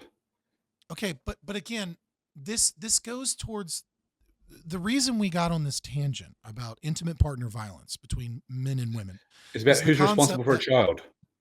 Right, is the concept of who's more likely to abuse children, right? Yep. Who's more likely to be violent within the home? And we do know have that data answer. that said we don't have that. Oh my God. We don't have that answer. What we have is that in non-reciprocal intimate partner violence, which is not children and mothers, right? This is people in committed relationships that are both adults, or at least, maybe not committed, but like in some form of a relationship or situationship, whatever, right? That are adults, that women are more likely to slap, punch, kick, etc. The severity is an issue here. We don't have any data to suggest that it's a majority, and we don't have hard evidence to suggest that this predilection transfers over to the behavior of between a mother and a child. Except we do. No, we don't. What data do you Because have? because it is Lead with that reflected data. in rates of it's reflected in the rates of infanticide, of kindercide, and of physical violence towards children as being an almost exclusively female phenomena. Okay, so first of all, again, access And actually, to the children matters. Steph Molyneux did a great video on this called "The Cycle of Violence," and I really recommend it. It's probably not on YouTube. Oh shit! He goes through all these studies. It's probably not on YouTube. So many studies, and then he also breaks down what was the other one, which is that when we actually get into men who do have a pathological violent urge towards women, you'll almost inevitably find out they were abused physically by their mother. Okay, again, wife beaters aren't born; they're made by child beating women. Okay, I'm waiting for like an actual argument, and the problem is that you keep giving evidence, but the evidence is telling a narrative. That's fine. The problem is like Mark Twain said, right? There are lies, there are damn lies, and then there are statistics. Like, I know. we don't have strong evidence to suggest that women are, by and large, that there's an issue that the outcomes are going to be so much worse under women than they are under men, right? I'm dealing with try it out then. Let's give it a go. Here's a question for you. What data or evidence do you have that men would be worse than women? I don't need that, because that's not my justification. Is not consequentialist. My justification is a theory of rights of children based off of the homesteading principle. Like, that's my justification. I think about caring about the consequences for children should weigh heavily. I absolutely agree that moral decisions should be made in that regard. But the problem is that we have to determine who has custodian, who has default guardianship. And you can't do default guardianship based off of poor data that it would actually be unethical to try out if you genuinely believed it, right? Like if you genuinely believed the opposite, right? Which is that men are far more likely to abuse. You couldn't then just give men children to see if the abuse went up. That would be unethical. Like you couldn't do that study, right? So the concept we already have it. It used to be that way. That's how it used to be for all English, American, Australian history until very recently. And then We changed it over, and it turned to shit. Again, this is not evidence. This is like causation is not correlation, right? Like it's this idea True. that like It's just really coincidental. no, it's yeah. You know what else happened since then? The fucking Industrial Revolution. You know what else happened since then? Well, no, this is Grandparents, post-industrial. This is post-industrial grandparents. revolution. This change is Okay, very recent. this is like it began in England in like the 1890s, I believe. Correct? You would Which probably is know that? more about this than I would. This is like the first major case, right? Would be like the 1890s. There's a female, and like the husband got default guardianship, and then like the son like fell off of a horse and like broke his legs or some shit. There were some big ones, but it didn't societally really shift until the early 20th century. Okay, right. So when we're talking about the 1910s, 1920s, right, is like when we get this big shift, right? The end of the Victorian age into the modern age is where we see this. The problem with saying like, well, this happened and now we're here is like so many other things in society changed. Not denying it. Right. So what I'm saying is that like you don't like, oh my fucking God, this goddamn headphone won't stop beeping for no goddamn reason in my ear. I'm getting frustrated. Then my ears are like do do do do do do do, and they won't stop fucking. What is happening? Oh my God. Oh my God, my battery died, and so I'm doing the same shit that. Oh my God. It's okay. Look, I've dragged this out, but I'm having a great time. It's okay. It's okay. It's okay. I don't know what you're going to do about publishing a 5-hour podcast, but it's been fucking a lot of fun. It's been fun. Look, let's continue this some other time because it's also 12:30 at night and I can't get my fucking ears to stop beating. Like I know you're ridiculous. Australian, but here in America, it's like past midnight. Yeah. I'll leave you with this. I'll leave you with this final thing. Look, I understand that. I understand the perception, and we'll almost, I will say, the best available evidence seems to support your side, right? That women are more likely to abuse children. That you're far more likely to find a Casey Anthony than you are a dude doing the same thing, and that there are a lot of problems here.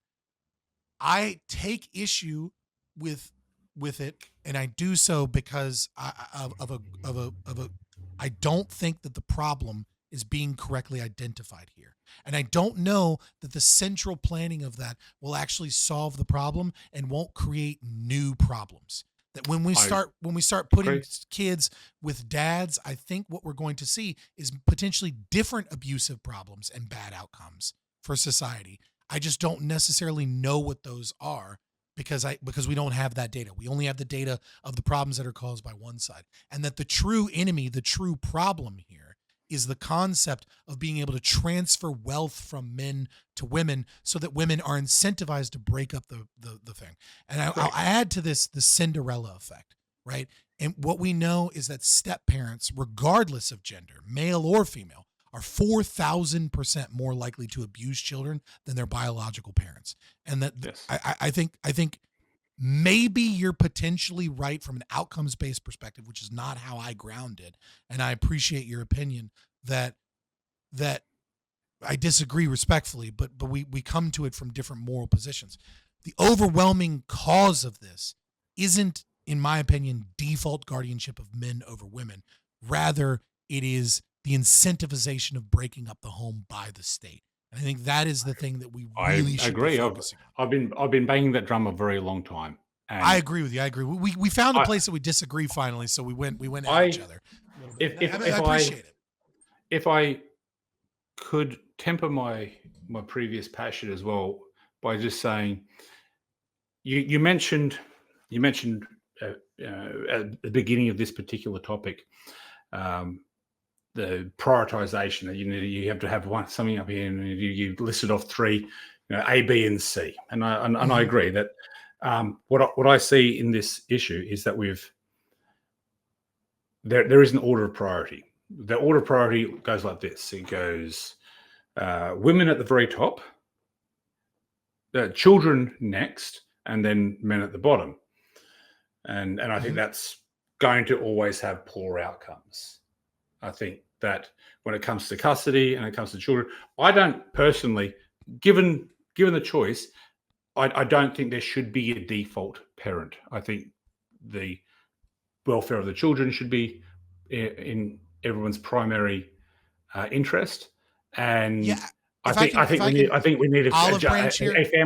a family court system that doesn't immediately believe that mothers are intrinsically beautiful, wonderful things out of fairy tales. If I could olive branch here for just a moment, I do think women are the default guardians for the reason that I explained. And, there's a great article, A Rational Theory of Rights of Children by Ian Hersom, which is like an objectivist libertarian look at trying to actually understand it from the anarchist perspective. That being said, I kind of agree with you that when you have a legal system where the welfare exists, where child support exists, where there are all of these perverse incentives, that I don't know that it necessarily makes sense to have that and have that other thing. And I don't know if it's necessarily an additional rights violation or not. Once you have such a fucked up system in that at all. So I wouldn't necessarily passionately argue against getting rid of the default guardianship from females to no one in such a system where there are all of these other perverse incentives, because like I don't know that even rationally makes sense at that point because of all of these other perverse incentives. And because I mean, like, yeah, I mean, I think I've wrapped it up, right? Like that's kind of my olive branch there. Is that like No. I don't think that these issues would would essentially be almost non-existent comparatively if we got rid of all of the welfare system that makes women fucking wrong. I think there's a few potential solutions. I think doing away with the welfare state and child support would fix it very quickly. I think an alternative solution would be changing default custody. I think both of these things would probably lead to a very similar conclusion with very similar rates. I think we'd see families stay together. We'd see divorce rates plummet. To be fair, yours is almost certainly easier to get done legally, right? Like the concept of getting rid of child support is essentially impossible to win legally without like severe philosophical change in the government. Whereas getting rid of default guardianship from women to just no one, and it has to be figured out in court, is a big increase in taxes in judicial courts, right? Like you'd have to hire a ton of extra judges and way more lawyers. Maybe for a while, but not necessarily. Well, you absolutely would, for the simple fact. Well, I guess if your contention is that would reduce the incentive structure, correct. It's the yeah, pure confidence that every woman has that at any time they can get up. They can take the man's wealth, they can take his house, and they can take his children, and there's not a goddamn thing he can do about it. That the Duluth model of domestic violence policing, I'm sure you know about that, that has to go. These presumptions of guilt, these have to go.